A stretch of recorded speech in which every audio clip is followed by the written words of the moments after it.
Welcome back to the PSN Commanders Network. This is your boy Tone, aka Tech, and we are back with another video. You see, there's a bunch of us in here.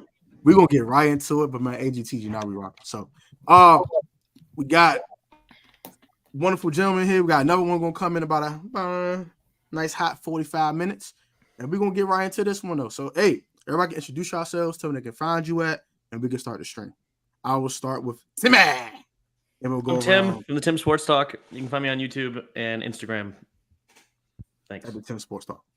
Yep. What's going on, fellas? I appreciate y'all for having me on. My name is Warren Gotti, Token Sports. You can follow me on YouTube, Instagram, and Twitter. Again, thank you for having me on, Tone. Appreciate it. Of course.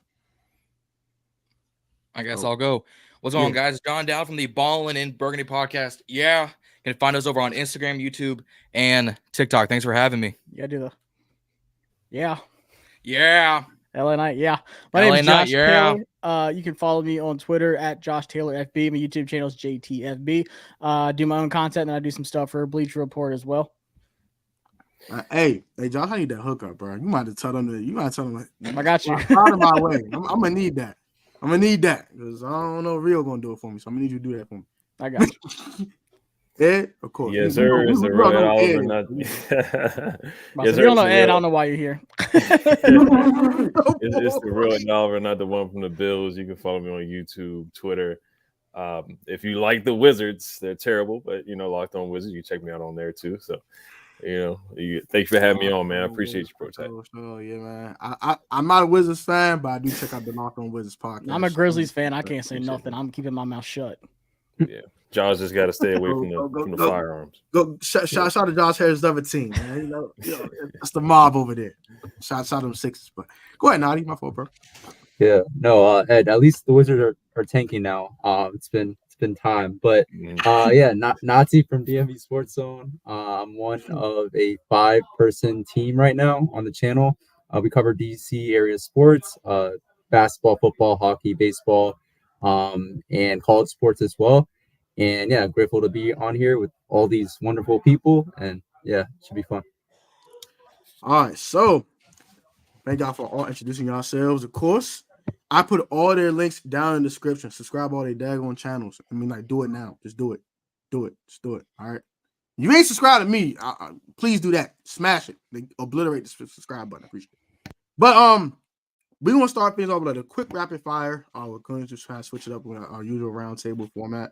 So I'm gonna ask random questions, and I'll go around the room and we'll answer those questions. So this is the most simple one, I think. Who was your favorite Commanders player so far this season? I'll go last. I'll start with Tim. I'm going with Terry McLaurin. All right. He's having a down year, but he's handling it with grace. He's not a diva. He's not begging for the football. He just wants to win. They're upset. And I'm tired of the hate that Terry's getting. My favorite player. Always. Respect. One.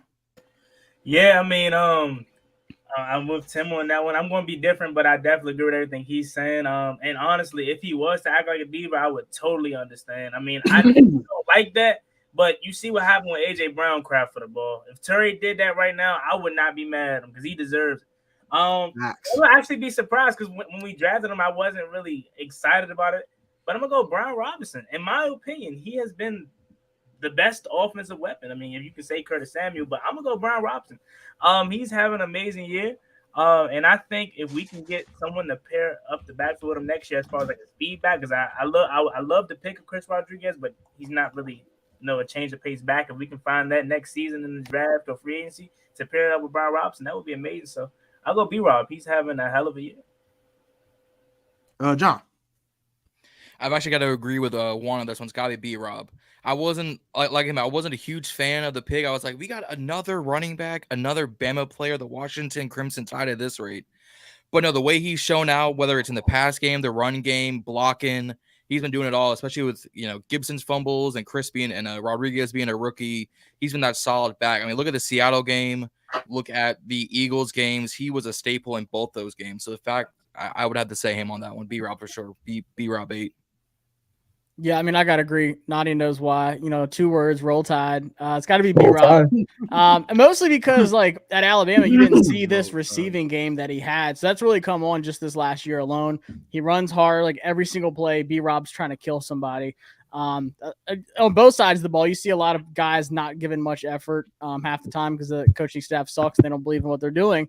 But B-Rob, every single play, it doesn't matter. He shows up and shows out. So Roll Tide, B-Rob. Yeah, it should be Terry, but yeah, I got to go with B-Rob too. He's the only person that's gotten better under Bieniemy. Everybody really has regressed. Him and Curtis Samuel are the only people who really got better. But yeah, B-Rob, the Seahawks game, he was balling. The touchdown catch, had 2 big catches. The Giants game had a good game. The Broncos game where we beat the Broncos on the road, like he was huge in that game too. So I think he's like really the only guy you can really look at and be like, oh, he's gotten better under Bieniemy. So B-Rob's probably my favorite player on offense. Nati, and I'll go last. Yeah. Roll Tide. I also say Brian Robinson. Even though his stats don't seem too gaudy right now, sub 700 rushing yards, 5 touchdowns. Like, I think that doesn't really measure the sort of impact that he's had on our offense this year. And I hate to say it because like Terry's my favorite player in general with this team, but he has not been having a great season this year. While like Ed said, Robinson has been climbing under Bieniemy, which is not the case with a lot of other players.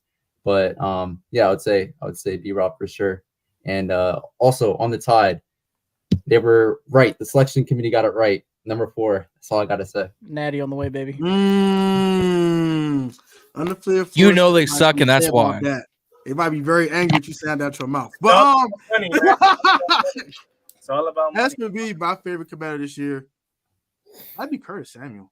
He's been having a heck of a year. I ain't gonna hold you. Like, bro been going crazy. Like, Terry got his down year. We keep talking Terry this and that. But somehow Curtis Samuel getting open in this offense. I don't know how. I don't know what's going on. But this man is getting open in this offense for some I doubt it. weird reason. Nah, he shout out to Kirko. That man is eating. So shout out to Curtis Samuel. Quick thoughts on a season overall so far. I'm gonna go in reverse order. I'm gonna start with Nadi, then Ed, and then go around the room. Yeah. You can say we suck. I don't know. Just say anything. I mean, we do suck. We got 2 teams out here tanking in the DMV with Commanders and the Wizards. But no, just disappointing. I thought Ron should have been fired last season, actually. But I understand you have ownership change. Can't really fire him during the offseason amidst everything going on. But yeah, just very, very, very, very disappointing. For all the stud players that we thought we had on this team, the blue chip players, I don't even know if we have one at this point. So yeah, the season has been disappointing. I mean, I think Sam has definitely shown some good points. The Broncos game is really good. The Seahawks game, it was sad because it's like we score and people are like, oh, they should have went for 2, but it's like it didn't matter because we knew the Seahawks were going to come down and score anyway, so it didn't matter. So that's just been the kind of season it's been. Del Rio got fired. Should have happened. Ron should have got fired last year, like Nadi said, but it's a new regime. So we just got to wait on moves to happen. But yeah, it's been a disappointing season, man. Bieniemy, I really had high hopes for him. And I think some of it's not all his fault, but he hasn't lived up to the expectations that came into the season. You look at the Dallas game, the 3rd and 1, and 4th and 1, a lot of shotgun runs on 4th and 1. That's been really disappointing, especially a guy who is was a legendary running back in college, played running back in the NFL. It's like no resemblance of a run game. A very inconsistent play calling. So, but yeah, to be 4-9 at this point, and then you trade Chase Young, you trade Montez Sweat, so it's a new regime, a lot of new things coming in. So, but yeah, just I'm happy that Ron's going to be going. I'm excited for that day to come. And yeah, it's a lot of stuff up in the air, man. Quarterback in the draft could be in play too. I know we're going to talk about that later, but yeah, it's a lot up in the air. Yeah. Oh, no, go ahead.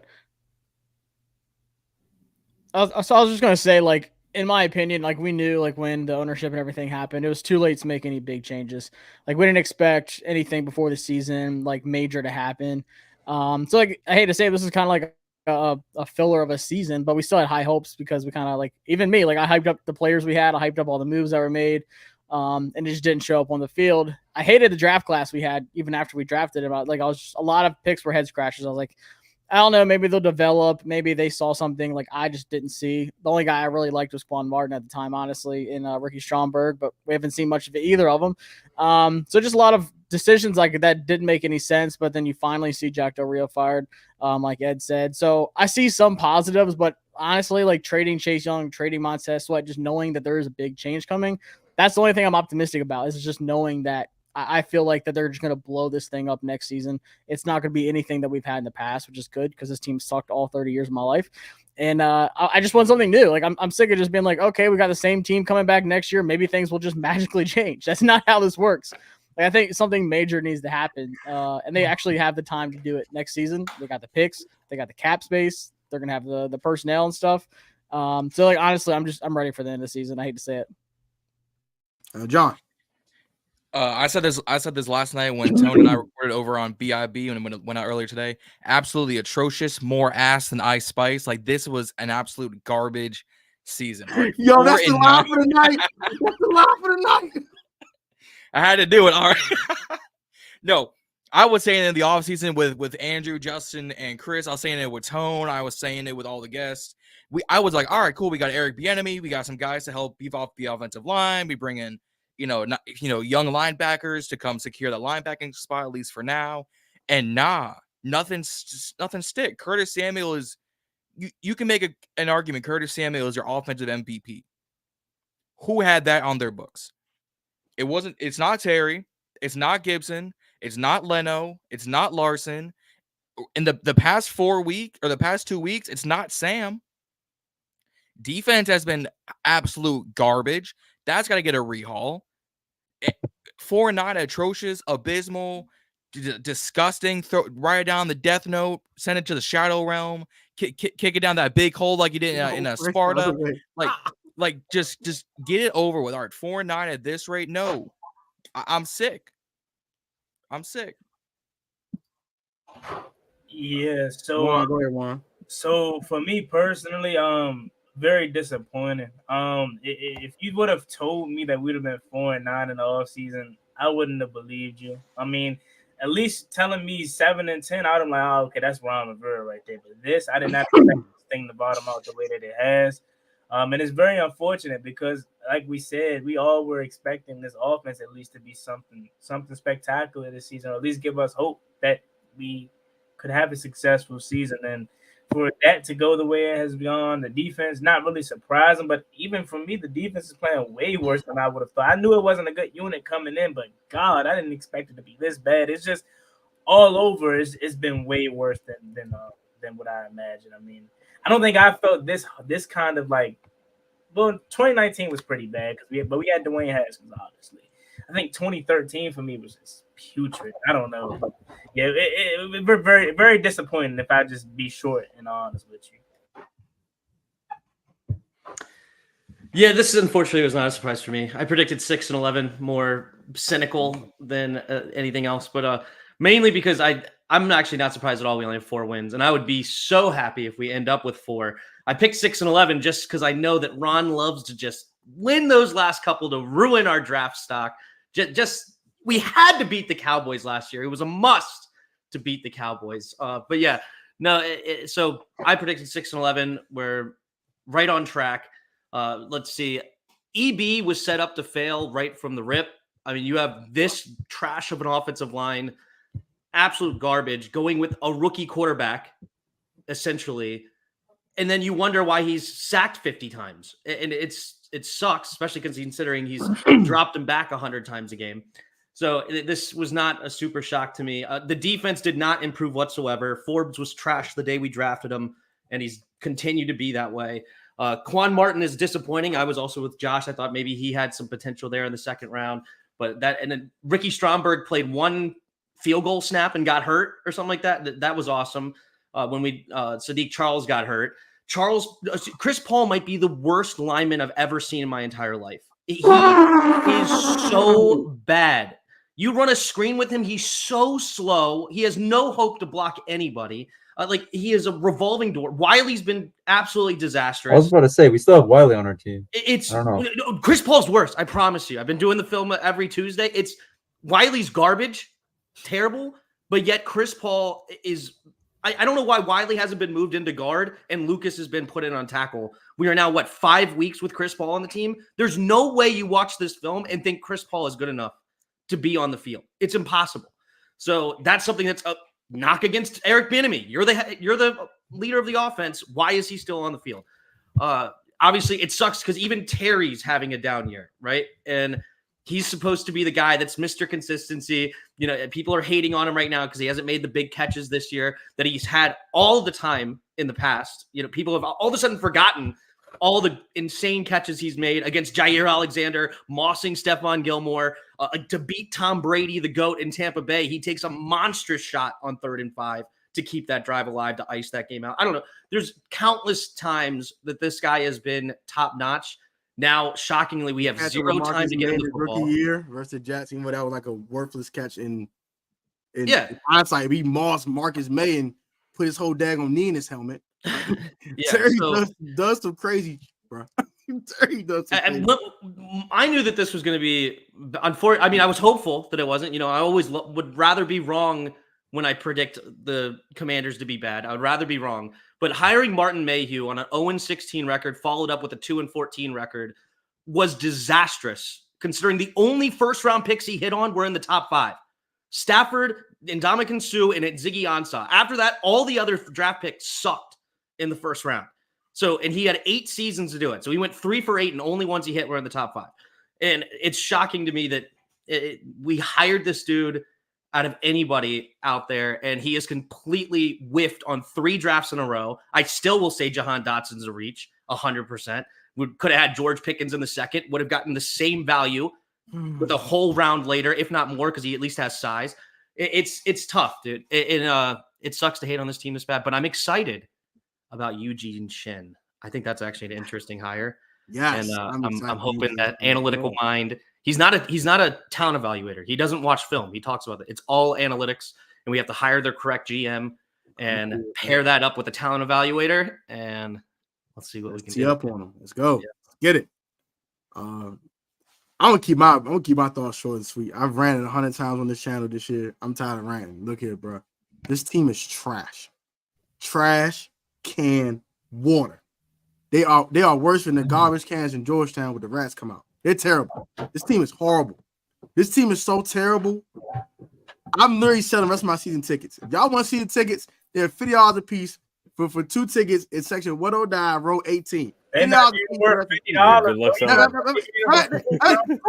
Free. You can take them off my hands. Sunday morning it's gonna be $10. You sell them to away fans. They're gonna take trash. Oh my god, bro.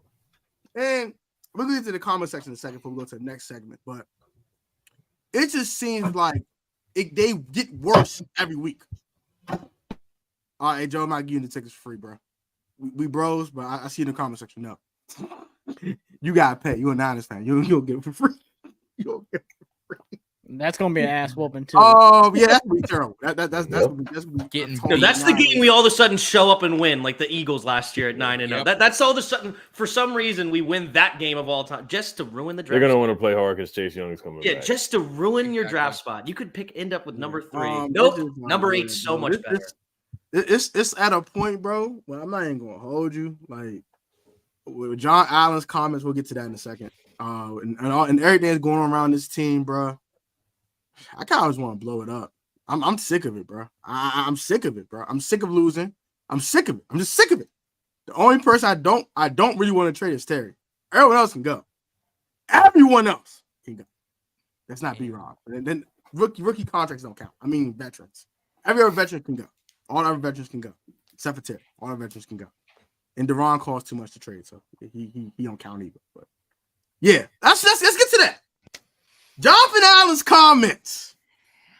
1000% have been thinking about being traded from the Washington Commanders. So I'm gonna keep this short and brief. I not even ask me, would you move him? Period. Would you move him? I'm going to start with. I'll start with myself. Yes. Bye. Don't let the door hit you when you walk out. Bye. You want to be moved? Cool. I will grant you your wish. If Terry McLaurin said the same thing, I will grant you your wish. If you don't ask for a trade, I ain't trading. But if you ask, your wish is granted, sir. Go to a contender. Wish you number the best. Because we're going to suck for a little while. You got $20? Whatever, man. You irritating the comments. You might want to take Go that. ahead, Phil. Give your thoughts. Would you move Jonathan? I guess No. I'm not moving Jay Allen.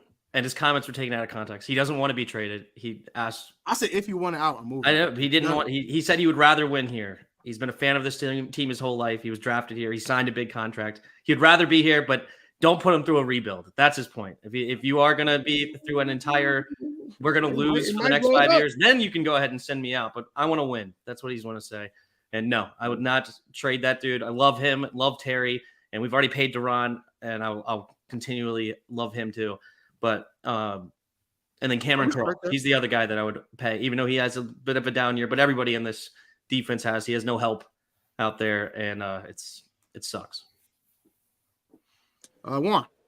Yeah, so I mean, listening to his comments, I mean, I wouldn't necessarily say they were taken out of context because I mean, he kind of did say he doesn't want to go through a rebuild, but I mean, he thought he's thinking about it, which to me personally, like you got one foot out the door. Media train, you should have been like you should have kept that to yourself, in my opinion. I love him being open, and if it was me, I appreciate that. If it was me interviewing him, I wouldn't mind. I wouldn't personally care, but like, because you know what I'm saying, I don't care. But them media train, you probably should have just been like kept that to yourself because you knew this was going to cause a ruckus. I mean, we already got enough turmoil going on, man, and you just only add that on top.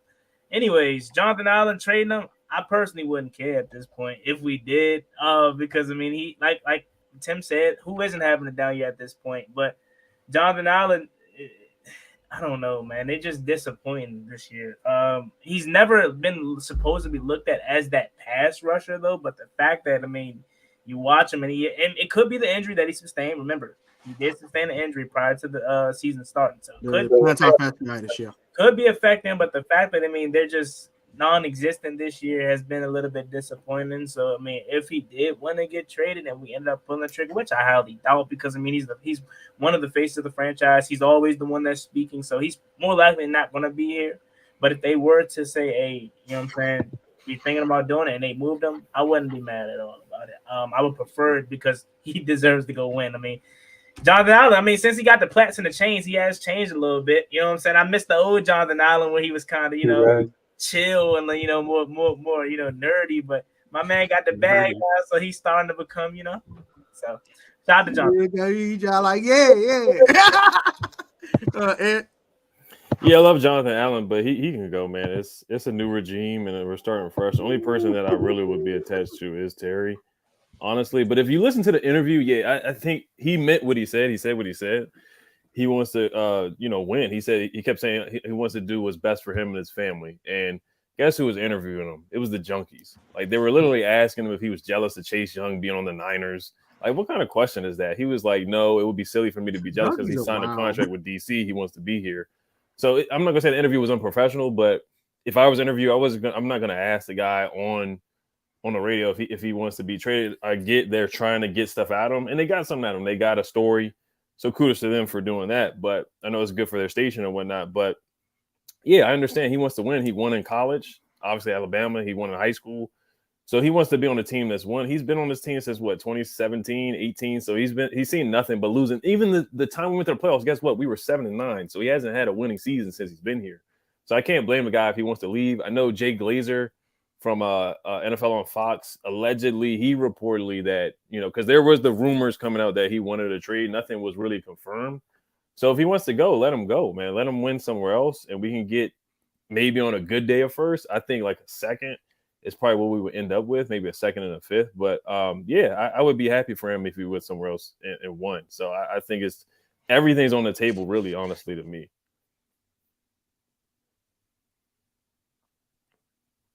Josh, go ahead, bro. Josh. The man, the myth, the legend. You're on mute, Josh. No mute. Unmute yourself. My bad. Yeah, I think I was lagging for a second.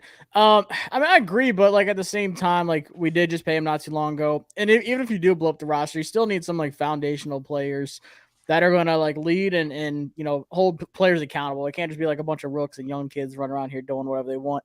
So like, and I'm gonna take my like Alabama, like Virginia boy, like attachment from John Allen, because I was watching him back in high school, like with my uncle, like when I knew he was going to Alabama. Like I've been watching him for a long time. And but I like Deron Payne, I think like he's been having a terrible season, way worse than John Allen. So like, I'd be fine with Deron Payne going, but I feel like with John Allen, it's a little bit different. I think, pass rushing wise, the numbers are bad this year, but like in every other category, it's not too bad. He's like top 15, which still isn't great because we're holding him to a pedestal where he was like top 2, top 3 in the league the last few seasons. But I feel like, and I feel like with John Allen, I don't think he actually wants to go. But once again, like what Ed said, like he's been winning his whole life. Like that Alabama, the standard was you're not losing more than one game a season.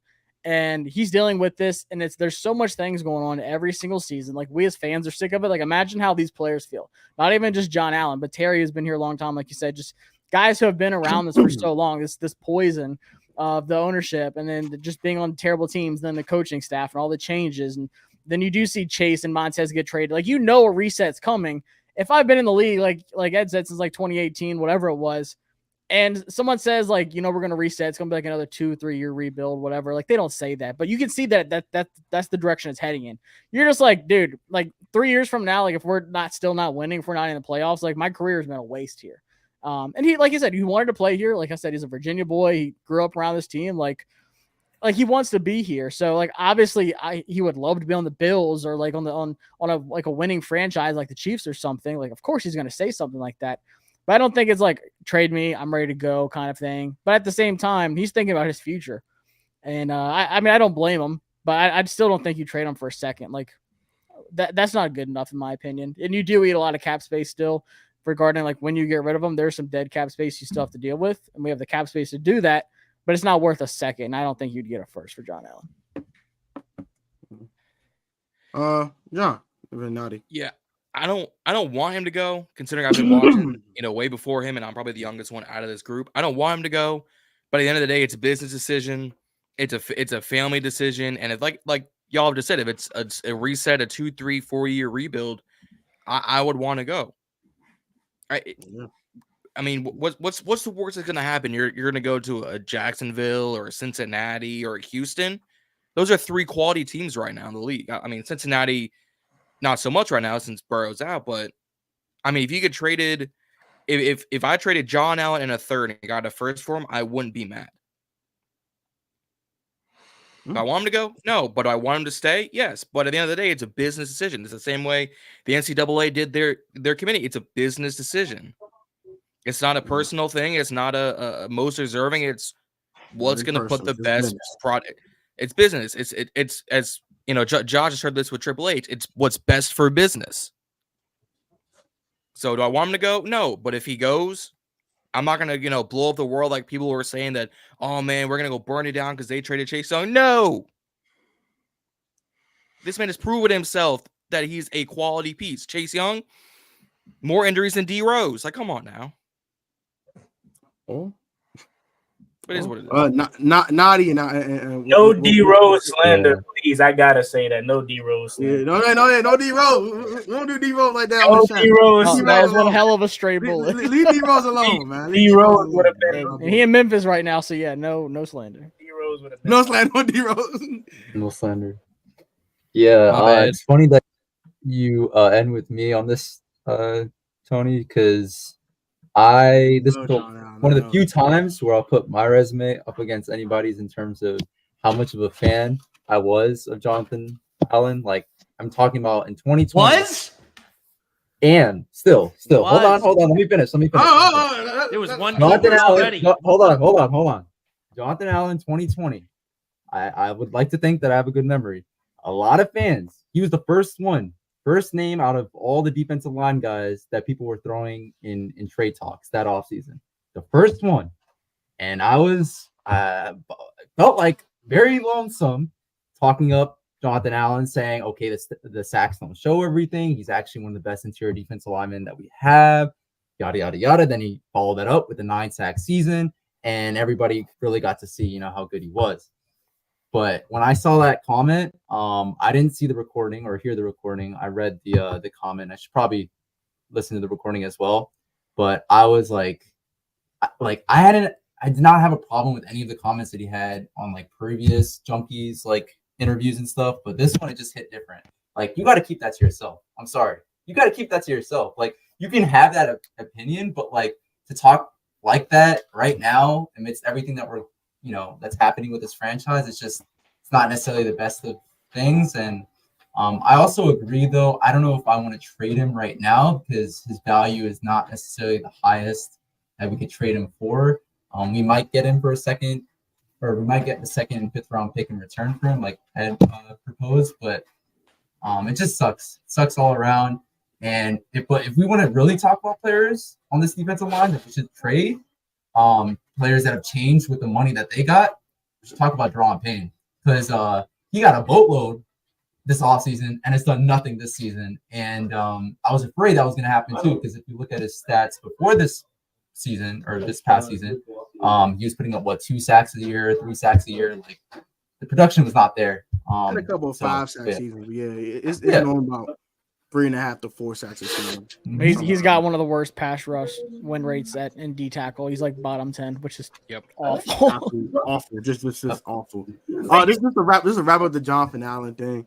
I'm not just saying, hey man, just tell Deron, tell John get the hell out of here. Just go somewhere. But if he says it, I think it goes with the way the GM and front office approach him. They say, hey, look, we trying to win right now, bro. We want you to be a part of it. We don't want to move you. We want you to be a part of it. I think he'll be down. The moment he hears the R word, I gotta go. He said, rebuild. I gotta go. Get me out of here. Get me out of here. I don't care what you get for me. Get me out of here. So it depends of how they approach him and how they approach this this roster building process, how they approach it. So I hope it's not the R word. I'm not trying to wait 2-3 years. I'm really not. But at the same token, if they do, hey, look, bro, we've been losing for my whole daggone life. Like Josh said, we both 30, bro. Tim too. Some of us are 30 and over here. I'm tired of losing. All right, I'm sick of it. I don't want to go through my whole 30s decade losing too. I want to win. Why meet the Lord? Okay, I'm trying to win. For goodness sakes. Hey, this team's the reason why I haven't had kids yet, man. I can't bring no kids into this shit, man. They're gonna be fans. I can't have them come into this, man. I gotta wait. Oh shit! My life depends on Josh Harris, man. Oh Lord! Oh no! Oh my gosh! I don't know if it's that or the Ice Spice comment was the comment of the night, bro. Y'all are some fools. Nah, the Ice Spice was out of pocket. That was wild.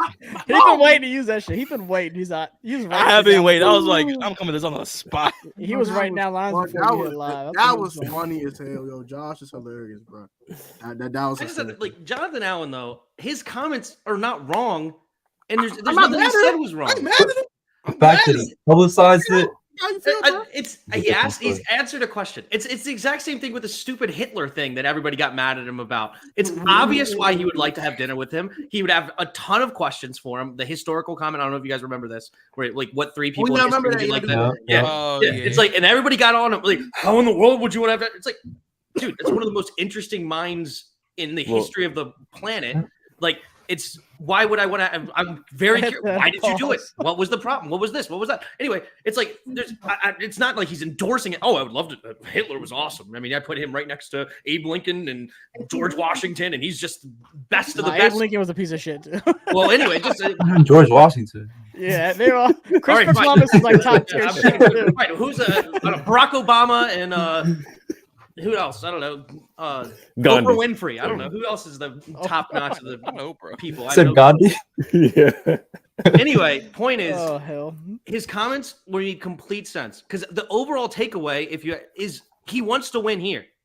He's just sick of losing, right? And he's like, "Have you thought about it?" Of course, I've thought about being traded. I'm 4-9 right now.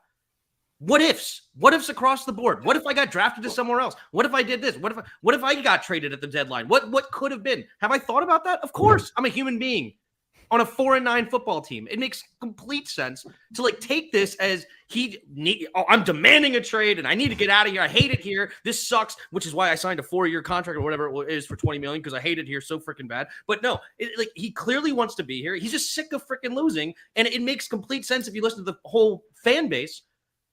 Everybody else is frustrated. He's just talk about isn't Magic Johnson posting tweets all the time about things that are not acceptable and this, that, and the third? Like he's ticked off. It's like, what, that's bad leadership as a part of the ownership. Why are you talking bad about your team? You have to talk about what's good, blah, blah, blah. I don't know. Like, I think this is completely letting the media win with one line here that is taken completely out of context. It's not that he wants to be gone. He wants to be here. He's been a fan of this team his whole life.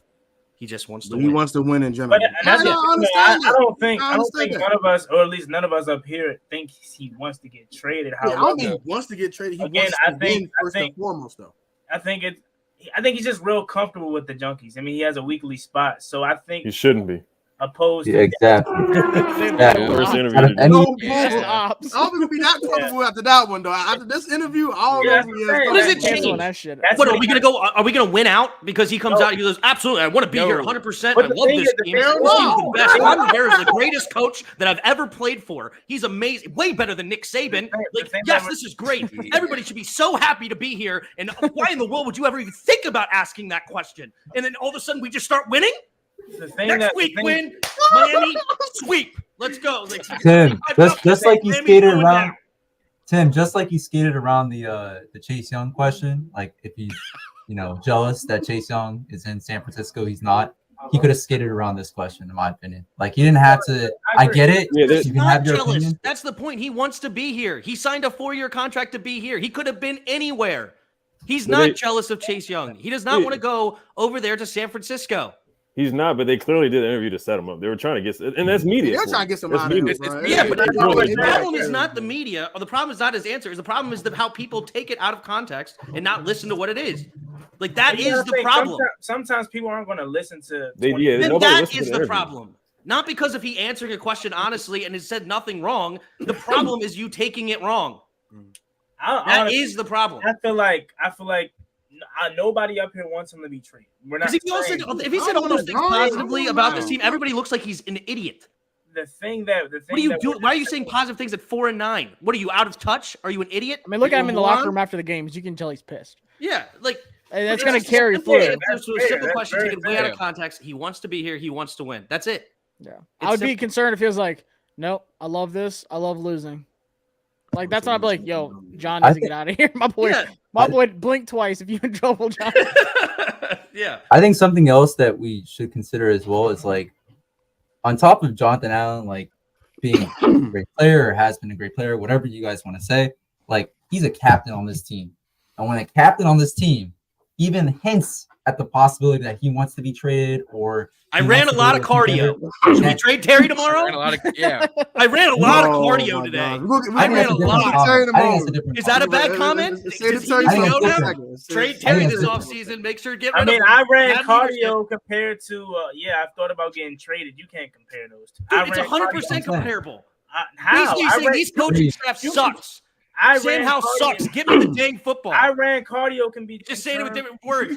You can a headline everywhere. I ran cardio. Everybody laughed like crazy. Where's my time out? Flag on the play. All right, time out. Let's go and get it started. I wanted to be traded as director of. He never said he wanted to be traded. Again, you're already taking I thought about being 1,000% thought about being traded. It's a simple. I thought about being traded compared to I ran a lot of cardio today. That's still, but everybody knows what he meant.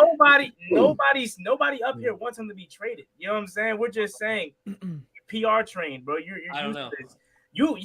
He created this ruckus. You know what I'm saying? He could have easily just said, you know what? Nah, just try to find a way to go around that question with still being open. I ain't mad at John being You can read between the lines, though. Again, I'm not mad at him if he wants. I'm just saying he doesn't want to be traded. Yeah, because Cam Crow got asked in training camp by Nick Valas. She was like, "Are you thinking about the contract?" He said, "No, I'm focused on bowl." He could have said something like that. Yeah. Of course, Cam's going to say he could have said like, "Oh, I want to get paid. I want to get paid." That's the easier thing to say. But Cam handled it professionally. He said, "I'm focused on ball right now." But also, John, and now we're winning his last 4 13-3, games. going to the and Super I'll Bowl, evaluate right? the end of the Because he said season. it. So I mean, the interview's not going to change anything. Like we were going to Exactly. So why are spank we, by the Dolphins like, regardless. Why are we now all of a sudden like, yes, let's get rid of Jonathan Allen because he made one comment? I don't Apparently, think- it did change a lot. He's not going anywhere. We're not saying get rid of him. We're saying if it was like if it was to happen, we wouldn't be mad or surprised. We're not saying go get rid of him. I'm not saying just automatically get rid of him, but here if it I'm was to saying happen, if he wants to go. for us to be just Everything's on the table. I mean, we saw Josh Harris was with the Sixers. We saw what the Sixers did. They rebuilt. They traded everybody, and they piled up on picks. I know firsthand. Trust the process. Trust the process. I mean, look at them now. I saw Michael Carter Williams and everyone named Marvin Drew getting Holiday. traded. Hey, Michael and Carter Williams was completely good on rebuild and Sunday, though. 6 and 9 and Traded 7 James Harden at 3 o'clock. in the paper morning. bags. I dealt with that. Michael Carter Williams was good on Very Sunday, nice. though. I'll say that. I just said my piece. That's all I wanted. Yeah, Love you guys. I'm rapping like this. If he asks for out, I'm not mad at him. I get it. If he wants to be here, You hate you. I mean, we're in a group chat together, Pro Jack. You crap on Jonathan Allen every day. You I mean, he tries. You know, I'll say the one guy. He sucks and he can get up out of here. That's what you say all the time. I do crap on him He's for one memos. thing. He What do can I get crap up about outta him? here. What do I say about him? What do I say about him? He's trash. No, I say get him weak ass speeches, and I'm get tired of him. Nah, y'all can't let them Jones be blowing me, bro. He say the same thing every time, bro. Because you know it don't work. Bro, He said, "We're about to get smacked anyways, guys. I'm gonna just clap my hands really hard for like 30 seconds to get a good clip." blowing me, bro. So we're gonna lose anyways. It's the same shit every week. He knows it. My bad, get a weak Moral of the ass story, speeches none of every us week. want him traded, but if it was to happen, we wouldn't be mad at it. Like if Terry was to get traded, I'm throwing I hands. would understand it, but I will be pissed. Throwing If Jonathan Allen gets traded, I'd be pissed if John Allen got traded, but I was like, Yeah. you know what? This, like I said, this team has sucked for long enough. If this is what they think is gonna make the team better, there's nothing we can do about it. Like I'm gonna trust them until it turns into really bad again. If they move on from Sam Howell next year, they're like, hey, we want Jane Daniels. I'm gonna say, okay, let's see what the hell you can do. Okay. Let's see what you can do. What am I gonna do? Write a letter? Be like, no, we need Sam Howell back. We somehow back. Throw hands. Hurry up, do it. I'm going to the Ravens. It's on side of that rate. I'm a Houston Texans It's on fan site. now. Where Josh Harris said it's on site. I'm tired of him. Like we're not gonna do that. We're gonna just say okay. Like we're fans. We're gonna just say Ain't nothing I okay. can do about it, man. A battered relationship. Can't leave. All right, that ends the rapid fire. We're gonna get to the comment section. I'm gonna go ahead and start some comments that I pointed out, and we're gonna see what's up with these comments. So, James, what's up, bro? Will, what's going on? We ended with the second pick. Do we take a quarterback? Anyone can start. Anyone can If it's a continue. second pick, yes. Yes. I think if we end up in the top 5, we should be trading up. That or trading out. Caleb Picking Williams at 4 or already- 5 makes no sense. Caleb Williams. Is Caleb Williams there, or did Chicago take him? Chicago drafting Caleb. Come on, let's They stop. should, but they could very well trade back again and get Bieniemy, who was a quote unquote apparently they're interested in. Get that. Yeah, that's a genius, bro. Get We're gonna I get was third just top gonna pick add from to the that. Bieniemy, bro. I'm for it, bro. They could do that. I don't get a think third anybody's round trading pick. for Bieniemy. Second round, Wait, what's his contract? How long is he here? Is it a 1-year deal? 2 years. 2 years. 2-year deal. But that was smart because if he gets hired as a head coach somewhere else, we do get a third round comp Yep. pick. Yes, he needs to be hired. Come on, Because he's still on Chicago. contract. Come on, Chicago. Chicago, do it. Come on. And like Come some, on, Chirac, do us a favor. I was going to say something real quick because a lot of people are mad at me earlier. I love Eric Bieniemy. I love guys who are passionate about what they do. But this whole year we knew Eric Bieniemy was going to be offensive coordinator for 1 year. And he's going to go be a head coach, whether it was with us, whether it was with somebody else. I'm not comfortable with him being the head coach here next year. Are y'all? Hell no. Are you so Hell no. Hell no. okay? Only and because, in my opinion, only because he lost the locker room. It seems like because that rah coaching stuff gets real old at 4-9. Yep. Real old. That's all I be Real trying to say, bro. That's literally all I be trying to say is like you can't be rah at 4-9. That just goes Yeah. one ear out the other. Like this is the first year. It works for the Chiefs. No. Yeah. This is the first year I've ever seen just turn But you could so win it. defeated. Like you know what I mean? I know. But that's gonna be tough, you know, because I believe in Sam Howell. I think he can be the guy. But if you're at 2, are you taking Drake May there? Like I don't know if I really am comfortable with taking Drake May at 2 or like That's tough. I Michael feel so Penix, bad like, for I Sam think- that happened, bro. y'all might hate me for this or whatever, but do you pass up on Marvin Harrison Jr., bro? I don't think you can. I man. would. I don't think so. I don't think I you would. can pass up on Marvin Harrison Jr. at 2.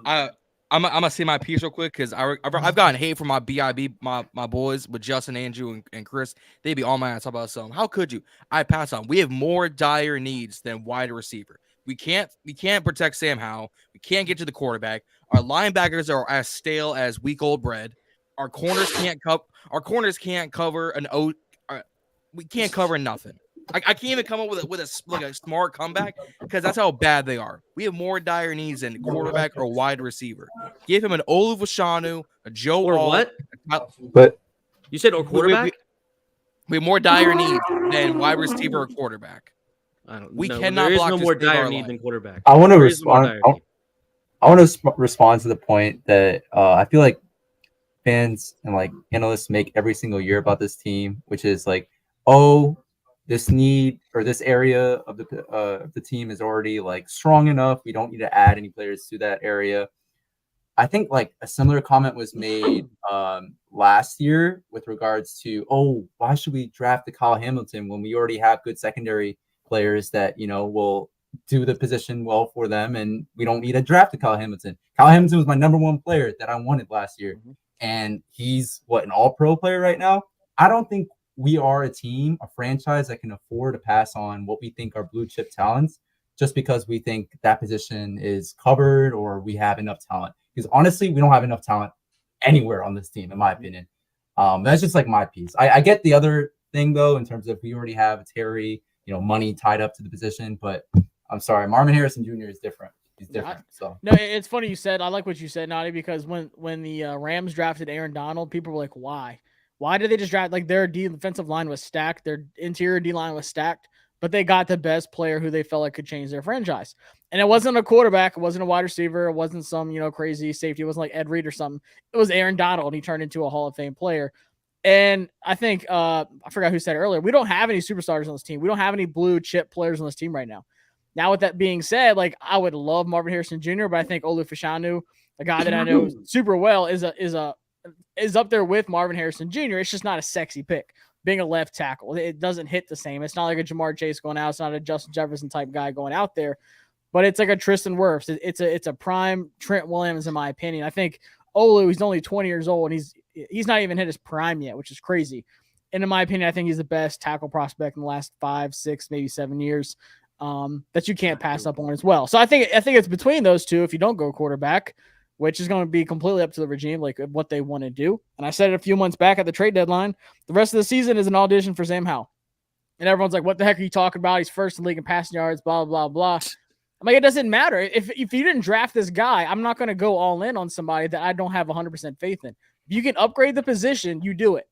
Do you think the Chargers, who suck right now, saying, we need to trade or we need to get rid of Herbert, we need to draft a quarterback right now, we need to trade up, whatever? No, because they can't upgrade from Justin Herbert. Other teams around the league, if they feel like they can upgrade at the position, they will. The Eagles did it when they got Jalen Hurts. The Packers did it when they had Jordan Love. They said, look, we're going to have to do this eventually. We think we have a guy here, and he's looking really good right now. So I think Washington could do the same thing, or they could roll with Sam Howell. It just depends. I think there's only 3 quarterbacks in the draft that could possibly be better than Sam, being Caleb, Drake May. I think Jaden Daniels really does have the potential to be. Like, I've been a big Jaden Daniels fan since he was at Arizona State. And I think if those 3 are there, you have to think about it. But if not, I'm not reaching and just saying like, give me a Bo Nix, who I'm not super high on, or something like that. Or I like Michael Penix, but his injuries scare the heck out of me. But if you can upgrade the position as a new front office, you're going to. You're not going to go a whole season like, I don't know about the Sam Howell guy. Let's just give him a year. That's not how a business works. I'm not rolling a guy for a year if I don't have 100% faith in him. That's what Ron did. So I'm gonna let everybody get their spills, and then we're gonna welcome Mr. T in the building. What's going on, everybody? How y'all doing? What's up? What's up, man? What's going on, man? All right. What's going on, Lou? What's going on, big dog? What's going on with you? What's going on? What's going on? What's going on? You taking it Marvin Harrison Jr., Lou? No. Absolutely not. Now, look, I would love to add a freak like that. You know what I mean? Like, that would be awesome because a lot of people are questioning whether Terry's a number one. I mean, that's We'll get to that. We'll get to that. the debate, that we can have. At the end of the day, though, I've heard the conversation like Jamar Chase or Penei Sewell, right? Like, you think the Bengals regret taking Jamar Chase? No, they don't. But they had already taken a tackle. Now, he ended up being their right tackle, not their left. But they had already taken Jonah Williams, so it made it a lot easier for them to make that decision. You got to protect your quarterback if you think you have your quarterback, and that's for the next group to decide. But if it's up to me, I'm a Sam Howell guy. I think he's worth NHL, baby. Yeah, exactly. You know what it is. You know what I think about Sam, and I think he's worth building around. If at least, if nothing else, if you're not sold on Sam, and I get it if you're not, at least give him an opportunity with an actual offensive line. Like, I watched the film from the Dolphins game, and it was ridiculous. It was sickening watching what happened in that game because I knew it was bad. I went back, and it was even worse than I thought it was up front. And so, to me, this is one of the best tackle drafts we've seen probably since the Jake Matthews draft with Taylor Lewan and all of those guys that were really good going in the top like 15 picks. You got to get yourself a tackle. If you're sitting there at 4, because I think Washington's going to end up somewhere between 3 and 7. I can't see them falling any further than that.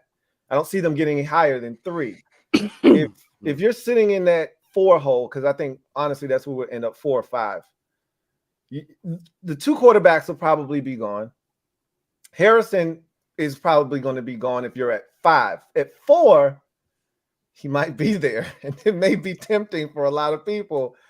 I think you should take the tackle, honestly speaking, and then you go from there. Because I look at this receiving core and I say, you can win with the receiving core as is. If you bring back Curtis Samuel, you can win with this group. I just look at Detroit and I'm saying, is their offense? Granted, they have a really good rookie tight end in Sam Laporta right now playing excellent football, but are their receivers better than ours? Because I don't think they are. I know they're not. I'm not going to say I think. They're not. I know they're not. Yeah. So unless you count Jahmyr Gibbs as a slot receiver. I mean, you know you can win with these guys. It's just a matter of, I think, scheme, philosophical beliefs, things of that nature. But I as much as I would love MHJ, I'm gonna have to pass. I ain't gonna lie to you. If they could, if the free agent class of offensive tackles were better, and you actually could have gotten Orlando Brown like last year or something like that, then I'd be like, okay, yeah, MSJ is a must because like he's him, like he's a problem, this dog. Well, but like Louis said, this tackle draft is ridiculous. What's the point of drafting him if you're not going to protect the quarterback to get the ball to him? I guess it depends on what you do with $90 million. I don't know what the free agency looks like on offensive line. It's bad. The tackle's trash. It's garbage. But the tackle draft is great. Like Louis T said, it's great. Like second round. I would do everything I can to trade back then. I don't want to draft in the top 5 if it's not a quarterback. But the only guy I'm willing to draft in the top 5 is not Joe Alt. It's Olu Fashanu. I think he's tier 1 by a lot. I think Joe Alt's tier 2. He's just not nearly as athletic as Olu is. But it is so crazy to say I hold Olu to the same standard as Marvin Harrison Jr. as like a prospect. But he's that good. I agree. And you know what's interesting is if you believe in Sam, what's most important for him is going to be interior protection, right? Because he's a shorter quarterback. Mm-hmm. Like what the Saints always did with Drew Brees was they made sure from guard to guard it was rock solid, whether they had to spend draft capital on a guy like Jahari Evans or they had to spend money on guys like Ben Grubbs, but they always made sure, and they traded for Max Unger from Seattle at center. They always made sure from guard to guard was rock solid and ironclad because they knew Drew needed to step up in the pocket. He can't have interior pressure, right? You can find quality guards on the free agent market, or you can find a really good guard on day 3, right? Mm-hmm. So the question really becomes, what are you going to do, right? Offensive line wise, you're not riding with Chris Paul. Absolutely not. Is he not one of the worst offensive linemen you've ever Absolutely seen? not. No, so he's not that bad. Oh, he is atrocious. He's not. This is the thing about Chris Paul. He's garbage. He was fat, drafted he's in slow, the 7th he's round nothing. for a reason, right? We knew because he stinks. He was heavy-footed when he was drafted. We knew that. We knew he was heavy-footed. We knew he wasn't a great athlete. We knew he was going to have to kick inside the guard. All these things we knew. So bad. At the end of the day, he's not supposed to be starting for your team.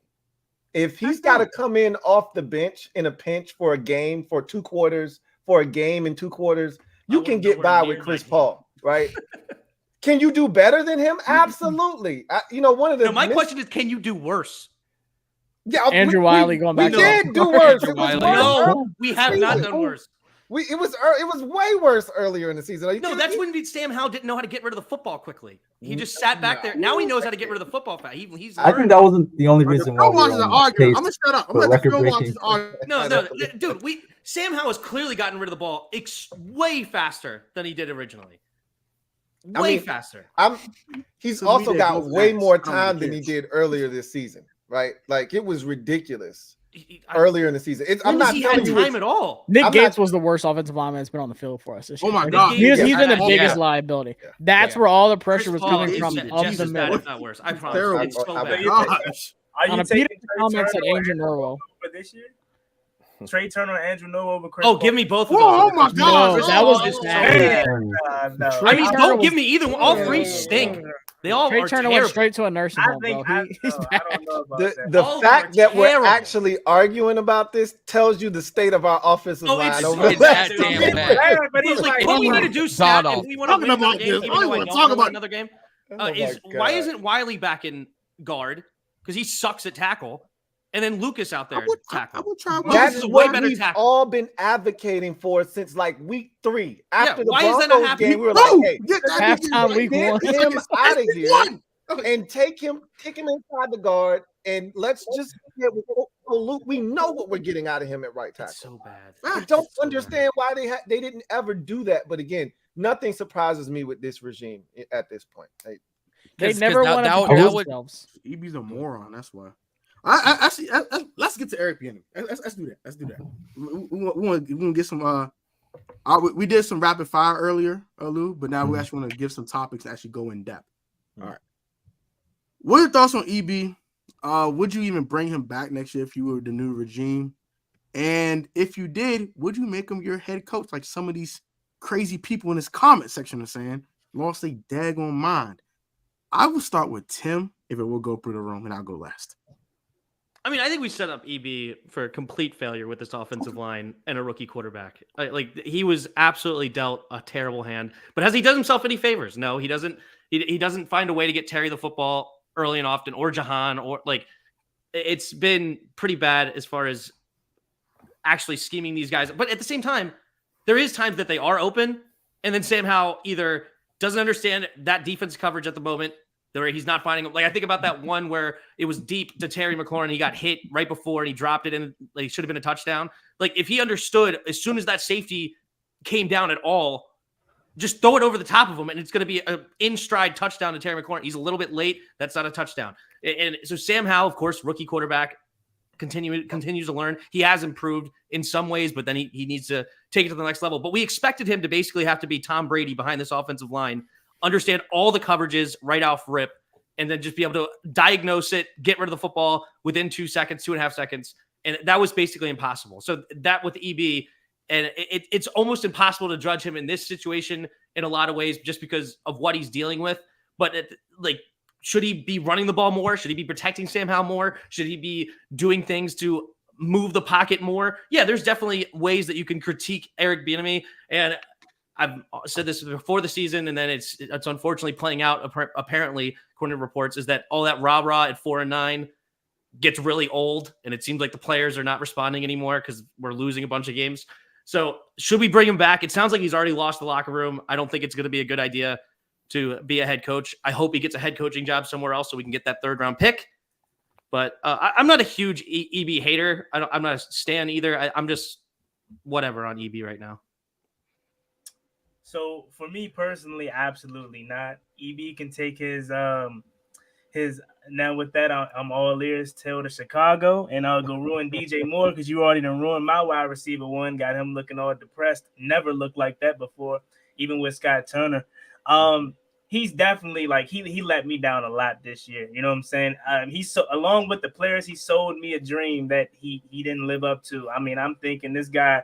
Look, guys, the highlight of our season was the week 2 preseason win versus the Ravens, or was that week 3? I don't know. That was the highlight of our career, our year, and it's definitely just been disappointing. He's just shown me again. He's a scheme guy that really doesn't work, and especially when you can't find ways to get your best players the football. If you can't do that, man, you can't be the coach of my organization. And as we know, players don't want him back. And it just sucks because again, he sold us a dream that he didn't live up to, man. So short and sweet. Nah, he can go ahead and go. Yeah, Terry saying that he ran a lot of cardio is telling, man. Like he certainly hasn't lit. I mean, he certainly hasn't got the best out of Terry. He certainly hasn't got the best out of Jahan. Jahan has regressed, and it's terrible to say he hasn't looked much better than Scott Turner. Like the run game was better with Scott Turner. Like some of the games that we were grinding, like we beat the Eagles because we ran the football last year. That's why we beat them on Monday Night Football. We grind out the clock. The defense was a lot better. Some other things happened, but we ran the football. That was our bread and butter. We had somewhat of an identity when we were winning some games last year. This year, we really don't have one. It's really just drop Sam back and he throws the ball 45 to 50 times a game. You're putting a young quarterback in a tough situation. You're dropping him back so much. But yeah, he just hasn't gotten the best out of guys. He hasn't been able to. It seems like he hasn't been able to connect with players. And when Ron said in the preseason that guys were a little concerned, that was a red flag to me. So I knew that was going to come back to this. And now the report, John Kyman said it, Grant Paulson said it.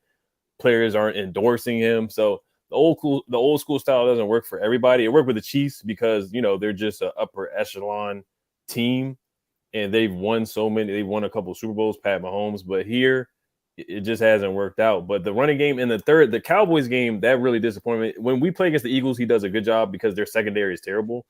But other teams like Wink Martindale outcoached him in that Giants game where he just kept dropping Sam back. The Cowboys game where him and Jack Del Rio got into it because 3rd and 1, you throw a deep pass to Terry, and then the shotgun runs have been very frustrating. You're not putting B-Rob in the best situation when he's a back that can just get yards automatically when he's just falling for it. Why are you doing a shotgun run on 4th and 1? It just makes no sense to me. So some of those play calling situations have certainly disappointed me with Eric Bieniemy. But I if the Bears take him, that'd be great. But here, I would pass on that. I would not bring him back. Yeah, I just want to do a quick side note because I got tagged in it. Apparently, Brian Branch was doing a show with Tom Pelissero and said that Washington told them that we were going to draft him at 16, and we didn't. We passed up on him, which was another great decision, by the way. Love Brian Branch. But with EB, I said it earlier, like this was always a one and done for Eric Bieniemy. He was not going to be a long-term offensive coordinator here. He wasn't going to have like some 3-4 year reign as offensive coordinator. This was going to be Eric Bieniemy was going to get his chance to show that he can do this. He can be a play caller, which he's been hit or miss this season, as we just said. And he was going to head coach somewhere, whether it's here or somewhere else. And I asked everybody that was on here before Louis came in, I said, are y'all comfortable with him being head coach next year? I'm not. I have not seen anything out of him that says this is the guy as the head coach next season. And people were pissed off at me when I said, good, clean house. Like, let him go. Let him go to the Bears. I don't even care about the 3rd round comp pick because he's under contract for another year. I don't care about that. If he doesn't show me that he can be a head coach for this team next year, I don't see him being offensive coordinator next season too. I don't see a head coach that's going to want to keep him if he's getting, interviewed at head coaching jobs. If Chicago is interested and stuff, then cool, let him leave. Like, I'm not attached to him at all. People put him on this high pedestal. I love him to death, and like Ed said, with these players endorsing coaches, we don't know what that's looked like. We don't know if players are talking to owners, if Josh Harris is just like asking.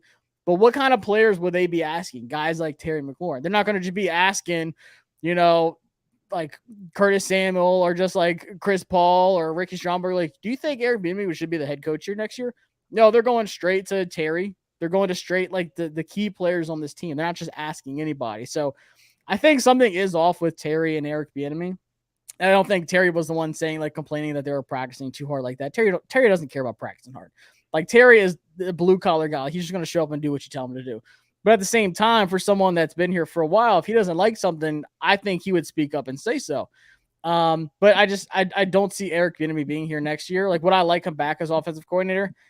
I guess so. But if he had a hand in the draft, I didn't really like the Chris Rodriguez pick. I still think he's okay, but I think we still needed to go elusive back. I wanted Izzy Abanikanda. I wanted Keaton Mitchell. I wanted one of these young, elusive running backs that can give some kind of a game changer. Like he had in Kansas City, he had different backs. He had his McKinnons. He had some power backs. He had some elusive backs.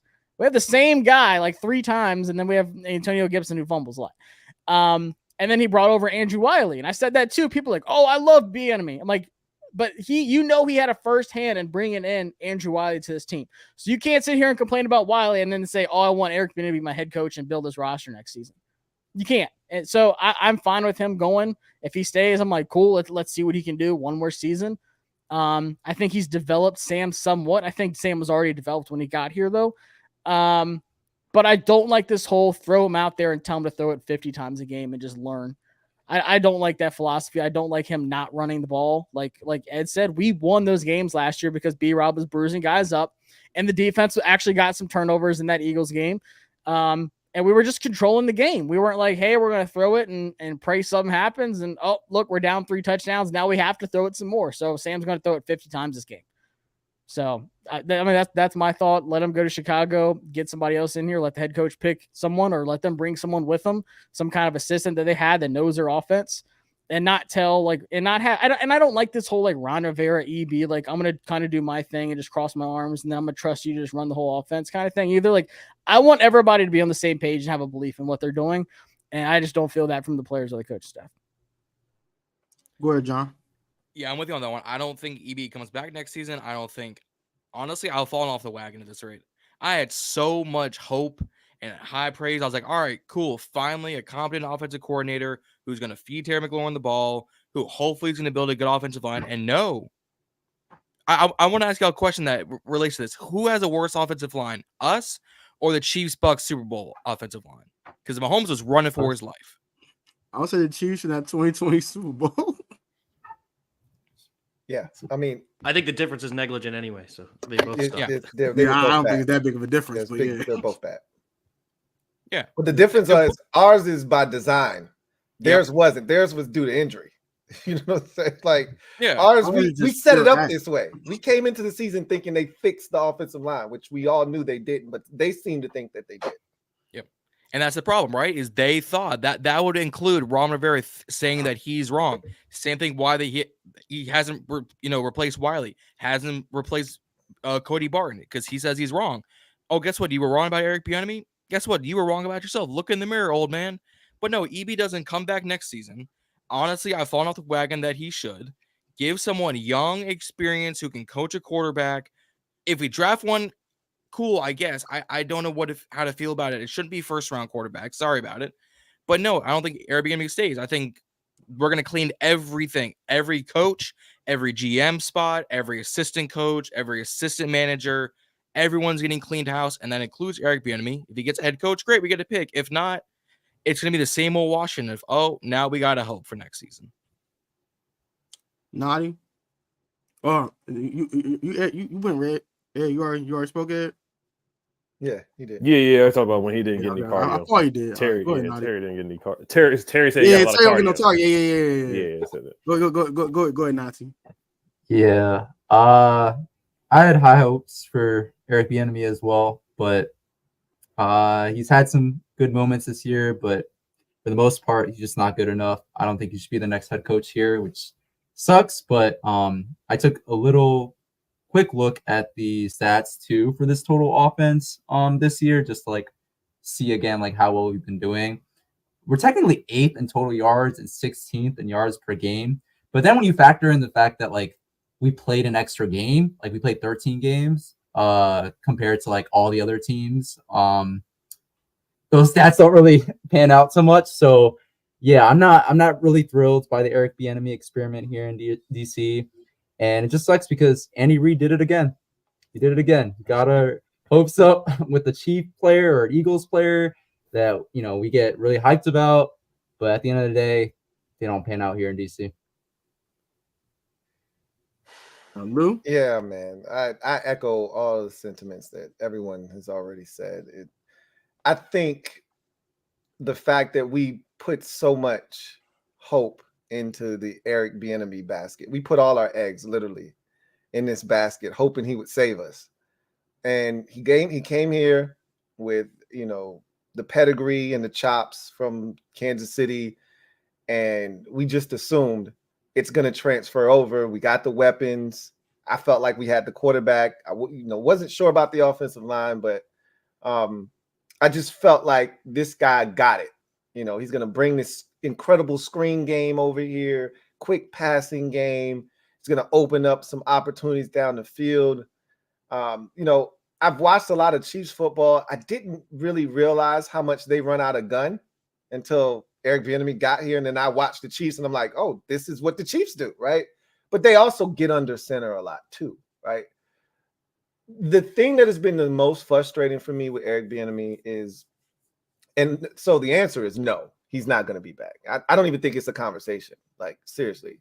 But the thing that's been so eye-opening for me, alarming at times, is one, there's no cohesiveness to what he's calling on game day. It's like he's just reading from his sheet and he's just picking plays off of the sheet. There's no, I called this play last week, or we've called this 3 times in the first 5 games. So there's enough evidence, you know, of a trend that now I can go opposite of that, right? Or I've called this play in the first quarter. I'm setting something up for the third quarter. He's just calling plays off of a sheet. There's nothing that kind of goes with it. There's no rhyme or reasons. We'll have 2 big hits in the run game from under center, and then we'll get a gun run. And you go, what? You know, or we'll go play action fake out of the gun after 2 big gun under center runs. And you go, where's the psychological sense in that, right? You hear all week long, you know, we're getting blitzed by Wink Martindale, right? Like everybody knew that. And we got to the game and you would have thought we never saw a blitz before and that he was ill prepared for what was coming, as if Wink Martindale had the lowest blitz percentage and all of a sudden he just went against the grain and just started blitzing the draws off of us. It was amazing to watch how incompetent the offense was that day and how he had no answers. The whole screen game that we saw against Denver, it was non-existent, right? Like everything that we thought we were getting, we didn't get. And that's probably been the most frustrating thing, is that we were sold a dream.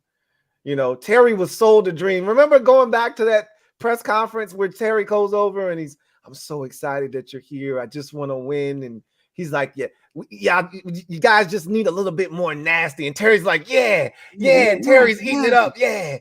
He's like, you just got to strain to the, yeah. He's like, you're not going to have any issues with this team, man. We just want to win.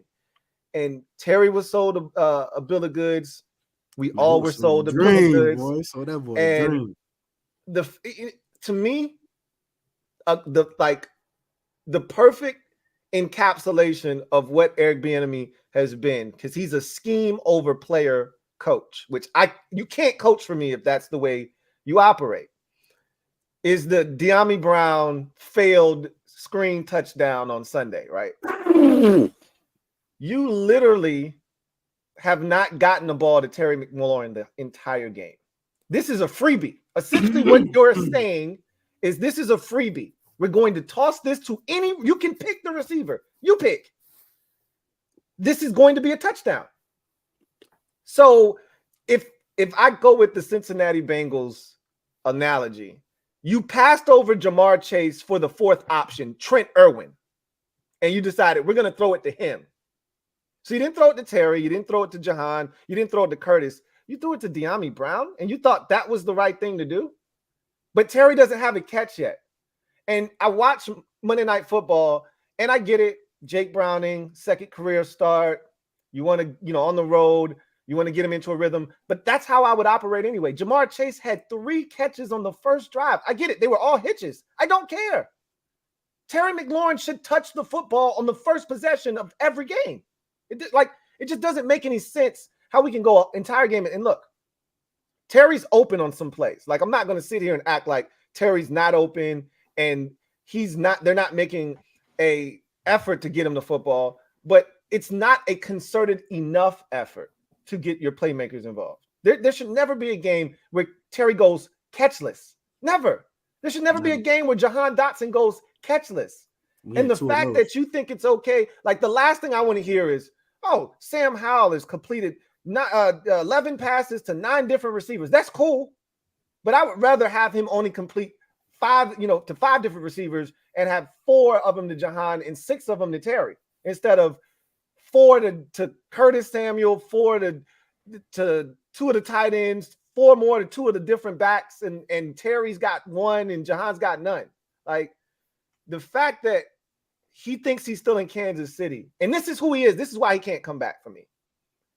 I wanted to believe that this was just he has to learn, because even though when it's convenient for him, he'll make sure you know that this isn't his first time calling plays. He's been calling plays for 6 years now. He'll when that's a viable excuse, he'll use it. Like, yeah, we're all growing and we're all learning. But when it's not convenient, hey, hold on. I've been a coordinator for 6 years now, right? So I wanted to give him a pass and say, he's growing, he's learning with this group, yada, yada, yada, et cetera, et cetera. But this is who he is at his core. That 4th and 1, he's done that multiple times this year. We had the Eagles like dead to rights, like literally we had our hands around their throats and we could crush their larynx. It's 4th and 1. We're up 14-3. We convert this 4th and 1. The game is over. We're going to score a touchdown and they can't stop us. He throws a back shoulder fade to Terry McLaurin. That's what you got on 4th and 1 with essentially a chance to put the game away. That's what you got. I wasn't mad at the 3rd and 1 deep shot to Terry because it was there. Terry had a step. But my mind works like this. If you're going to take that shot on 3rd and 1, you best damn well have a ironclad 4th and 1 play that's going to get us this first down. And the best you come up with is a gun run where Jahan Dotson is coming in. First of all, why is he even on the field if you're not going to throw him the ball? Because he's not a block. He's 177 pounds. Who's he blocking? And he's coming in motion, and he runs into the running back. And another thing, and this is my last one, and then we'll move on. I'm sorry, I'm ranting. Go ahead.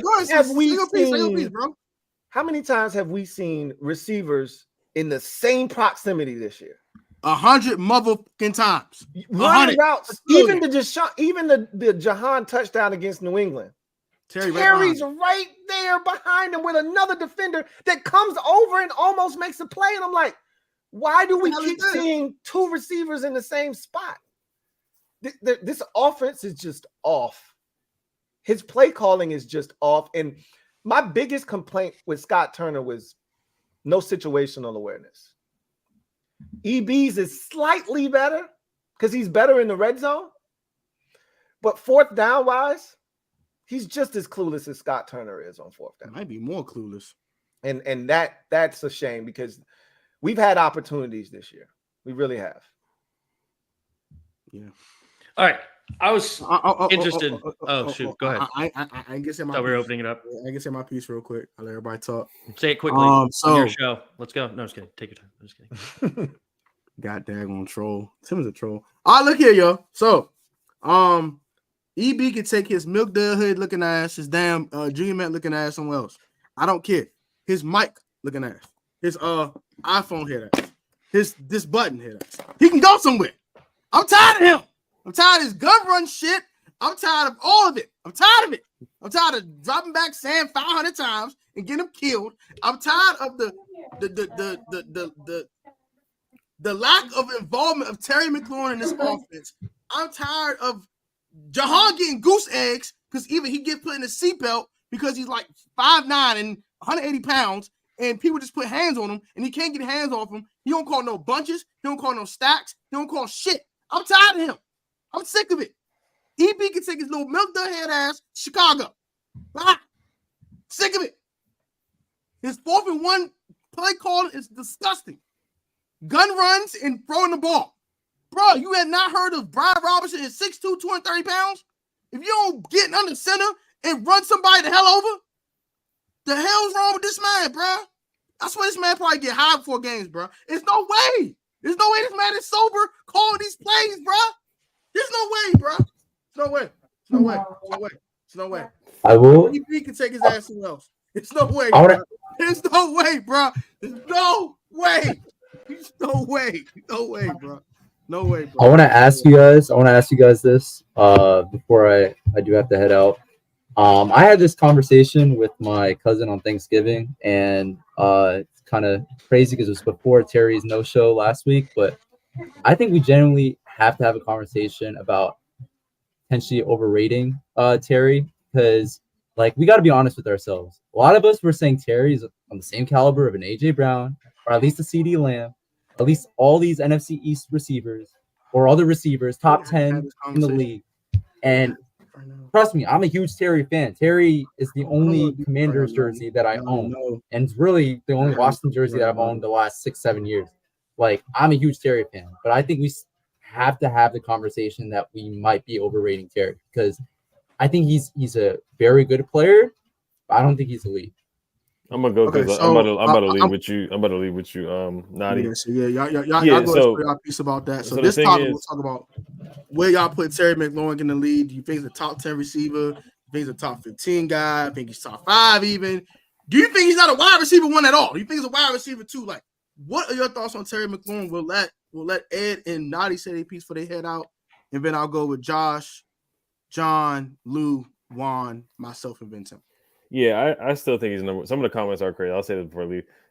People were just going crazy. They said fire Jennifer King and fire Julie Donaldson. I saw that. I'm like, but yeah, I really do think he's a number one. I think you've seen what he's done with Garrett Gilbert, Case Keenum, Taylor Heineke, all these guys who may not even be in the league anymore. Carson Wentz. I mean, you can go down the long list of quarterbacks that he's had. Tim brought it up. Moss and Stephon Gilmore in Indiana. We don't win that game without Terry McLaurin doing that. Darius Slay. He owns Darius Slay. He owns Big Play Slay. Big Play Slay. Terry makes a big play on Slay every game. Every game. This year? The Tom Brady catch. The game we beat Tom Brady where he went across the middle.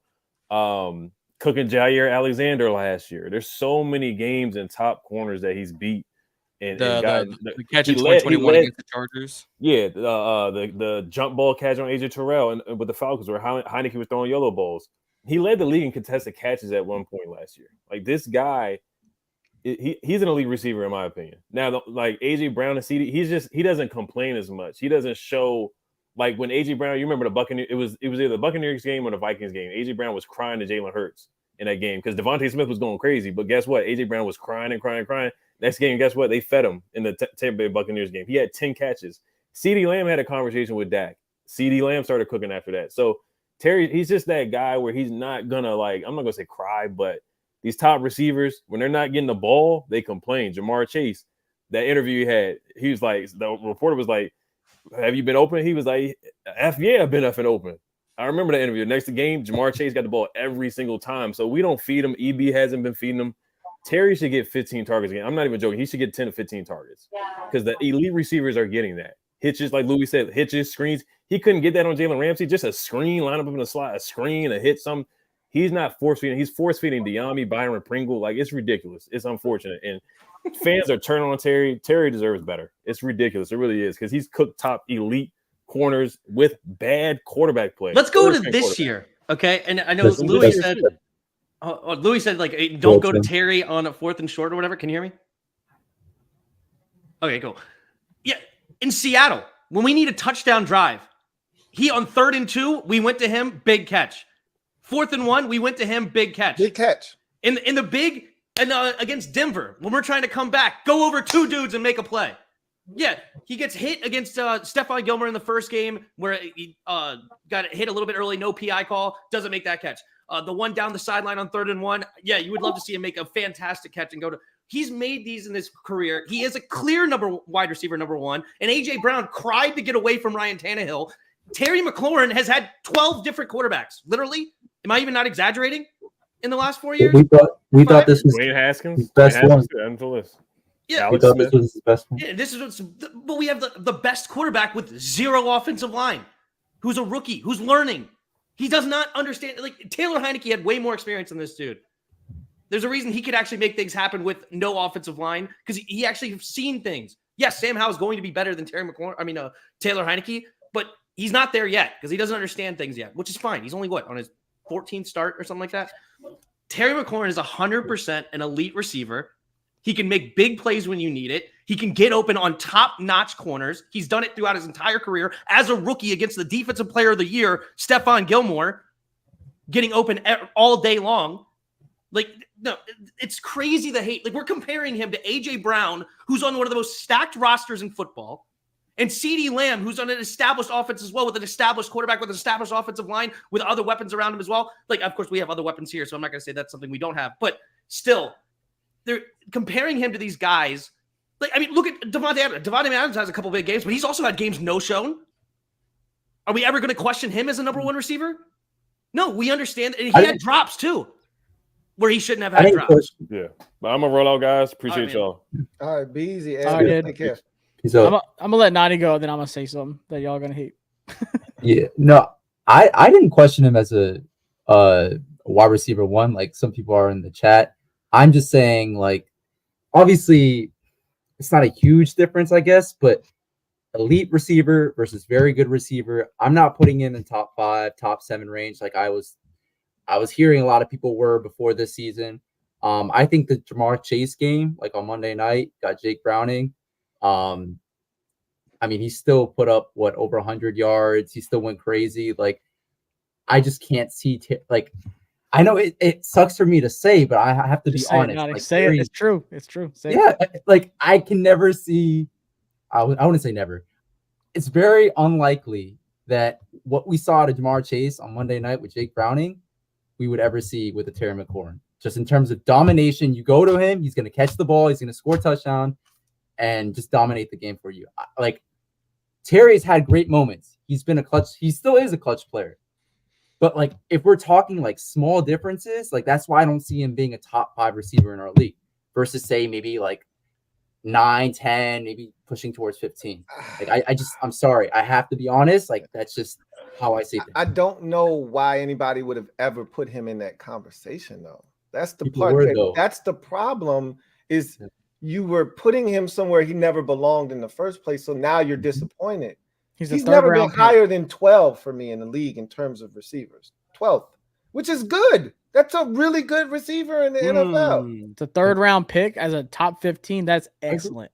Yeah, right. So, I mean, that's the problem is too many people wanted to put him somewhere he didn't belong to begin with. But go ahead, Josh. I'm sorry. So, I'm glad you said it, Nani, and it is okay. He is not an A.J. Brown. He's not that good. He is not and I hate this because I hate CeeDee Lamb with a passion.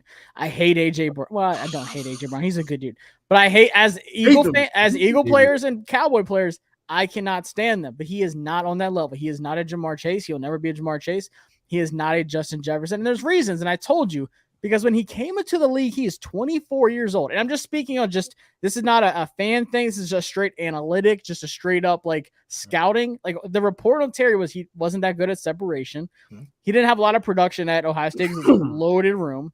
And he came into the league at 24. Jamar Chase was 19 when he was in the draft. These young wide receivers coming out, you want them to be 19 and 20. And I get it. You're like, what's a difference in 3 or 4 years? It's a lot. And then you combine that with the turf toe he had this year. You combine that with Eric Bieniemy's scheme and a new offense. You combine that with Sam Howell and an offensive line. This has been a terrible recipe for Terry McLaurin this season. But at the same time, why is Curtis Samuel getting production and Terry's not? Terry has the most targets on this team. He has 100. He has 60 catches on 100 targets this year. That's terrible. And it's a couple things. Like I said, it's the offensive line. It's Sam Howell. But he's also had some big drops. You said at the bottom of the screener. He's had some big drops this season. But it's crazy to expect. And I think that Terry can be a good wide receiver one. I think he's an excellent wide receiver one. And like I said, he was a third-round pick. If you can get a wide receiver one out of a third-round pick, that is phenomenal. But people are telling me, Josh, don't throw money at Mike Evans. He's 31. Mike Evans has had a 1,000-yard season every year of his career for 8 seasons now. And Terry's only 2 years behind him. Terry's going to be 29 years old next season when the season starts. It's okay. Like, Terry does not have to be a Justin Jefferson. He does not have to be a Jamar Chase. I don't think he's a top 10. I think he's right outside of it. But that is okay. But at the same time, that's why you got a Jahan Dotson as high as you did at 16. Because Terry can't do it all by himself.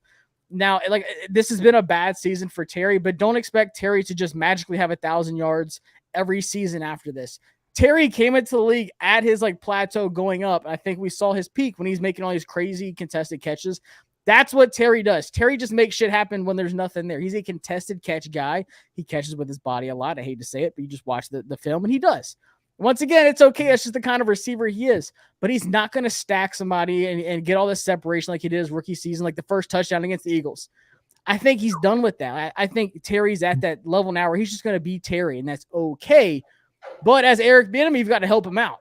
You can't like treat him like he's Tyreek Hill and just expect him to get separation and this whole like scheming him open kind of thing. You don't do that with Tyreek. You don't do that with Jamar Chase.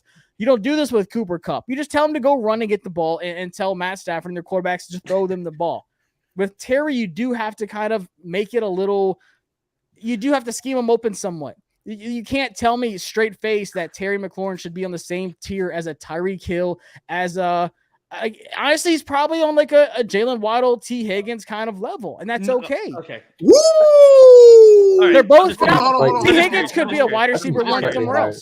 But would T. Higgins be Tyreek? Hey, 5 catches on 9 targets, 39 yards. 5 catches, 8 targets, 31 yards. 4 catches, 8 yards, 41 yards. 2 catches, 7 targets, 12 yards. This is Jamar Chase with Joe Burrow. These are some stat lines, and these are big games. This is against Buffalo. This is against division rival Baltimore Ravens, division rival Cleveland Browns, another one against the Ravens. These are big moments, and yet he disappears sometimes. Got 100 The difference, though, between catches. When's the last time People Terry's said got we're not 19 targets in a game? Terry has Jamar Chase 100. had 19 targets Jahan in a has game. 70 at second. The last 5 games, Nakua Terry had has a 20 lot of targets targets in a except this game. week. Go look at it. The last 2 games. When is Terry McLaurin getting that kind of love? Tim, the difference between a Jamar Chase going for 5 catches and 39 yards and Terry going for that amount of production is that I expect Jamar Chase to go off within the next 1 to 2 weeks after that point. Like in terms of going for 100, 150, 200. I can't see that out of Terry. I'm sorry. I just he doesn't can't. go and cry to the offensive coordinator over and over and over again and say, "You were going to trade me before this." If you don't want to do that, Joe Burrow had to come out and say, "I'm so sorry. I'm going to work on getting it." And then the next game, he gets 15 targets after the first 2 weeks. Like, we don't ever do that with him, Terry McLaurin, ever. But we've asked him to show up in big moments when we need him, and he stepped up. Okay, is he technically as good as Jamar Chase? Fine, that's fine. You don't have to say he's better than Jamar Chase, but this dude is absolutely elite. He has stepped up so many times, but we've never done that with him. It's a heavy word. It is Dude, it is a heavy he word. has done it. He will He's get not open elite. on He's every very corner good. that has ever happened in the league. He could do it against But anybody. he's not doing it right now. Okay, He I've has heard gotten Juan- open. I've Louis heard T, Juan talk and about him John. getting open. Let me We hit him don't real get him the quick. Let me hit him football. real quick. Let me hit him real quick, Tim. Pause. Timeout flag on the play. I want to hear They were also Juan. 1 and 3 in those I games wanna where hear Jamar John, Chase didn't and then show y'all up either. continue the argument. Juan, what's your thoughts? Where do you put Terry McLaurin in the league? Is he top 10, top 5? Is he a wide receiver 2? Is he trash? Is he wide receiver 3? Is he trash? Is he the best receiver in the league? Like, is you ready to throw hands like Tim ready to throw hands right now? Like, what's going on? Hey, look, We don't man, scheme look. Tyreek Hill open, is what somebody said. He moves. I do believe Tyreek does keys. The truth of the matter, the thing that's more important and more so than anything else, in the words of Ron Rivera. We got everything in this room. Terry McLaurin does not get. Terry McLaurin to me is still a wide receiver 1. Okay, yes, I'm as filming as I'm as hot as Tim. Yes, I'm up there with him, but I'm just not showing it because Tim is doing it. Y'all don't need all that. Terry McLaurin to me, y'all just made the comparison to Monday night about Jamar Chase getting the opportunity that Terry McLaurin doesn't. Y'all said y'all don't see Terry McLaurin getting those opportunities. Correct me if I'm wrong. Jamar Chase scored a touchdown on a single go ball where Jake Browning just threw a beautiful ball and Jamar Chase ran right under. You telling me you don't see Terry McLaurin doing that if given the opportunity? He hasn't got those opportunities this year. Zach Taylor drew that up for him or told Jake Brown or whatever to do that. Terry McLaurin never gets those opportunities here. Terry McLaurin doesn't get the ball in his hands enough to even be considered as far as you guys saying that he's just randomly fell off. This man has been doing this thing consistently 1,000 yards with so many terrible quarterbacks for the last couple of years, and you think just randomly he just fell off this season. No, a lot of it is due to the play calling, and it's so bad to the point where I'm missing Scott Turner because I knew at least with Scott Turner, if he goes 1 week, listen, if he goes 1 week getting 2 receptions, I know at least the next week with Scott Turner, he's going to get at least 10 targets. This man, it feels like Terry McLaurin must have did something to Eric Bieniemy doing to some. I don't know if he said anything to him, but he's getting 0 targets in the game. And we're just supposed to just deal with that. EB like, yeah, what you going to do about it? I know Terry right there. He ain't getting the ball, though, and we just supposed to deal with it. Man, cut that out. Terry McLaurin. Hold on. I will say this, though, before we continue. I want to just give my spiel. I wasn't even. I don't think Terry McLaurin's on the same level as Jamar Chase, but I don't think it's far off as y'all saying it. All right, no. Jamar Chase does hit different because he's younger, faster. I get that. Fine, whatever. How about AJ Brown? Someone around the same age. Terry McLaurin ain't when he had better stats than him until he had begged to get out of there to go to a stacked team, and now he's a top tier. I'm about to say, I agree. He's going to a stack team with Devontae Smith, but he's better. Still putting He's in the. Devontae Smith is a positive. Yeah. No, but he's still putting up the yardage, the stats that he's putting up, even with the Devontae Swift, Smith, and all the other weapons that. What he's saying is that there's someone taking production as well, and he's still producing. No, Jahan's not taking production, and we're like, guys, what's going on with Terry? I think what Tim is trying to say is that he's in a better situation overall with Jalen Hurts and MVP candidate. Yeah, we suck. A quarterback that can just sit behind the offensive line for 15 seconds if he wanted to. He's in a place where Terry McLaurin, y'all just said it yourself. He doesn't cry for the football, but I guarantee you, if Terry McLaurin was to do what AJ Brown do, Jamar Chase do, he would get the football. But he just doesn't do that.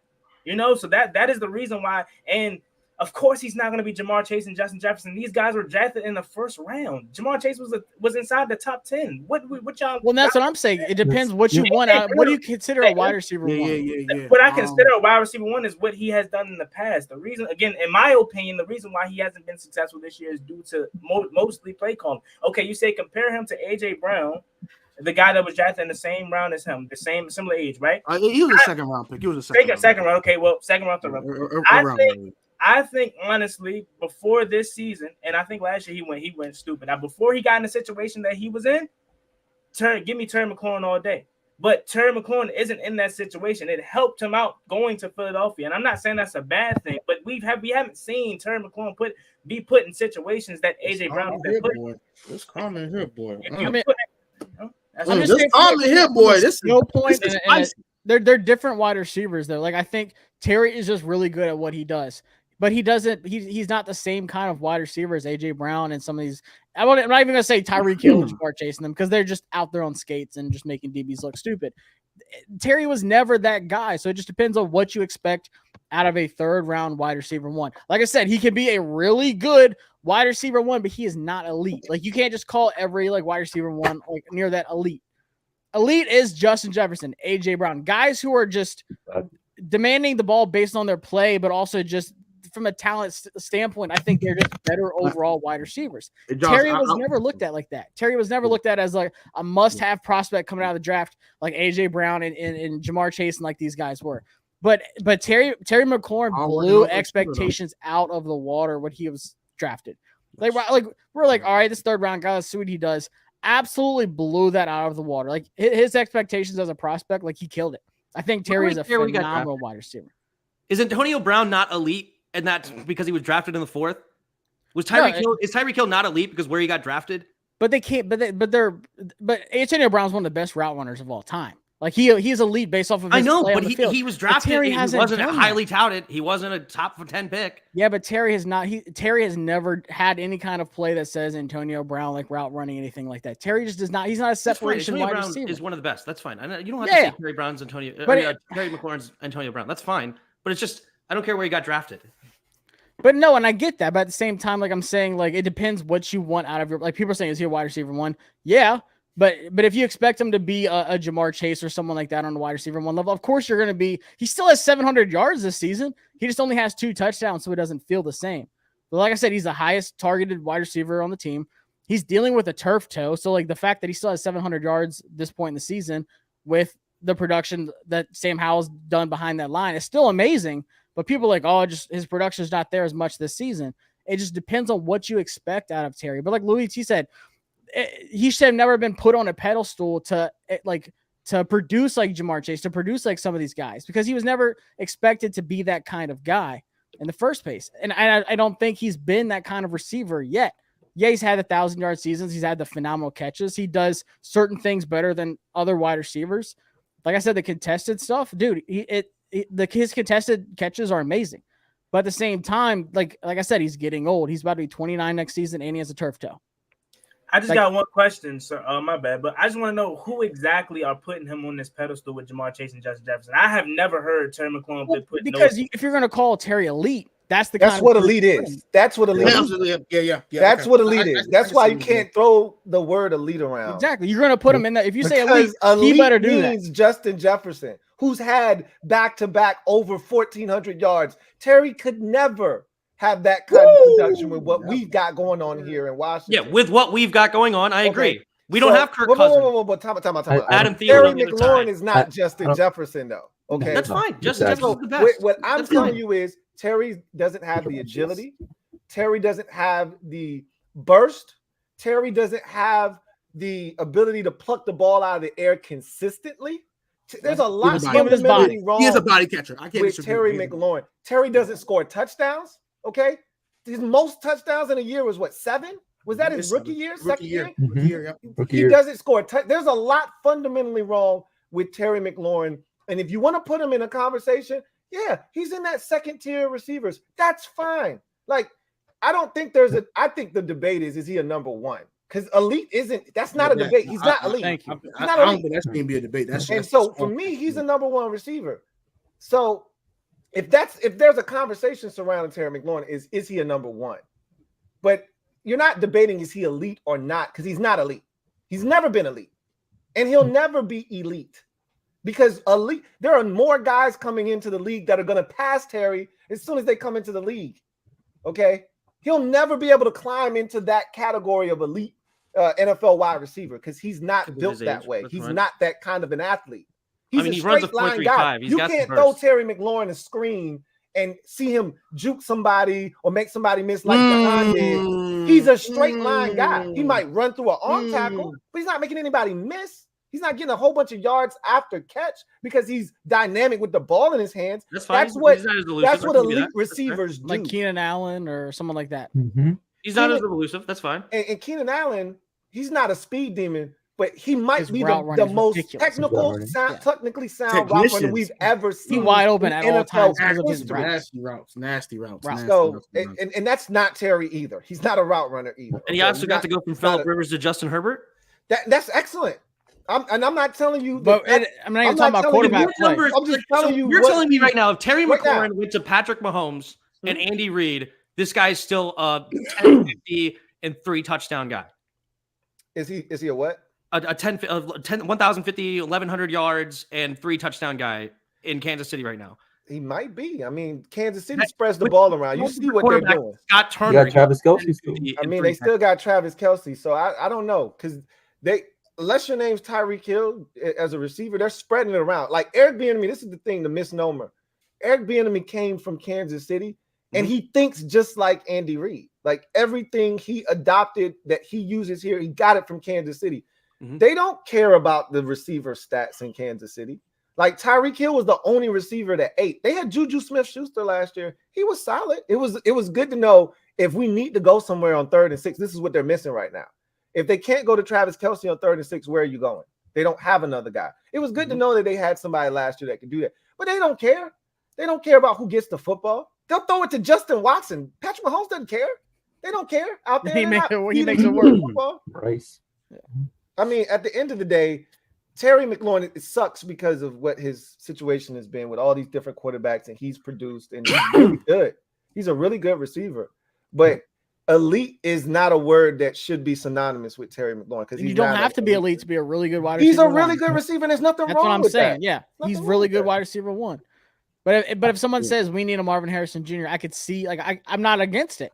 Thank you. I would love to see it. I would love to see it. We just never will. It's a what if situation. Because Marvin Harrison Jr. is elite. We're not in a world where Terry McLaurin has elite neighbors is elite. Let me hear John real quick. God dang, what is your thought on Terry McLaurin, John?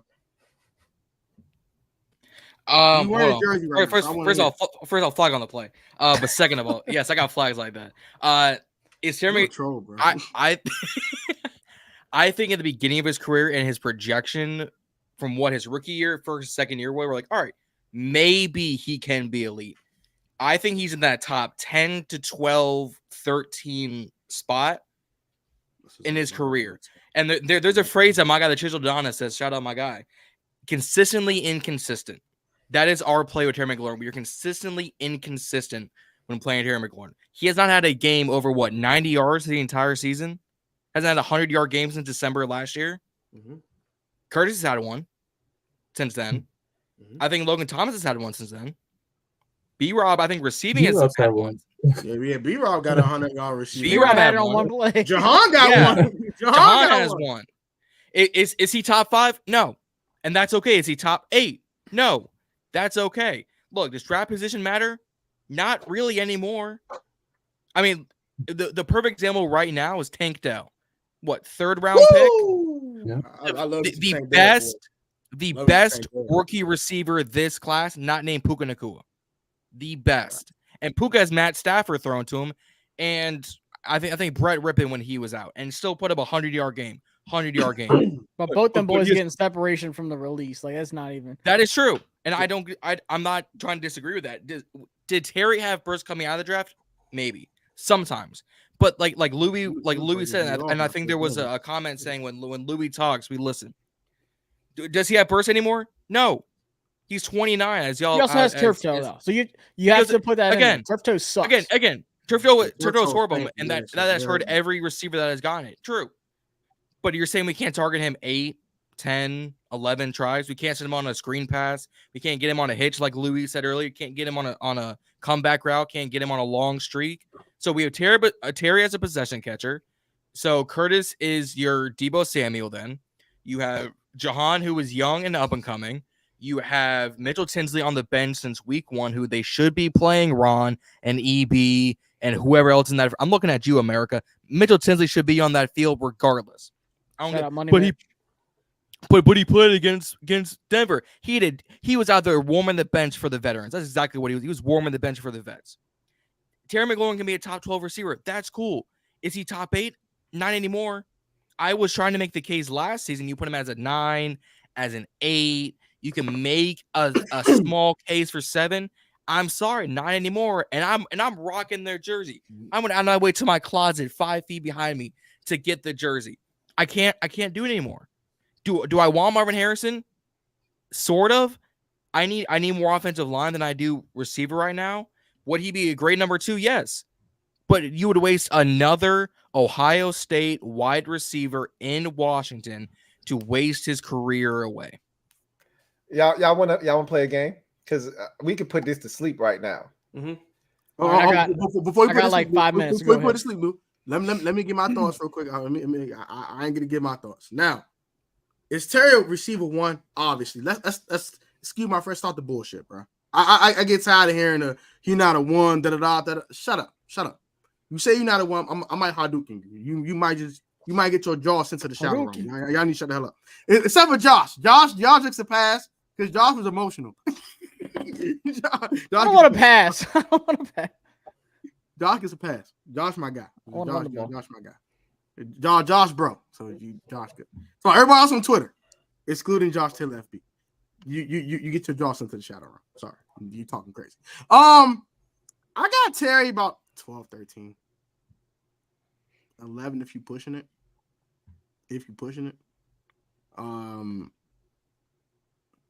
Would he be a great wide receiver too? Heck yeah. But he's definitely a 1. And that's crazy if you think he's not a 1. Now, was he showing elite play for his draft position in his first couple of years? Did he show elite potential? Yes. But with bad quarterback play for his first 4 years of his career, with a play call that did not prioritize him, he wasted his prime. Terry hit his peak, whether you like it or not. It's going to go downhill from here. Sorry, not sorry. It's just the facts. It's age. You get older. And he has turf toe. I love Terry. I love Terry McLaurin. I want to retire commander. I think if Beans were better, he would have surpassed all the wide receiver records in Washington history. You'd have passed all of them. He would have been on top of arm mark and all that. But crap happens. Luke ended though. Go ahead, Luke. I'm done. No, I was saying we could play a quick game to kind of because everybody wants to throw numbers out there, and it's really easy to kind of put this thing to bed if we really want to truly do that, right? Go ahead, please. All right. Is Terry McLaurin better than AJ Brown? No. No. That's one. Is Terry McLaurin better than Devontae Smith? Yes. I think he is. I think it's close. I I think it's. We talking about number wise or just overall? Would you rather have Terry McLaurin or Devontae Smith? Like today, that's hard because give me Terry over Slim Reaper right now. Smitty is still super young, but I'd take Terry slightly right now. I'd take Terry. Okay, so we still at one. Stephon Diggs. Give me SD. Give me Diggs. Jamar Chase. Jamar. I gotta take Jamar, bro. That's three. Justin Jefferson. Obviously, bro. Go ahead and put Cup. Obviously, bro. What you say? So go ahead and put Cup too. Cooper Cup. Yep, Cooper Cup. Cup right now? Bro, Cooper Cup. Right now? The 2023 Cup, no, because he's been injured so a lot. But Cooper Cup, if everybody's healthy, I'm taking Cup. If everyone's healthy, I'll take Cup. Yeah, we're saying overall anyway, though. Like overall. Overall. Like on Madden, who you take? You can get a Cup, I guess. Although on Madden, Terry's like a Who you 90 playing? 91. That is true. That's tough, though. I like Cooper Cup, man, but yeah, give me Cup. Go Cup. That's five, right? Yeah, so he's not. How Lou said your glass of Cooper Cup. That's right. CD Lamb. I'll take my glass. CD Lamb. I'm taking CD. He showed it this year. All biased, man. FCD, no. I'm not doing it. No. All biased. I hate CD Lamb. Can't stand the Dallas Cowboys. I hate his ass. But bro, it's true. You got it. If you don't say it, you definitely got the homer glasses. It's very unfortunate. I got the homer glass on right now. So no, I got as a talent and as the agility, I would take CD. Bro, I take CD. Damn, it's tough. I would take CD with hate in my heart. See, when you actually start to get up hearing that, bro, I can't say that, mama. Y'all gotta put your bias aside, man. Yeah, when you give me CD. There's one you're gonna say that's gonna be really close. I think the reality is starting to set in, guys. Like when he starts to name up these. I mean, I can keep going. I'm writing them down as y'all talking. I mean, that's six. That's six right there, right? Okay, you know what?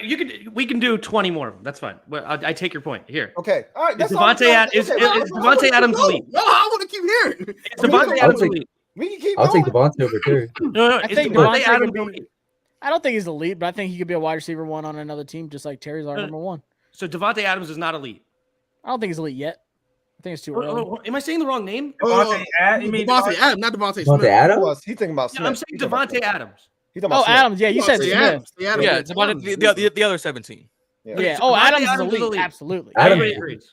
Oh yeah, he could go. Okay, then why does Michael Pittman Jr. have more yards? Man, why does Nico Collin have more yards? Why does are we going to start making excuses now for Devontae Adams of how he doesn't have a quarterback, he doesn't have an offense, he doesn't have things around him, he doesn't have these players putting these stats up these here? players can have down seasons, down games, but like for me, but for me, it's like, can I expect a bounce back, like major season to follow, or maybe a bounce back game to follow, like for Jamar Chase, for even a Devontae Adams, like I can expect that. I'm telling you, like putting my bias aside, for Terry being my favorite player, I just can't see a 1,500 yard, 1,400 yard season out of Terry. I just can't. I can't. I'll say this: if that was to happen, it would have been this season. Why does Nico Collins have more yards? Great point. Because CJ Stroud is playing an MVP level football. Yeah, well, I'm just throwing this out there. It's a scheme. These dudes are wide. Okay, so now we're gonna say we're scheming. Then we're gonna say that the situation. It's wide. But I can't say that for Terry. That's excuses.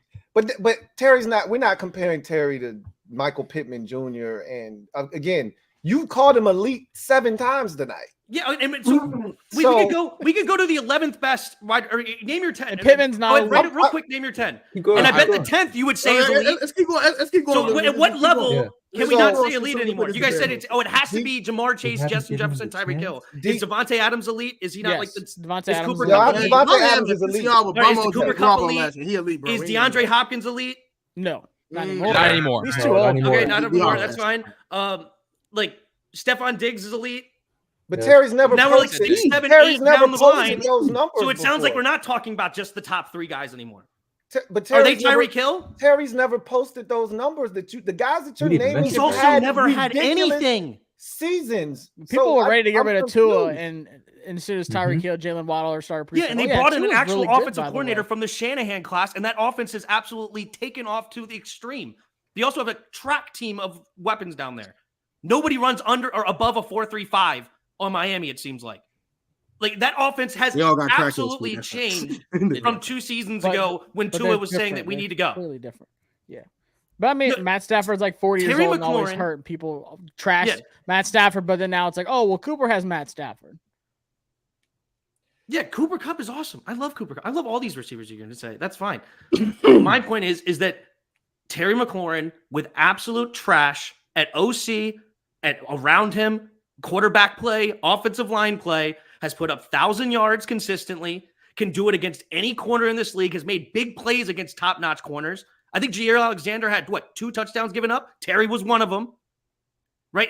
This guy, Terry McLaurin, can do anything against anybody in this league, which is why I'm saying he's elite. You could put him in against anybody, and he can get open. And he can make a grab for you when you need it. When we need a play, we could go his number. We could call his number against Seattle, with Devon Witherspoon and what's his name. Actually, I don't think they had him on that play particular. But anyway, Devon Witherspoon and Tariq Woolen. Tariq Woolen, but I think it was actually the 3rd string for some reason, some dumb reason they put. Well, on yeah, Woolen Terry got McLaurin on benched that because one he play. could not tackle. Yeah. Anyway, Yeah. so we've seen it against so many top-notch players over his career with absolute trash. And there's only one other guy that's done something similar with absolutely 12 different quarterbacks, and that's DeAndre Hopkins. That was the only other guy that did it in Houston when he had Brock Osweiler and all that sort of trash. All these other guys that we're talking about, I mean, we're talking about Stephon Diggs going from Kirk Cousins to Josh Allen. We're calling Keenan Allen going from Phillip Rivers to Justin Herbert. We got Tyreek Hill going from Patrick Mahomes to Tua Tagovailoa with Mike McDaniel. We're talking way different situations. So It's- what yeah, go ahead. my point is, Mhm. if we gave Terry 15 targets a game Mhm. in situations where it's a catchable football, Mhm. is he going to post the kind of numbers that elite receivers post? Is the question. Did he not do that his first game ever against Philadelphia, where he should have had an even bigger day if Case You Keenum had a didn't 200 overthrow yard him? Yeah, day. If nobody's Case down Keenum- there, but nobody knew who he was then. Now they're treating him like an elite receiver. Now they're bracketing him. Now they're giving him that attention.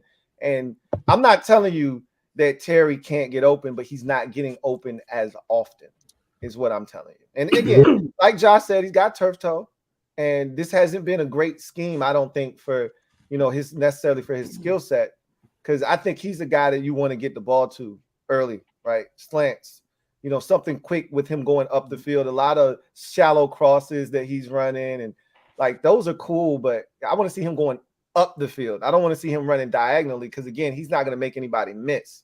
So I don't think this is necessarily playing to his skill set. But what I'm essentially trying to say to you is there have been opportunities this year for him to make some big plays. Yes, this year And he hasn't made them. Yep, he's dropped a few this year. So my big thing Before is that, he didn't do very many of that, but no. this year it's And been a I good year. still love It's a recipe Terry of McLaurin. I things. just want to make sure I make this abundantly clear. I think he's a number one receiver, Mhm. but again, I don't think he's elite.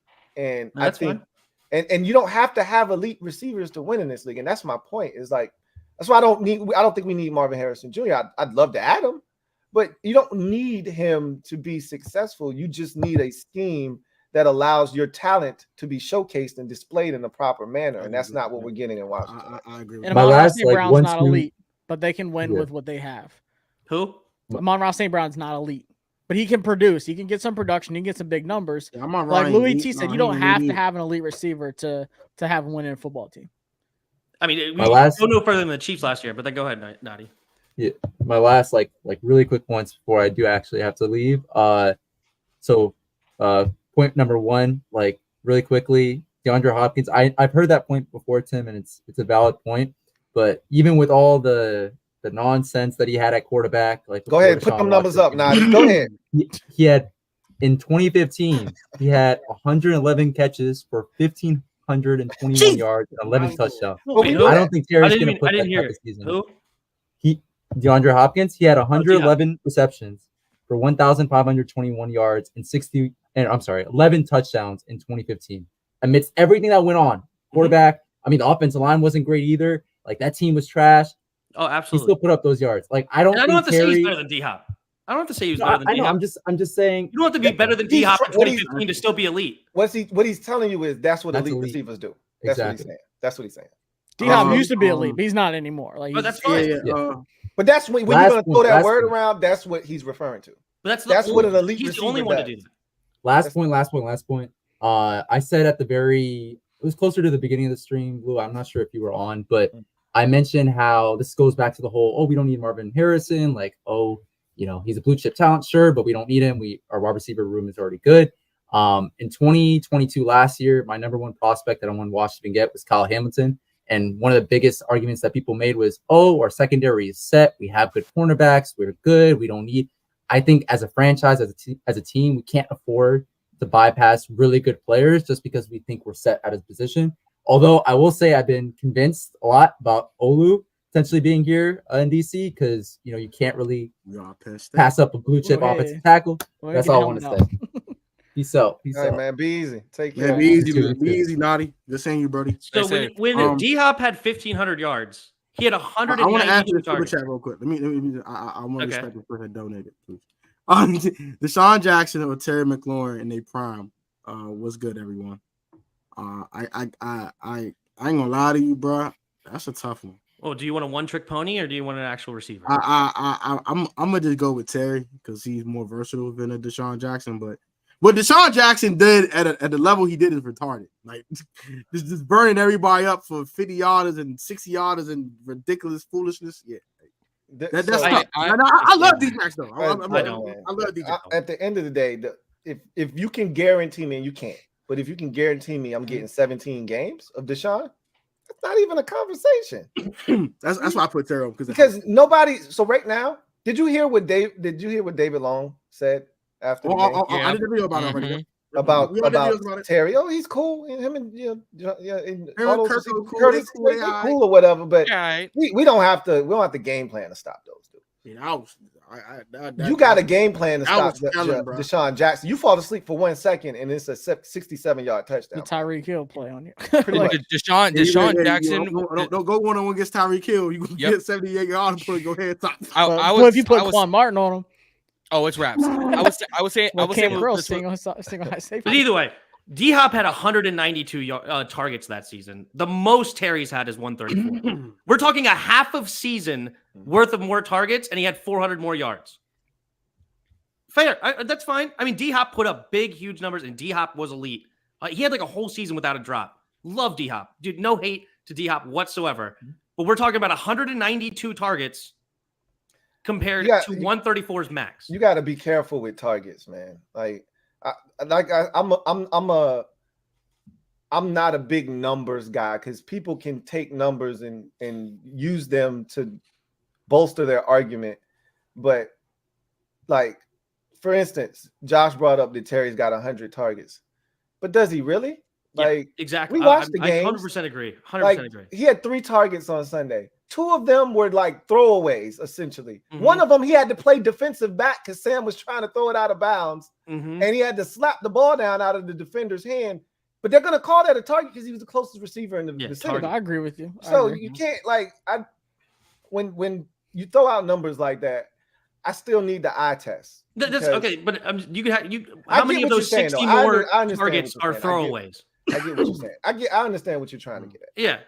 Like we've never ever done that with Terry. And my eye test is he could get open against anybody. He's made huge catches when we needed it and big time plays. Like Terry is awesome. We're not saying he's not, bro. Like I'm saying he's top tier. He can put with anybody if you actually used him in that way. So big. All right, so I'm gonna make sure that I get your point across. You basically said, let's just say we swap SD and Terry. And you basically saying that Terry McLaurin be a 15-yard receiver in Buffalo. Is that what you're and saying? like 10 Is touchdowns. that what you're saying? Or you What swapping was out Diggs' him numbers and last AJ? year? He Big played with Kirk numbers, Cousins. He's gonna be a Huge. 15-yard receiver. Is that what we saying? Yeah, if they actually targeted him like any of the other top guys, I think he would have those kind of numbers. Absolutely. I wouldn't even go as far as Buffalo. I want to make 2 points. First of all, if Deshaun Jackson was the Tyreek Hill before Tyreek Hill, that's point number one. Facts. Point number two. Facts. Point number two is you don't even have to go that far. You can go in division. You put Tyreek in Philadelphia or Dallas, he gets a 1,200 yards. If you put CD and AJ here, I don't think they get that. Woo! Hot take as it is, I'm sorry. To me, Well, to the me, difference that they personally, might actually do it is because they might actually go into Eric Bieniemy's room and start throwing hands or something if they don't get it. They That's- might but- do it. But that's the other thing. But that's the other thing, Yeah. right? But I want to make this last point, and then Juan, I'll let you go because my bad for cutting you off. The names we've been throwing out: Antonio Brown, AJ Brown, George Pickens, for what it is. And before you come at me, this is the point I make. Those guys, CeeDee Lamb, they also have the Jamar Chase, the diva mentality of it's about me, then the team first. Terry has always been a team first, franchise second, him third. Why do you think he's up for Walter Payton Man of the Year this year? Why do you think he took somewhat of a lower contract than every other team that was gonna offer a Debo, a DK, guys like that who are making big money? He was the first or second one to get money, and then everyone else got it. He knew that this team wasn't that good. I compare him and as an IQ to Brady. He cares more about the team than himself. He's not. That's all I'm saying. That's cool. Anyway, I think I've said my piece. We all love Terry, man. It's just I really think as Apex, if he had the quarterback play, he was getting the targets and all that, I do think Terry could be a 1,325, 1,350 yard receiver. I just don't think he's a 1,500 yard dude myself. All right, that's fine. I think he's one step below it. If And he that's had Kirk crazy. Cousins, he'd be a 1,300 yard receiver. I agree. 1,350, 1,400 yards. We got extra targets. And that's all Tim was trying to say, man. That's all Tim was trying to say, man. I respect that. But it's that elite word that means that's when you cloud the conversation. But we're not gonna go in circles. Not again. Is Terry elite? No, just kidding. Here's my piece. Hey, Josh is like, hit the music. I love Terry, bro. I would Terry my But life. I have Terry McLaurin's high school jersey, bro. Like, come on, man. Damn. He's been the only positive thing out of the last That's 20 years. Terry's autograph on this hat right here. So we all love Terry McLaurin, but it's just we got a different opinion. You know what? Actually, I have one more thing to say. I think it's funny. Not again. With Kirk Cousins, Stephon Diggs was only 1,100 yard receiver and six touchdowns. So if Terry could be a 1,300 yard receiver with Kirk Cousins, then he would be better than Stephon Diggs. Get him, Tim. I really think Stephon was starting to come into his own though when he forced. Yeah, he was starting to because he was playing with Case Keenum. With Case Keenum. And if he would have, because I mean, look at Justin Jefferson.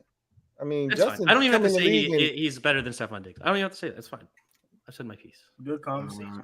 I'm a little biased because SD's from here, so I'm a little biased. I ain't gonna hold you. I think Juan a little biased too. We love SD. Juan's a weird dude though. We love Juan's a SD, weird bro. dude. I know some people that went to college with him in Maryland. I've heard some weird ass stories about Stephon Diggs. Like I would take a Terry character over a guy like Stephon Diggs any day. Yeah. Like and that's another thing. Like I don't want some diva that like, unless you're like producing like Jamar Chase and stuff like that. Like the last thing I want on this team is some diva that's getting thrown out like, oh, he wants to go somewhere else. He's not happy here, kind of thing. So like you have to like Terry is like the epitome of what you want in a football player. Like I have nothing negative ever to say about Terry. It's just I just don't think he's elite, and that's okay.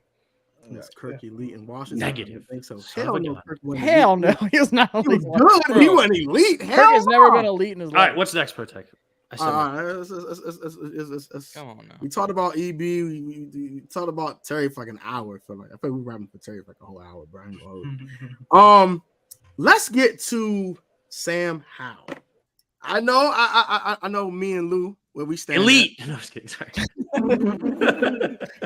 MVP. Okay, so Sam Howell. What are your thoughts on his season? What's a strength and weakness to his game that you see when you watch when you watch them.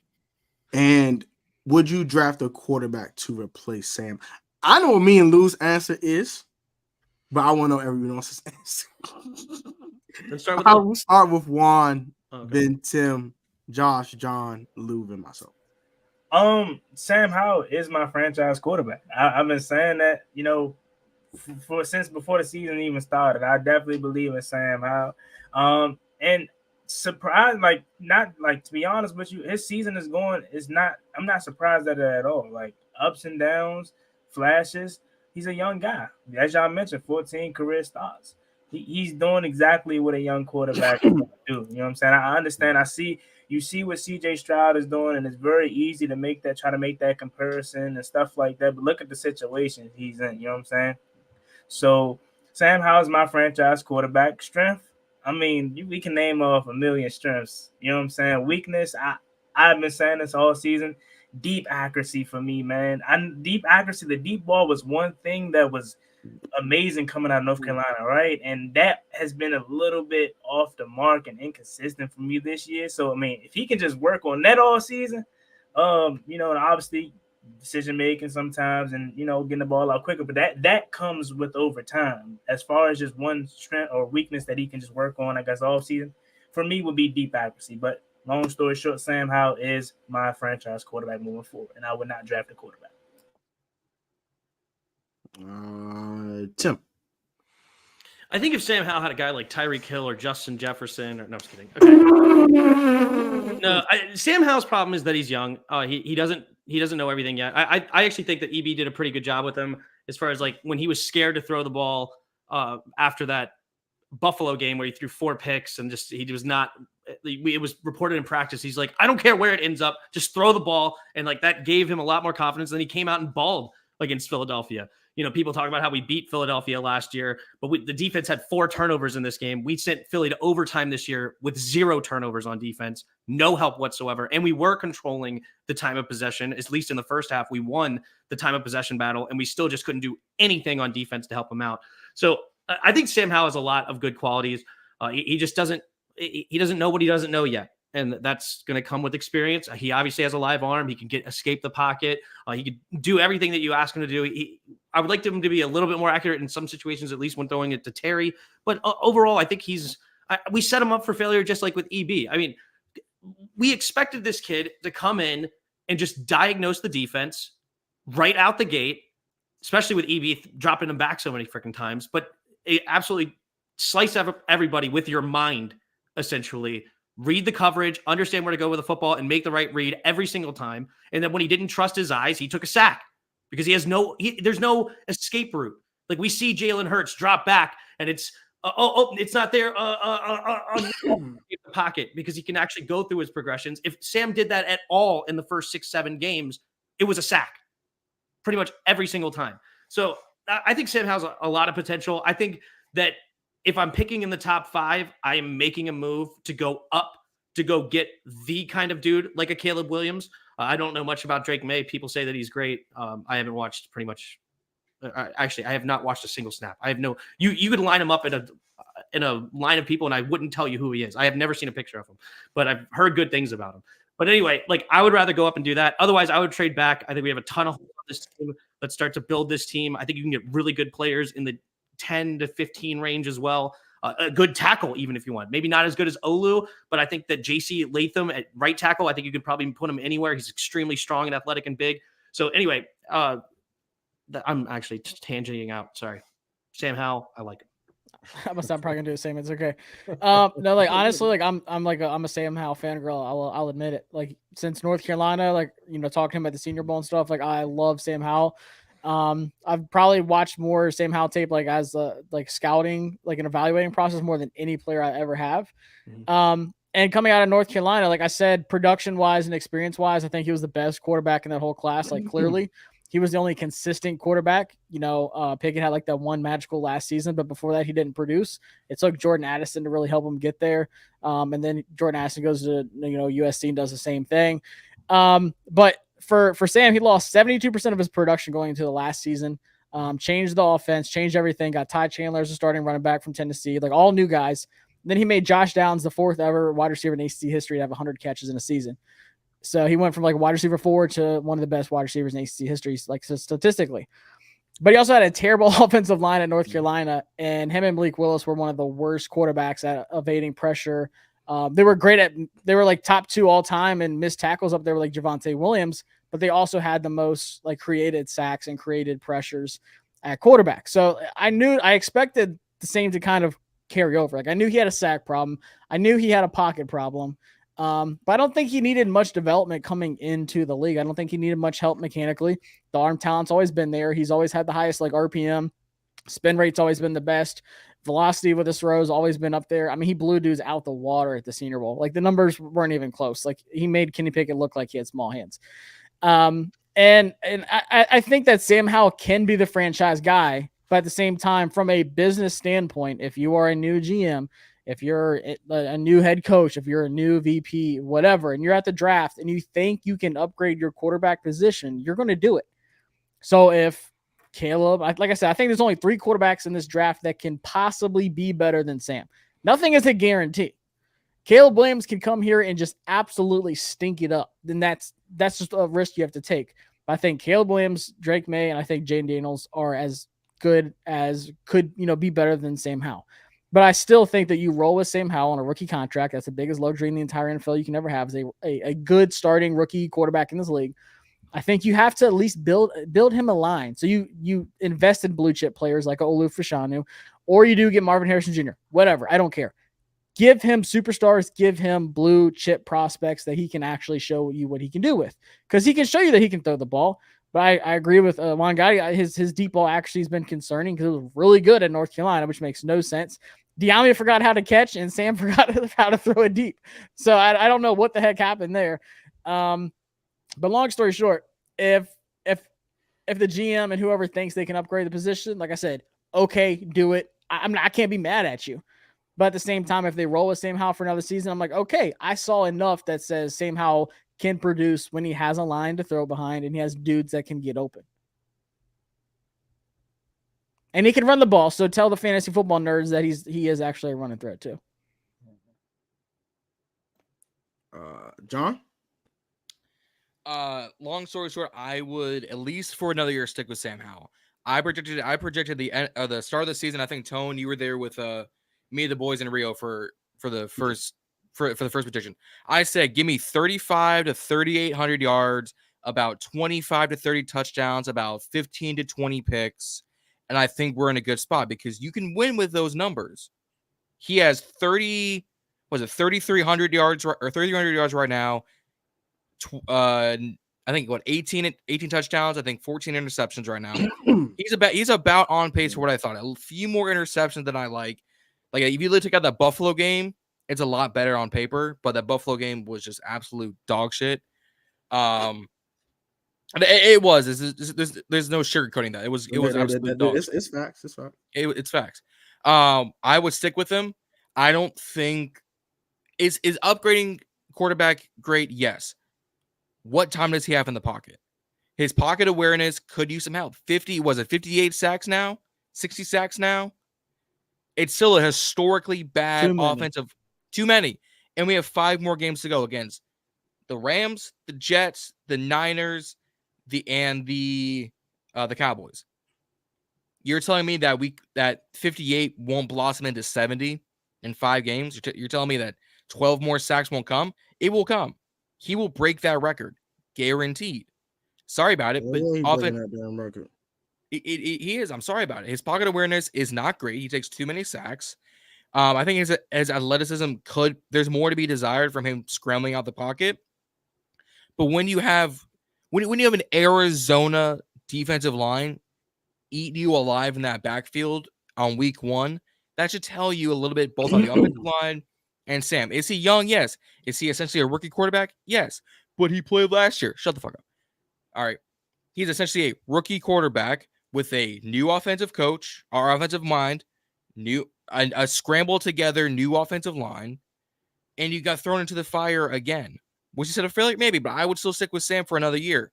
Then see what you have next year. Lou, I already know your answer, but you can go ahead. Yeah, You can no, go ahead. I mean, I don't have to add anything. I'm gonna just everything Josh said is how I feel, pretty much. Yeah. I don't really need. Y'all know how I feel about Sam, and the deep ball accuracy has been a little bit concerning because that was one of his strong attributes coming out. And watching the tape today, this game was the first game where I saw him seeing ghosts a little bit. Yeah, like he was a little fidgety back there. He galloped randomly when he got out the pocket. He spun and got out the pocket and galloped randomly. Like what? Literally, there were times where he could have set his feet, and there was like a flash of color, but there was no threat of pressure. But he felt pressure that wasn't there. Right, so he starts to move, and now he can't set his feet. Now you can't deliver the football. Early in the season, he was fearless, man. That Denver game, he was standing in there. Pressure was coming. He didn't care. He was standing in there. He was delivering dimes. Now you can start to see the toll of all the hits and everybody telling him, get rid of the football, get rid of the football. And I just want to see him settle in, settle down, and, get rid of the football, but settle down, settle your feet, and get rid of the football, right? But he deserves another year, period. Yeah. I have one thing to ask before Tone goes, and sorry for cutting anyone off. I agree, but when does he have this time? 58 sacks right now. You play a Jets defense. You're going to play a Cowboys defense who's already eaten you alive. You're going to play the San Francisco defense who just shut down Philadelphia, and you're going to play a Rams defense who is quietly middle of the pack. When is he going to have time to set his feet? Andrew Wiley is going to get spun out of his shoes. Charles London's going to get beat. Austin's going to get bull rushed. Larson's going to break his ACL and knee again. Sorry about it. I can predict it now. And Chris Paul is going to be out of thin air. I want to believe that he'll have time, but taking 58 sacks in 12 or 13 games and not having time to truly set his feet when he does have time, I can see why he has tendencies to want to scramble. I would do the same thing. I know pressure's eventually coming because my offensive line can't stop a cold in warm weather. Yeah, and that's where you start to look at the offensive coordinator because it's his job to protect the offensive line and his young quarterback. So that's when you're supposed to see, like, I give you an easy, basic example from the film I watched today against Miami. They come to the line of scrimmage on a 3rd and 7. And this made me laugh because we got everybody running verticals. You can see just by the alignment, everybody's 7 to 10 yards off. So that tells you they're blitzing. Now, they got 7 guys at the line of scrimmage, pre-snap. Now, all 7 of them probably aren't coming, but there's no safety help in the middle of the field. Everybody's one-on-one, essentially, and they're going to drop 2 guys out, and they're rushing 5. Sam doesn't know this, but he does know that there's no safety help, right? So you got 2 options at that point. If you're a play caller, you tell your guy, look, slants or go ball. Like, we don't have time for these deep over routes and all of this foolishness. Digs and all that. Nah, we don't got time for that. Slants or go ball, and you just let it go, right? So we got all these guys running 15 to 17 yards down the field. Nobody's looking for the football.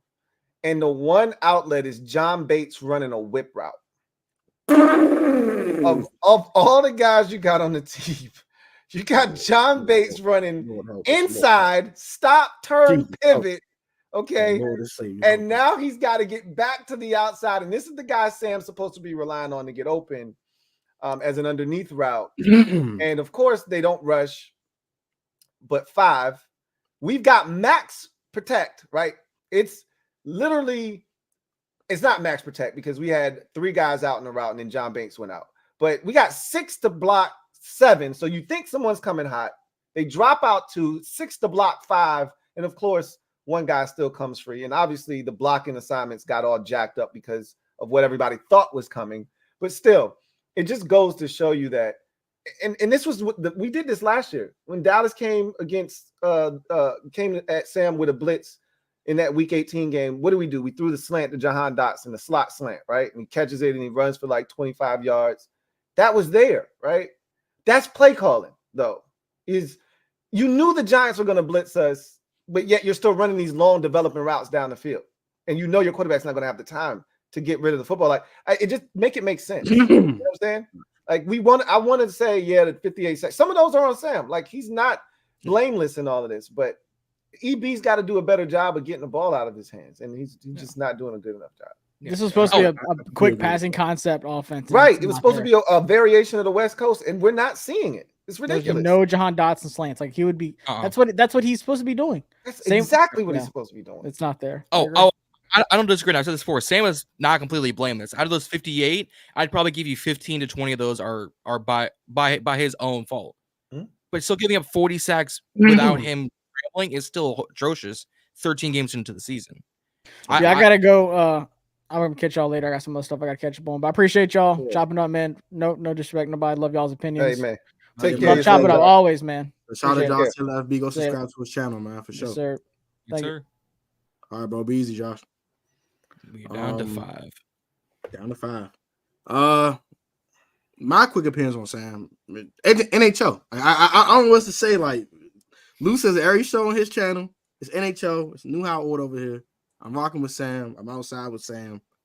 I don't care. I all that. Oh, but he doesn't do this well. Don't do that well. Okay. Quarterbacks have weaknesses. All quarterbacks have weaknesses. It is what it is. And his play call does him no damn favors. And his wide receivers don't do him no favors. Example with Jahan.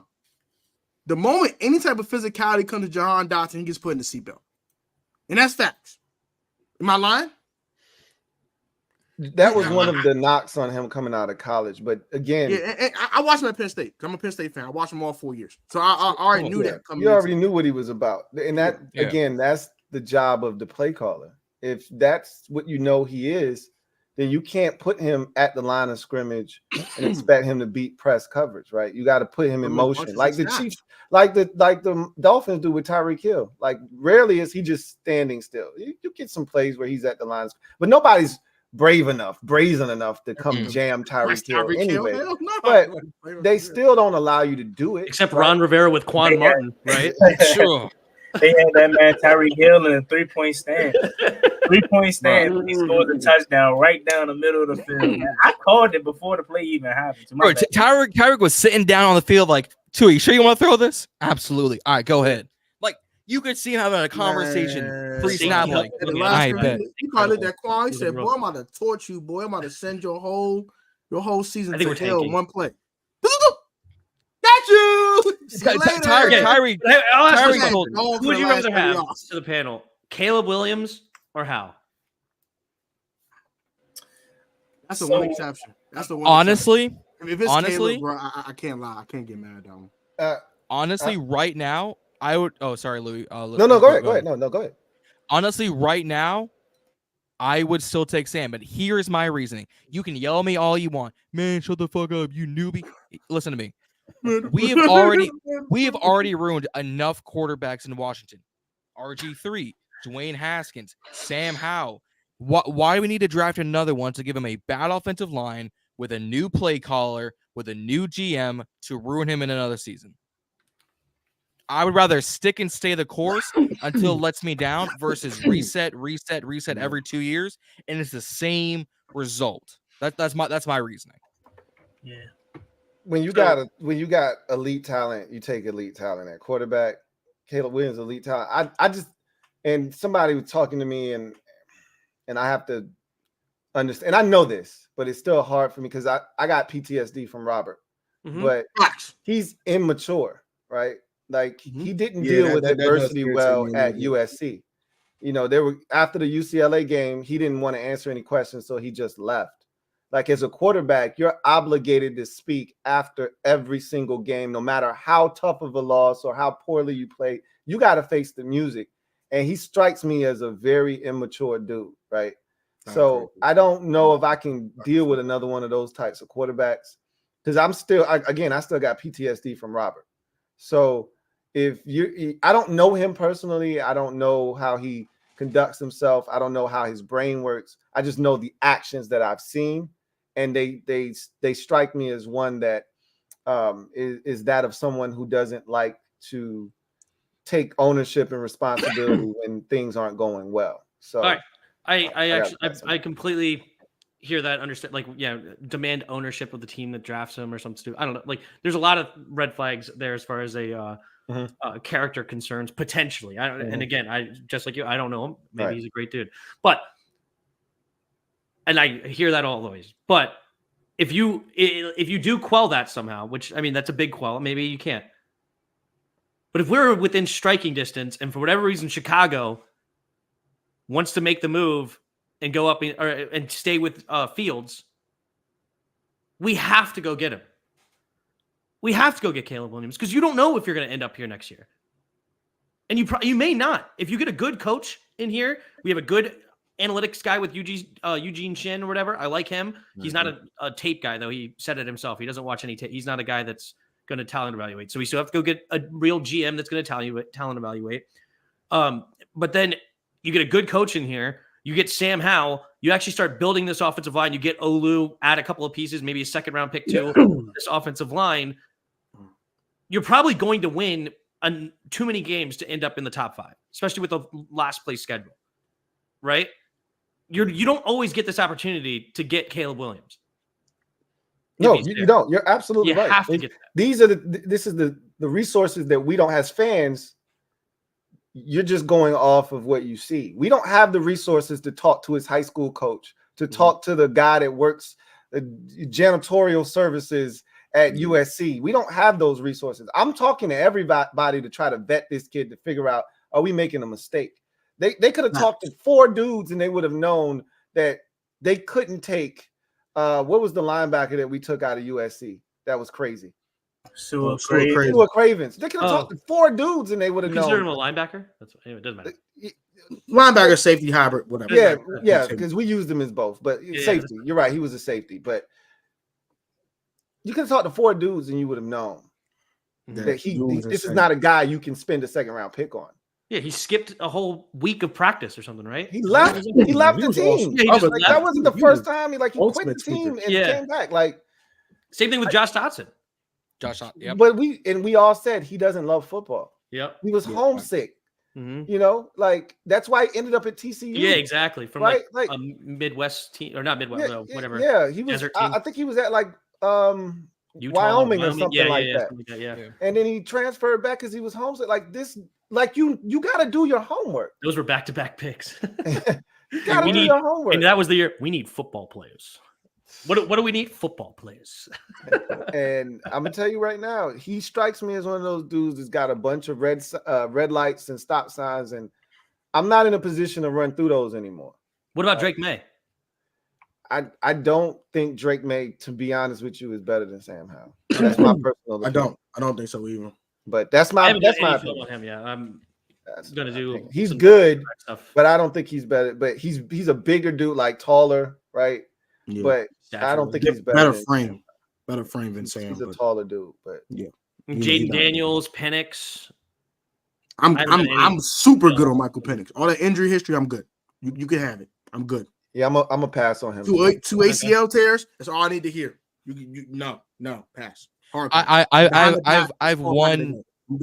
I've one quarterback question, regardless of injury. And this is recency bias, and I'm a Gators fan. For those who don't, I'm a Gators fan, and I'm saying this, right? If Jordan Travis doesn't get injured and he declares for the draft, would you take him? No idea.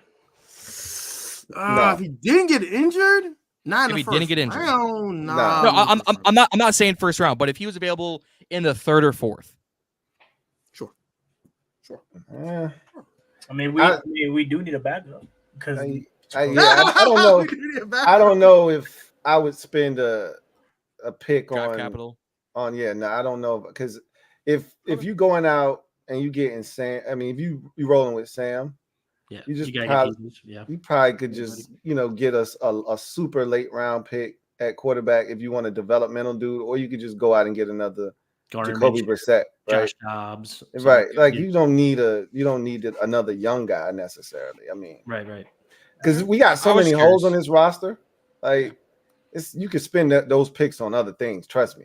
I don't disagree. I've been doing mock drafts where I double, triple dip at tackle and linebacker and quarter. I was just curious what y'all's thoughts were. That was just my.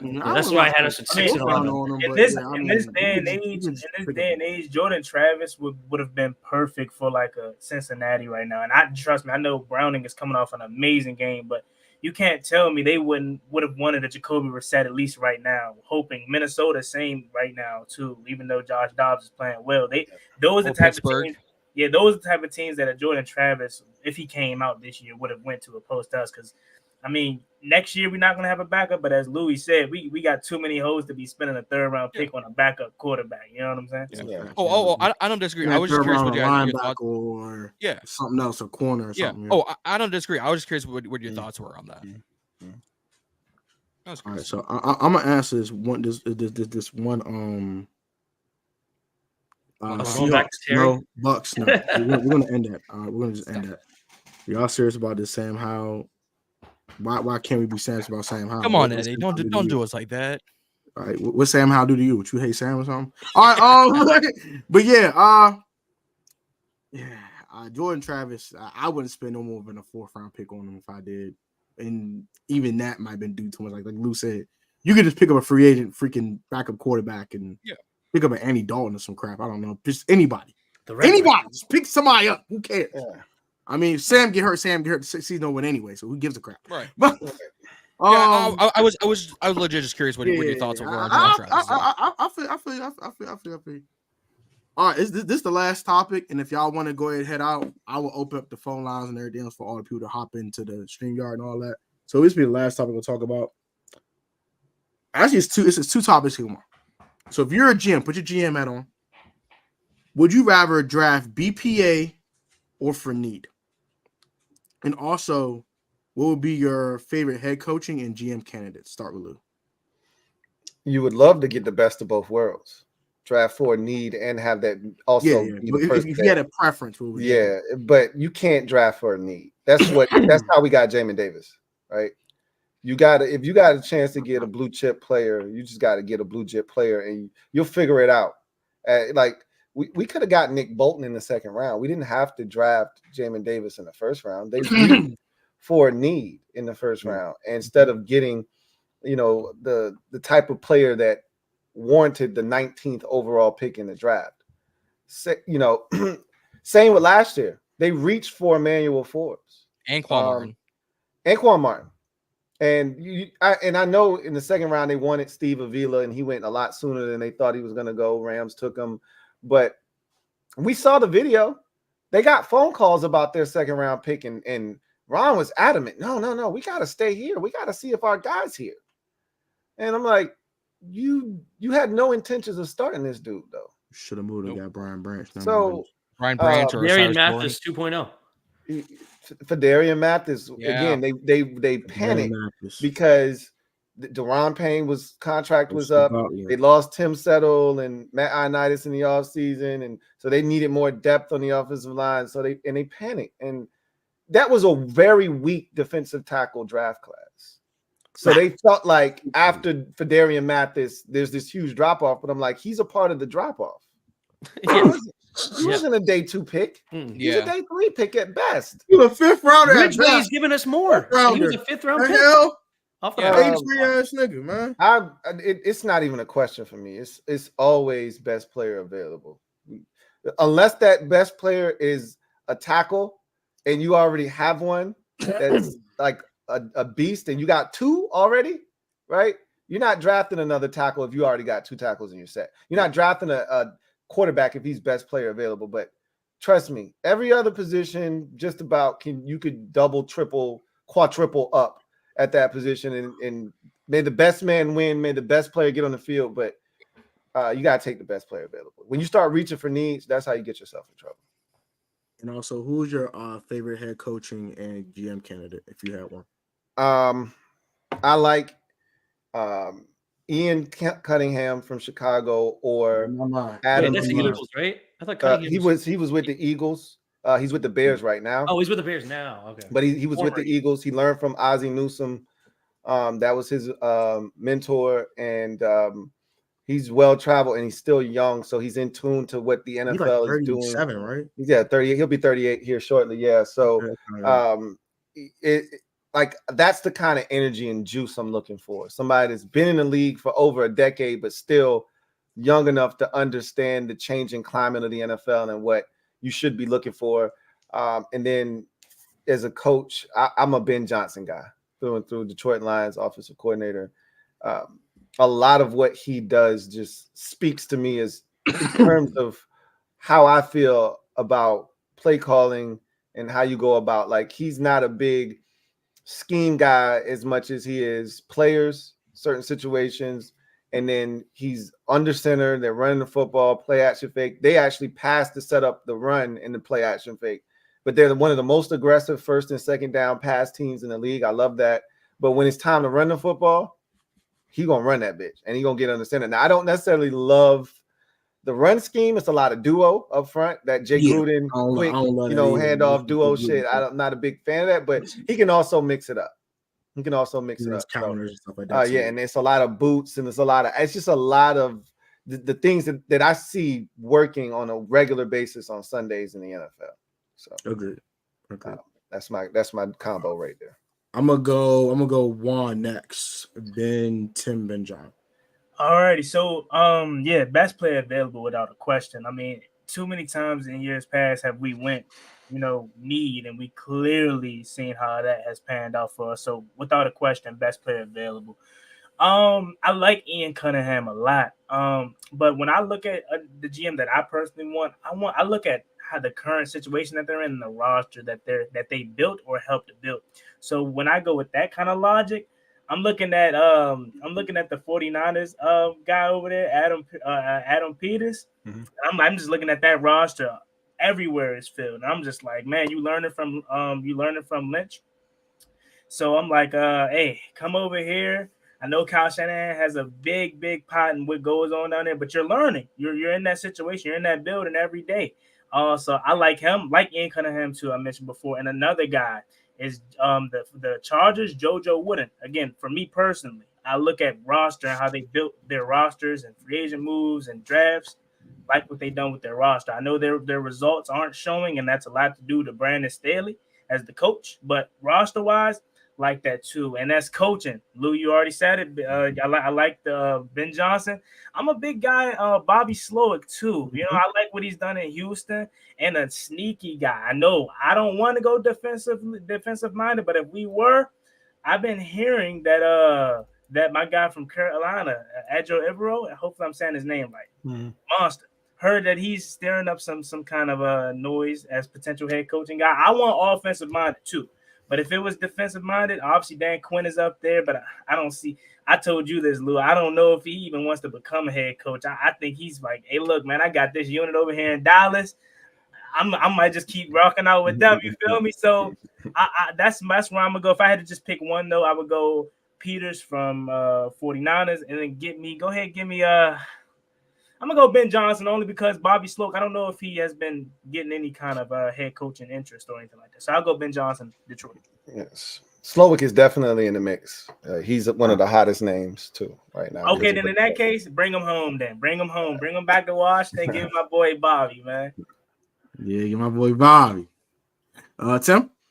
Yeah, I'm a BPA, but in both ways, best player and position. I care a lot about position as well. I want to build these lines. Like, even if they're, to your point, Lou, like if you're not going to take a tackle, or if we already have two good tackles, take them and throw them at guard. I don't like build the crap out of the trenches. Just like Eagles, we already have a defensive line. We're going to go back to back Jordan Davis and Jalen Carter. Like, that's the trenches is the most important still in a pass happy league. You got to control the line of scrimmage. So I would love to do that. So quarterback, anybody in the trenches in my first round, that's what I would prefer.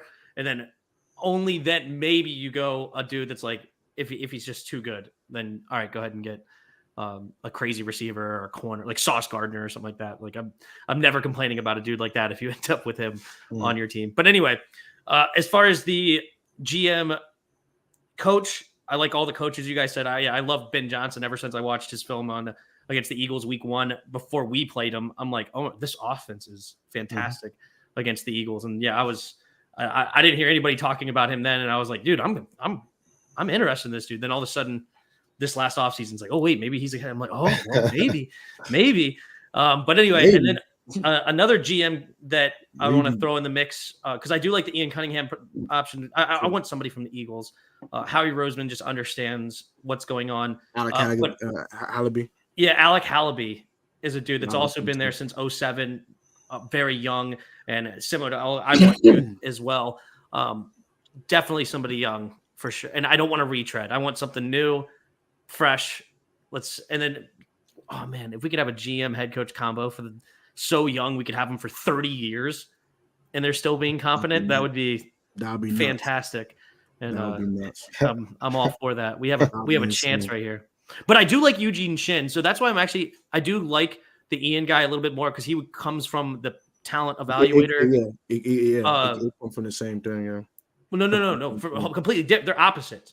Eugene Shin is all analytics. Yeah, but I also they came from the same places though. But they both I think both were in Baltimore at one point, weren't they? Mm-hmm. Oh, yeah, they both were in Baltimore too. Okay, I only knew him from the Eagles. They overlapped in Baltimore for like 2 years. Oh, well, then they're familiar with each other. Why he's a guy that we're eyeing because maybe they have that connection. Yeah, but yeah, him having a talent evaluator, like player scout background, and then you combine him with the analytical background and understanding the statistics with Shin, I think could be an absolute dynamic duo with those two. And yeah, give me any of those coaches. I'll go Ben Johnson just because he's a guy that I liked before anybody was talking to him. So why not? But Slowick's obviously killing it down there in Houston with everything he's down there. So anybody from the Shanahan tree? Yeah, you can't really go wrong. I am all for the Shanahan tree. You really can't go wrong there, huh? John, and I'll go and go last. So starting with the draft. So I think it is best player available at certain scenarios. This is my reason. So if I go Joe Alt round 7, if I go corner at 36, and I go edge rusher at 40, and then the rest I can go best player available, great. But I think it is best player available for the most part. Jamin Davis feels bad. Fedarian Mathis feels bad. Quan, Manuel Forbes, the Darius Geis or the Bryce Love picks, James Smith Williams, the Antonio Gainey Golden picks, Ryan Anderson. I add that. Ryan Anderson. Like I'm going down the vault for some of these picks because I've got PTSD from them. So it's best player available. So if I see a Jeremiah Trotter Jr. sitting there, grab him. Like they traded back up or traded up for KJ Henry. Cool. He's finally been able to play, but you could have gotten him a little bit lower. You didn't have to trade up for him. So I think it's best player available. after that long snapper. What the hell? We did trade for a long snapper. Traded up long snapper. Long snapper, bro. Like, what the hell? So and then just continue to blame him for every missed kick. Exactly. I mean, so after that long tangent of mine, it's best player available. GM and head coach. I think Ben Johnson is 1 for me. I think Bobby Slowick is 2 for me. And honestly, I might look at college slightly, only because I do want to look somewhat younger. I don't want these 50, 60, 70, year old retirement guys. I definitely don't want them old farts. I don't know old farts. I don't want Bill Belichick. No, I don't want that. You don't want Bill? Hell no. I do not need. I don't need Emperor Palpatine walking through this like his name is Daniel Snyder 2.0. All right, stop it. My man might need trade for Pete ARP to call that man. No, I'm good, bro. No, I'm straight, bro. No. So Ben Johnson, Bobby Slowick. There was one more name I had on my notes list. Brian Johnson out of Philly is kind of my like 3rd or 4th kind of look at. I say 3rd or 4th because I do need some more people to look at. And then GM wise, yeah, Ian Cunningham, Adam Peters, Alec Habley. Those are the big 3 ones. I don't think Dan Quinn's leaving Dallas. Is it Habley? Have I said it wrong? Habley. I don't know how to say it either. Hallaby.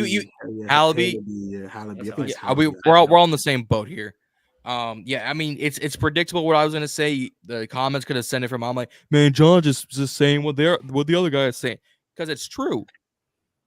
Sorry about it. It's true. It's the We know you want Niggas Bill. still arguing about You Terry. went in the different- you We went know comments you different, section, want bro. Bill. You went Comment different section, with bro. Brian They still Johnson, arguing bro. about Terry, bro. God dang. Brian All right, let me, Johnson is very interesting. My bad. Before you go to, I just want to throw one more name out there. What do you guys think about Flores? Would you guys go down that Flores? tree again? Defensive minded, huh?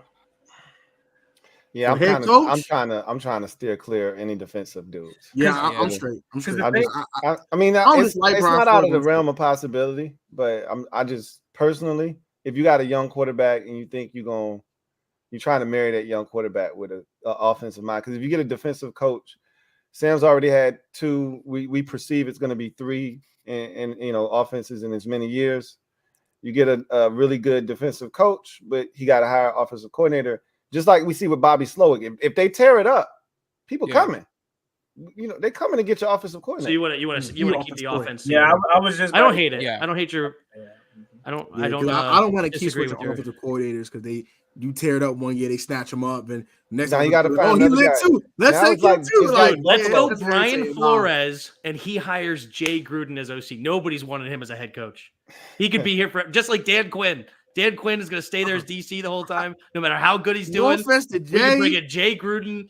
No offense. Jay to Gruden could Jay. scheme Jay some can dudes call some open. pass plays, but Couldn't call a run game to save his bro, life. hell no. Bro, I don't want that, bro. My man Bro, called duo. Tim, 100 Tim, times. Tim. I'm just trolling anyway. No, Tim, no, I know no. damn Yeah, well. I feel you. That was funny though. That was funny. No, to be honest, I know Tim really wants Frank Reich as his next head coach. Come on, be Frank honest here. Reich. You want to go Frank back to the Reich. John, Commanders John, again? John, We do get off. Comanther again? John, go away. It's like, no. Let's go Comanther again. Let's do it. To be- Guys, I came back from the shadow realm, guys. I made it back from the shadow realm. To be fair about Frank Reich, I'm not defending him at all, but in his a little bit, Yeah, now you're defending him. I like it. He wanted CJ Stroud, man, and David Tepper did not he want to did let him want do what CJ. he He wanted did to want do. CJ, though. I You can't know what I'm argue saying? He forced Bryce Young, and I get it. You're a coach, you're supposed to do what you got to do. But if you're gonna hire me, let me do what I got to do to be successful. And Tepper was like, "Nah, but it's my team. You gonna do whoever I want." And So you don't think gotta- Bryce do Young what would I be doing want. the same Dan thing Snyder he's doing with style. Slowick? Do what I If he had want. Slowick down there in Houston, would be Bryce Young be the offensive player of the year? Would CJ Stroud still be dog water? That's the thing though, right? I definitely see what you're saying because I do think Bryce Young would be better because the situation around him is horrible. So I don't think CJ Stroud would be amazing. I think he would probably be just as bad, just going through the same things Bryce Young is going through. But the difference is I got my guy, Frank Reich. I got my guy. So you can fault me for getting my guy, but the fact that you wouldn't allow me to get the person I wanted and then you're gonna fire me, bro. Hey, look, he's sitting on cash though, bro. He got his contract, right? I know he ain't tripping at all. Facts. All right, so I'm definitely cheating here. I'm gonna keep it a whole rack with you. I'm gonna give you a whole offense. I'm gonna give you a whole front office structure. So no, but for G, I want to hire a VP too though. I kind of want to have a full structure. I like Alec Hallaby actually as VP, and I want Ian Cunningham to be my GM. I want all these dudes to be young. I don't want no old, no nothing. Adam Peters is cool too. I even want them two cool. Ian Cunningham. And after that, give me. You really think Allaby is leaving to take a VP job when he could just stay in Philadelphia? Like if he's not getting a GM I don't think job, he will leave. I say, he's gonna want to go from assistant GM to. Yeah, and he's not taking a VP job. Yeah, he ain't gonna do that. So just give me Alec Hallaby for GM, and then give me Ben Johnson or Bobby Slowick. You flip a coin, bring one of them here. I don't care. Just give me one of them. I don't care which one. I don't care. Give me one of them. For head coach. So that's gonna do it for this part of the stream. If any of y'all got a stream or a show, y'all gotta head out. I'll go ahead. I'm gonna open up everything, phone lines and StreamYard. So if you guys want to hop in here, if you're a viewer and ask a couple of questions, I'm gonna keep it under 3 minutes, bro. I'm not gonna rap all night. I do have a podcast to do with my college friends in a little bit. I'm gonna open up for y'all for a little bit. Y'all want to go ahead and do that. And then here is the phone number. Y'all can call that phone number there, or you can go ahead and. All right, as I said, I was gonna leave and call. All right, I'm out. I'm gonna catch Hey, y'all Lou, later. You say too, big bro. All right, I'm rap to you, bro. All y'all be easy, man. Take care. All right, You too, big bro. I'm gonna leave to protect. The one thing I will say about the Ian Cunningham thing, he's coming from Ozzie Newsome school, so They call it Yeah, a school. love it. They say Ozzie Newsome breed him. You know what I'm saying? So that Breed is 'em. something that I would Breed 'em. like. You know what I'm saying? So Oh, Peter wants to ask me a question. Would you trade Terry for Tyreek? Tyreek is a monster. Tyreek is insane. apparently And, you already said no to this, and he's been spamming that same. He's question in this all the night, bro. entire night. yeah, I mean, I've said no in the past. I 100% no in the past. He- I'll take ownership of that 100%. All y'all, I'm one not at a time, y'all. That's hopping in and asking questions. he's sick, and I Elijah, still love what's me up, some bro? Terry McLaurin. He's such a great dude overall. Facts. But I Elijah, understand. you got a Tyreek couple Hill's a questions monster. for us, bro? I do love that ceiling fan. I'm getting out of here. See ya. All right. All right, See Tim. you, Tim. All right, so you got a couple questions, bro? Because we're not going to be here too much longer, so you want to get your questions out, you can go ahead. Okay. Let's talk about how the accuracy earlier. I'm taking You lagging, man. You lag. I'm letting my man Ed ask this question. Hey, Ed, you got a couple questions? I'm going to pick your I'll let you back in a second. You got a couple questions for us, bro? Yeah. What good, QBs do y'all think Sam can outplay in a playoff scenario right now? I saw this question. I was like, "Who is Adam?" Outside of a wait. So you saying in a play? So are you talking about based off of how the format is right now, the teams that are in right now? Whoever, Yeah, just the teams that's in right now. Matter of fact, is this? Go ahead, Juan. Answer this one. I want to know. Hold on. First of all, he's definitely outplaying. If he was in Minnesota, you know what I'm saying? He definitely outplaying them, right? He's outplaying. Who else is in that? Who's in that 7th hole? I don't know. Jordan Love job been cooking though. I don't know. Bro, Jordan Love giving me fantasy points like crazy. Yeah, I don't know. I ain't gonna say that. All right, okay. So he's definitely outplaying Desmond Ritter. They got the full seed. All right, Brandon, give me a second. Hold on. So that's it for the NFC. We'll For the Dominic in 1 second. For the AFC, he's outplaying whatever the Browns got. I don't know if it's gonna be Joe Flacco. If they're gonna go back to DTR. He's gonna outplay them. He's gonna outplay Gardner Minshew. And he's gonna outplay Kenny Pickett or whoever they're gonna because he's hurt. Mitch Trubisky. Mitch Trubisky. Mitch. Right now it's Jacksonville too with CJ Beathard. It's right now CJ Beathard is the quarterback that you mentioned. So he's gonna outplay a couple teams. Yeah. So. I can't get jiggy with the bottom 4 niggas though. Like all of them niggas is bottom tier quarterbacks. Like them niggas suck, bro. Like I don't want my QB outplaying niggas that suck because that's not a good look. You good, I'm just saying, bro. That's all I really had to say, bro. I'm just not really a Sam Howell believer. I can respect that, man. Hey, bro. Just because Lou and I NHO and we scream, bro. Like, and that don't mean you down with that, bro. But are you not a Sam Howell believer, or are you not a Sam Howell organizational believer? I don't believe that Sam gonna be a starter in this league. He'll be like a backup. Woo! We throwing, bro. I think bro, we throwing, bro. So you think you're on the same level? He's throwing more passes than anybody in the league. Well, let me ask you this. Let me ask you this one question. Who would you take, Sam Howell or Gardner Minshew? I mean, right now, Sam Howell, just because he know our offense. Hey, Pro, I'm out of lead, though, bro. All right, bro, man. Be easy, Juan. Have a good one, buddy. All right, John. That's really. I'm gonna let like 5 more people in, but we can probably wrap this up. But yeah, now go ahead. I can keep rapping though. Yeah. What's your question for me, Dominique? I got you. For one, y'all were talking about who y'all would like in the front office. I said it a few times. How y'all feel about Byron Leftwich? Oh, the reason I asked that question is because as far as experience, you can question that, but he was a part of a franchise organization, the Bucks. He had Tom Brady.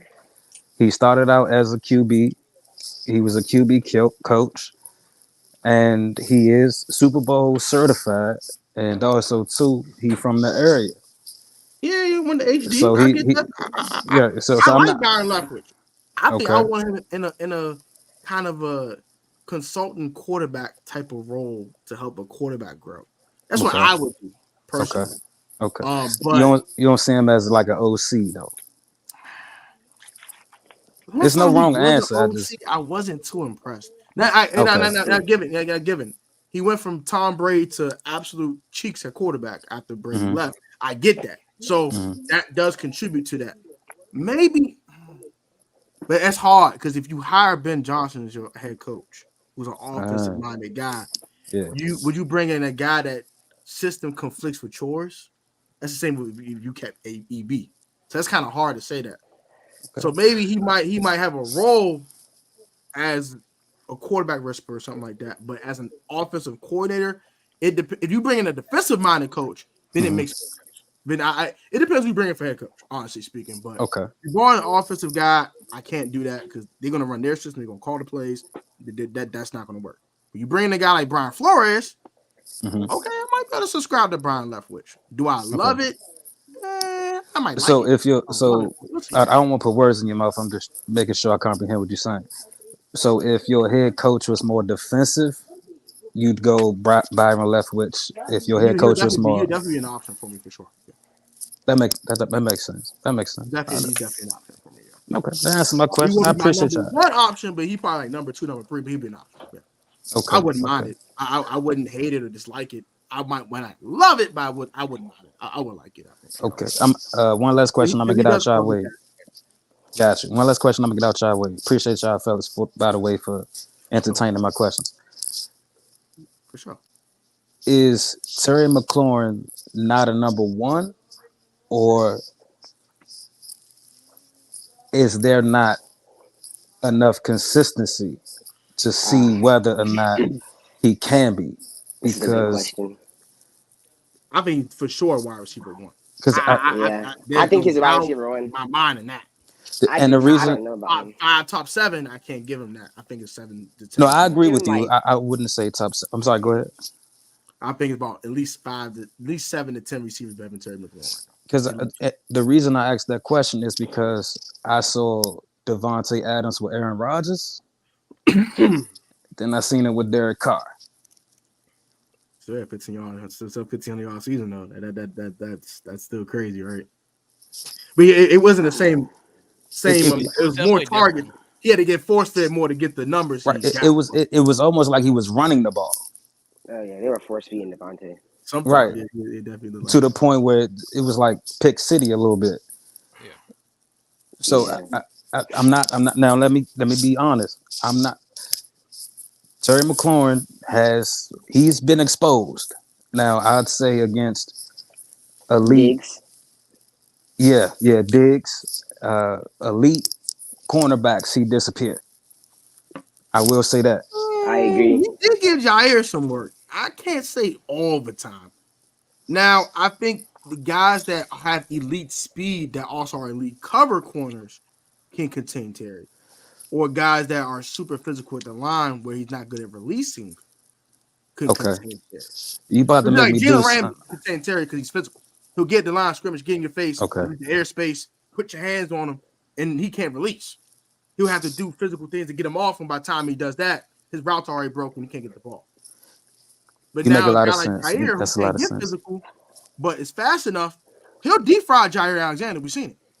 He'll give Jair work all the time. That's a great point, and you about to make me do something I thought I'd never do. I'm about to defend Scott Turner a little bit. Woo! Scott Turner, bro. Oh no. I said I don't want to do this, but one thing I will give Scott Turner credit for, because I don't personally believe that Terry McLaurin is an elite route runner. Exactly. I think he finds right. So I think he gets in his spots. What I realized is if the route does not develop early with Terry McLaurin, he disappears. Because a lot of times, if we think about like going back to when we played Tampa Bay with Tom Brady, a lot of the routes were in the center of the field. It didn't take a lot of time to develop, and given the offensive line, you all talked about it earlier, you're not going to have a lot of time. But if you can just get the ball out to Terry McLaurin, even in the midst of traffic, he'll make a play. So I agree with that. Is Eric Bieniemy calling plays where it's taking more time because he's used to a Patrick Mahomes? Way too many long development. Yeah, way too many times. Way too many long development plays. They're running 15, 17-yard routes on 3rd and 5. And I think that's why Curtis Samuel is shining right now. He is what Terry McLaurin was the previous years. Okay, we got a phone call. I'm gonna take this one real quick. Go ahead. I don't want to hold nobody You on up. live with PSN Commands Network. Who I'm speaking with tonight? Hello. Yo, what's going on? You on live with Protect Sports? Who I'm speaking with? Yeah, man, I just want to chime in on this Terry McLaurin debate, man. Oh, here we go. You got to talk about Terry all night. Debate of the week. He just started the team. He just started the team. Got it. God dang. So He deserved this much Go ahead, attention. bro. Go ahead. It's the hot topic is what we're split on right now. The dude is a low-end wide receiver 1. Ooh. You can call him up to a mid-level wide receiver 1 if you want. You don't think he's a top 15 wide receiver in the league? Top 15? I mean, you can put him outside the top 10 for sure. I agree with that. I didn't argue. I said it on the stream. I don't disagree with that. But low end 1? Top 12, top 13. That's Devontae Parker stuff. That majority people would take top 12, top 13 over Terry. When you enter top 14, 15, that's where you have the debate. That's where you put in like, oh, is he better than him? Or is he not? And you can get away with it. Top 10, you can't really argue it. Most of the people who I'll give you that. This year you can't do that. No, I wouldn't argue. I agree with that. I said I got Terry between 12 and 14. That's why I was 12 and 14. Like, oh, Terry never had a receiver, and they used the example of DeAndre Hopkins. What about Brandon Marshall? Play with Jay Cutler. That's not a great quarterback. Then played with That's a different skill set. Yeah, but also Brandon's a freak of nature though too. Brandon's like 6'4", 230. Was Brandon considered elite? At times, I think some of these seasons. Can I give? Dude, I people can argue that. Sometimes. Can I give pushback to him a little bit? With not good quarterback play, right? And AJ Green, that's another one. Andy wasn't terrible. We're not going to do that. Andy was an average. Andy was pretty good. We're not going to do that. The Red I'll Rifle. give you Brandon Marshall, though. I'll give you Brandon Marshall. But I can't give you AJ again. He's not this high-end wide receiver. It's because we get caught with the in-the-moment jump ball game-saving stuff. Yeah, maybe. I like I said, I always had Terry between 9 at the highest and 14 at my lowest. You're going to have a tough time. Top 7. I never had him in elite status.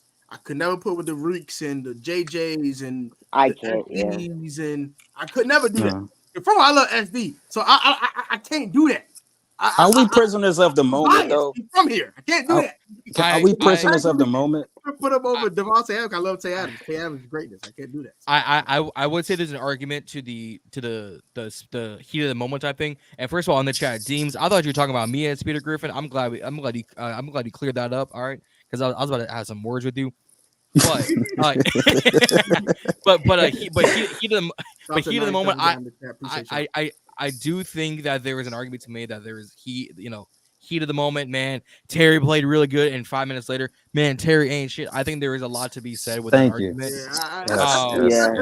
That'd be my problem with the wishy-washy. It's like, bro, I always had Terry McLaurin right at the bottom of the top 10 or outside the top 10. Yeah. I never switched on that. You're going to have a hard time. I never had Terry in the top 10. I never do that. You're going to have a hard time listing 14 wide receivers better than Terry McLaurin. Yeah, you can. I don't think you can. Yeah, I think the highest 9 and 14 because it's hard to list that many dudes better than top 10. I agree with, but I think the highest I ever had Terry listed was 9. Let the man speak. I want to hear it. Please, okay. Sir, the floor is yours, please. I'm taking JJ over him. I'm taking Chase. I'm taking Cup. I'm taking Adams. I'm taking Hill. I'm taking AJ Brown. I'm taking Stephon Diggs. I'm taking Keenan Allen. I'm taking Mike Evans. I'm taking Ayuk. I'm taking Amon-Ra St. Brown. Wow. Hold up now. There's 12 right there. No. He was on the road till he said Amon-Ra.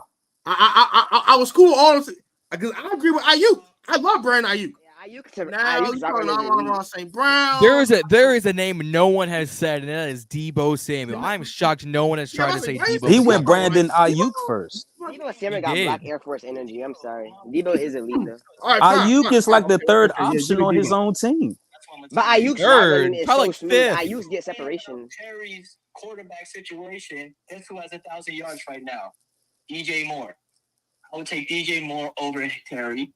Okay, I'll take Lobby over Terry. I'll take Terry over Terry. Who's actually that's DJ Moore? DJ Moore has 1,000 yards, and he has Justin Fields throwing him the ball. He's the only option. Zach Wilson is trash. So we can't.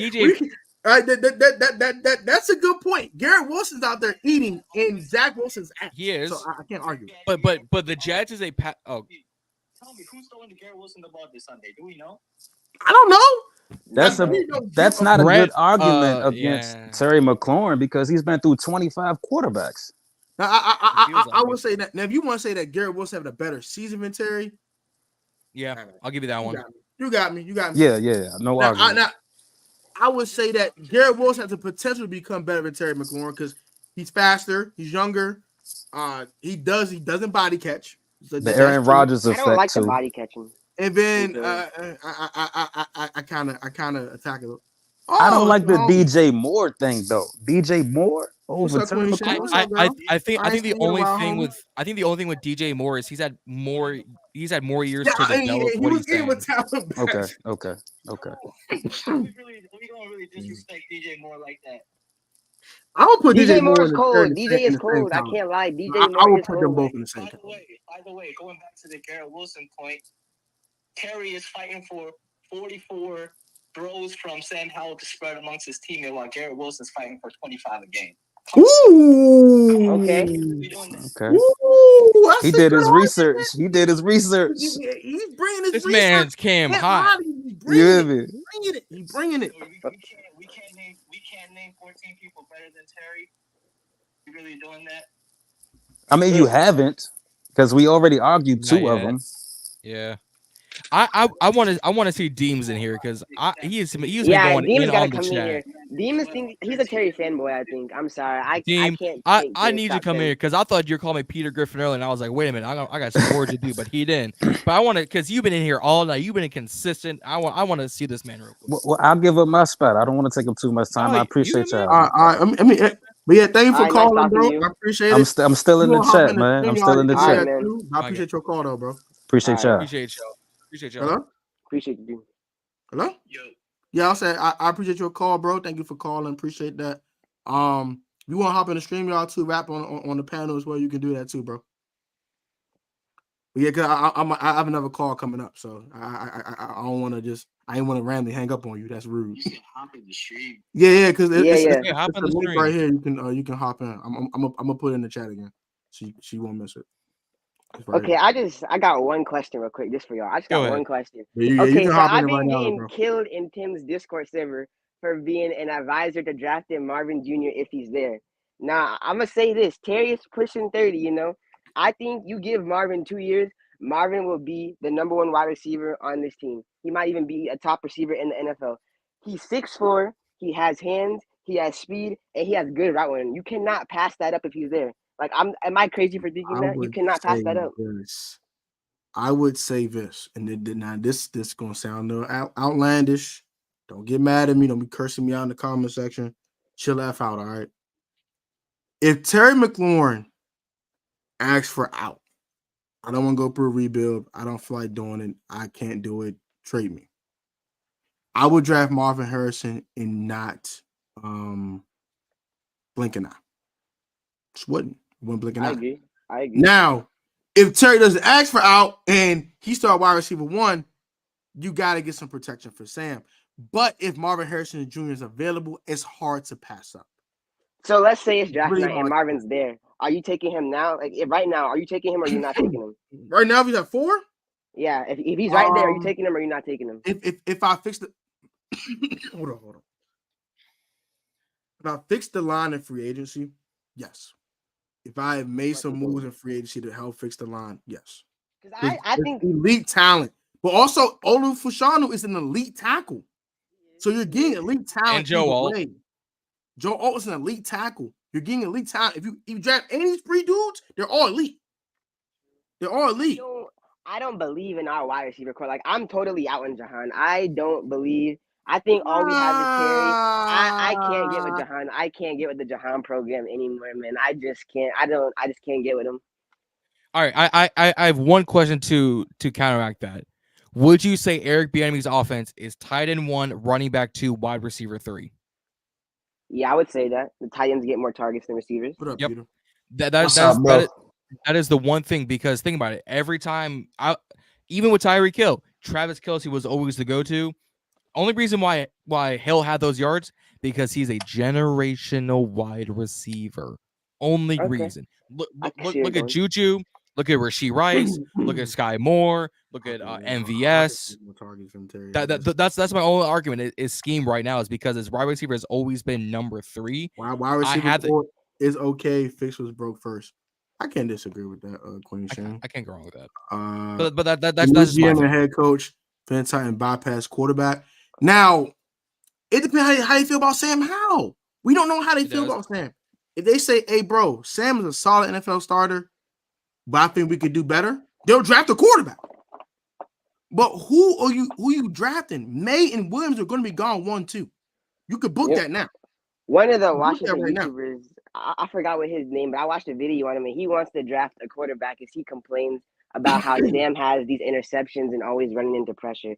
I just forgot what his name on YouTube was. Might my guy John Fortune from first. Yeah, he wants to take Penix, I think, but I don't want Penix. His injury scares me.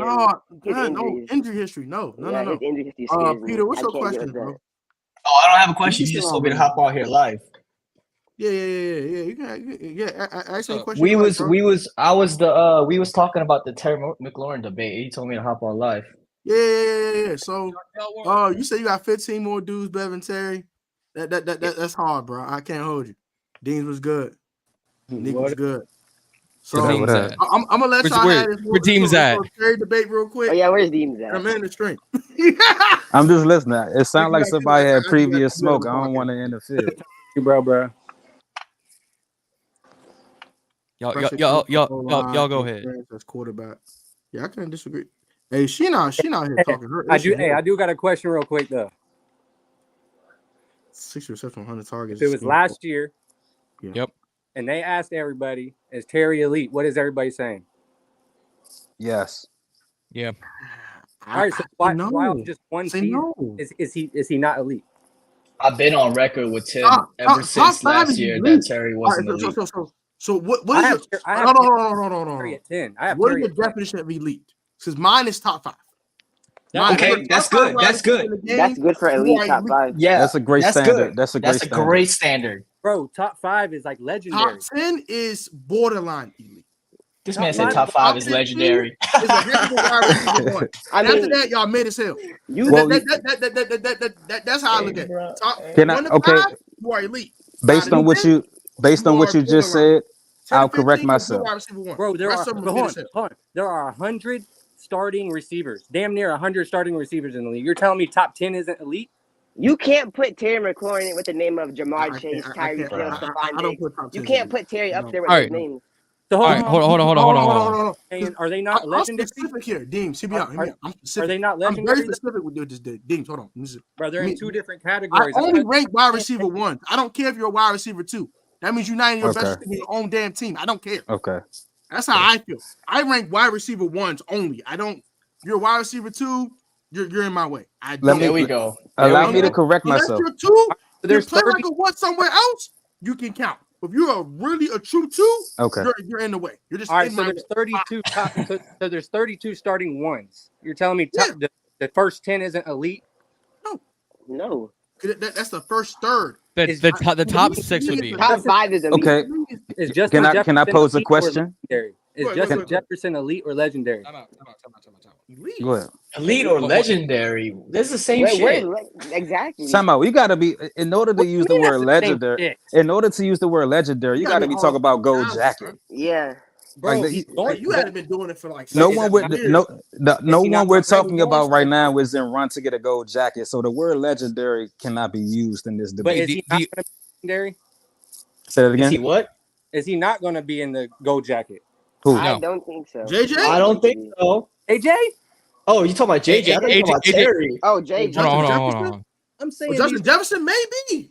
Anything can happen. Wait. And Time he out. out for a Hold year or on. Hold something. on. Legendary gold jacket Justin Jefferson right now. Can he play 5 seasons first? I mean, already the best receiver in the He don't, league. listen, we don't even know if he's going to have Kirk Cousins again. He may go through a quarterback change. True. The only receiver in the league. Next year, we don't know. The only receiver. Exactly. Hold on. The only wide receiver in the league right now who has a shot at Tyreek making the Hill. Hall of Fame. I forgot about Tyreek. Yes, Tyreek Hill. Tyreek is making it. Tyreek Hill. Tyreek is making it. And only because of his consistency, since he's one of 2 wide receivers to ever do it, is Mike Evans. Mike Evans has a case because he is the second wide receiver to have 7 or more consecutive seasons of 1,000+ yards, not named Jerry Rice, who is my greatest wide receiver of all time. Can I add Keenan Allen to that list? 5 receivers in the NFL right now. Keenan Allen got a good argument, Slum. Mike Evans? Oh, Mike. He's very comparable to Mike Evans. That's all I'm saying. He played with bum ass quarterback, played with bum ass Jameis Winston, bum ass Baker Mayfield this year. The only bum ass quarterbacks. The only one he played with was Brady. Hey, if we were 9-4 right now, would Terry be elite? If we were 9, hold on. No. That's a great question. That's a great question. One at a time. You know what? No, because I just want to give people it was more. 9-4, and Terry had 85 catches for 1,400 goddamn yards and 10 touchdowns. We can have that conversation. We had that conversation. I'm not over here He saying doing what Tyreek Hill doing. We can have that conversation. I'm not over here I saying love Terry, bro, but I can't put him in that, bro. I can't do that. He's elite, bro. He's elite. You can't put Terry in the same name as like Jamar Chase, Justin Jefferson, Tyreek Hill, Stephon Diggs. You can't. Bro, You just don't can't. get the chances. He don't get those chances. How do we know? Hold up, time out. You can't compare him to Jamar Chase. Yo. Hold up, time out. Hold on. You can't compare He don't have Terry Joe McLaurin to Jamar Chase. Joe Burrow is a top 5 quarterback. Who is Terry compared? This is how y'all figured out. Joe I know, Burrow, right? bro. You don't have all these things, dude. So we really don't even know. It's all just an opinion. All right. Until Terry gets those chances, we won't know.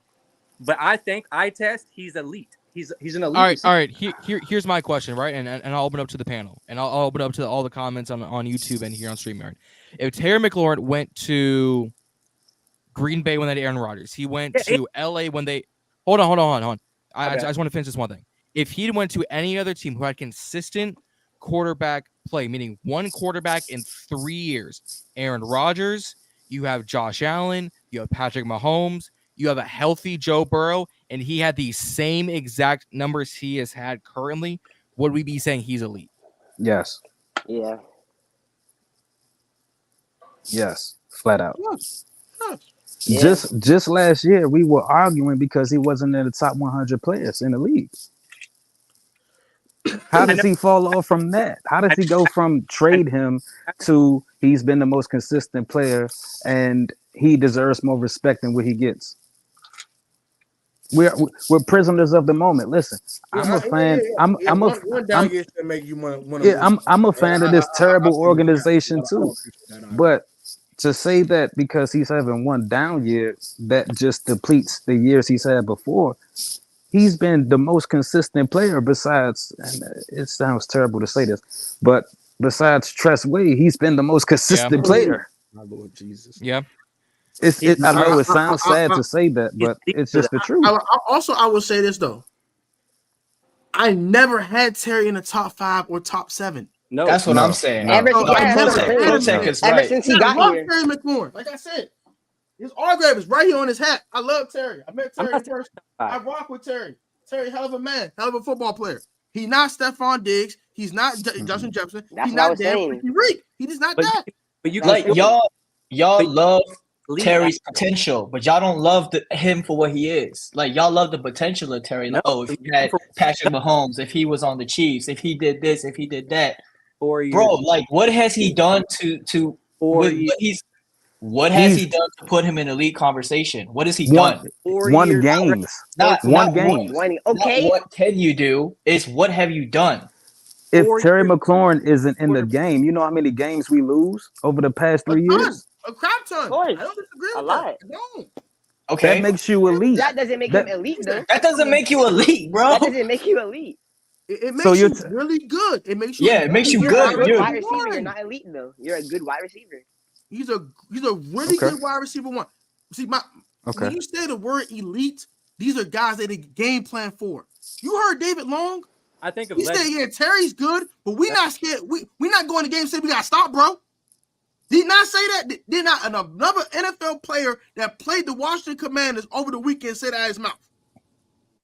He said it didn't game plan for him, bro. It didn't game plan for him. And that's another NFL player, another coworker, a compadre, whatever you want to call him. Another colleague said that publicly. They didn't game plan for Terry McLaurin. That's tell you all you need to know. Hey, I got another question. Hey, take Tyreek off of the Dolphins. And oh my God. Oh my. Tyreek is. What are we talking about? Water was spanked. What are we talking about, bro? Tyreek Hill is Tyreek Hill, no matter what roster you put him on. No. No. I'm not comparing. No, I'm not comparing Terry to Tyreek. I'm just saying, take Tyreek off the Dolphins and put Terry with Tua. You don't think he'll have over 1,000 yards right now? Man, yes. Tyreek maybe right now was mid before they traded for Tyreek Hill. That's not even the same. That's not even the same. I would only. You know what, bro? You have to have those conversations. Tyreek 80 catches and 1,200 yards. Tyreek surpasses. 2,000 yards seem like Tyreek Hill. And Tyreek surpasses football. That's a different. Like he's elite. He's just an elite football player. That's different. Like Tyreek is a different breed. Massive crackheads, bro. Like he's the reason why Tua is in MVP conversations. That's different. You can't cover Tyreek man to man, bro, ever. All right, I have a question for y'all. I have a question for y'all, and it's in the chat. Eggman said Sam and Terry don't have chemistry yet. Would you agree with that? Yes. Yeah. I agree. They don't have chemistry yet. I agree. I believe it's because of the scheme, though. EB do not prioritize Terry McLaurin. And I said this 100 times, and I agree with Deems on that. They don't prioritize Terry, which means he won't get the targets, which means he won't get the chemistry. That's what it is. If you don't prioritize your best players, that's what happens. That's why Jahan's having a bad year, because he's not getting the ball. He's not getting targets. Yeah, the scheme. But that does not mean that Terry McLaurin's elite, though. Yeah, he can't. I'm sorry, I can't put him in that echelon. He's a hell of a wide receiver one. I guess I'm the only one who. He's a hard-working overachiever. That's what Terry McLaurin is. Terry McLaurin, when they drafted him, his draft profile said special teamer gunner. He's a hard-working ass overachiever, and that's okay. There's nothing wrong with that. Let me get clarity. He's a football player, and I respect Terry, but let's stop. I like this man. Something he's not. He's not. Let me get clarity on something. Let me get your. Can I get the definition that you had on elite one more time? You said top 5 in the league. Top 5 wide receiver. If that's your standard, then he's not elite. Then he's not elite. No. And he's not been elite. They had the game plan for week in and week out. That's even if the standard was top 10, he still wouldn't be elite. He's 10. He's 10. Oh my God. No, bro. He switched it. I was sticking to the top 5. I don't want to hear this about this Terry shit no more. I don't want to hear it. So Terry is the best receiver in the league? No. You want me to name you 10 receivers, right? Okay, JJ, Chase, Cup, bro. Again, Hill, AJ, Diggs, Keenan, Mike Evans, Ayuk. Real quick. I'm not talking about this year, bro. Stop doing that. I'm not talking about this year either. You could talk about any year. Terry's never been top 5 in yards ever. Like any year. What year do you want to talk about that? Terry McLaurin has not been top 5 since he's been drafted. Top 10, yes. Top 5, no. Hey, and what years? Out of those years, when have we had a quarterback? You're making my argument. I mean, look. We got Kirk Cousins throwing JJ the ball. We keep using this quarterback argument. Someone please tell me again. I'm gonna say this. It's not even just. No. You know what? The coach. I'm a rebuttal with this. Oh, hear me out. Games 1 and 2 in 2022. Wasn't Carson Wentz leading the league in passing yards, having 7 touchdowns, 3 picks? When he was actually confident and competent and throwing the ball, was he not leading the league in passing yards and 7 touchdowns and 3 picks? He was up there. And how many yards was Terry McLaurin averaging? About 75, right? About 75 to 80, you want to say? Right? Okay. That would have happened. And Carson was playing at an elite level. For real. If you want to argue that, you want to talk about elite. Minus the pick. He was playing lights out football. Minus the pick. Them first 2 weeks of the season, lights out football. First 2 weeks. Okay. First, I was about to say, I was like, he was in garbage time, get 100 yards. Let's stop the bullshit, man. Okay. I love Terry, but let's stop. And you know who ate? You know who ate when Carson was playing like that? Jahan. Yeah, better route runner, and that's why he gets all the red zone targets. Taylor, what's his name? Taylor Heineke had Jahan looking competent. How is that Terry McLaurin's fault if he's not getting the ball thrown to him? He had like 2 It's his fault. It's hit. Okay, if your route tree consists of running slants and comebacks, I think it's your fault. You should have probably gotten elite at your other routes too. He's not a good separator.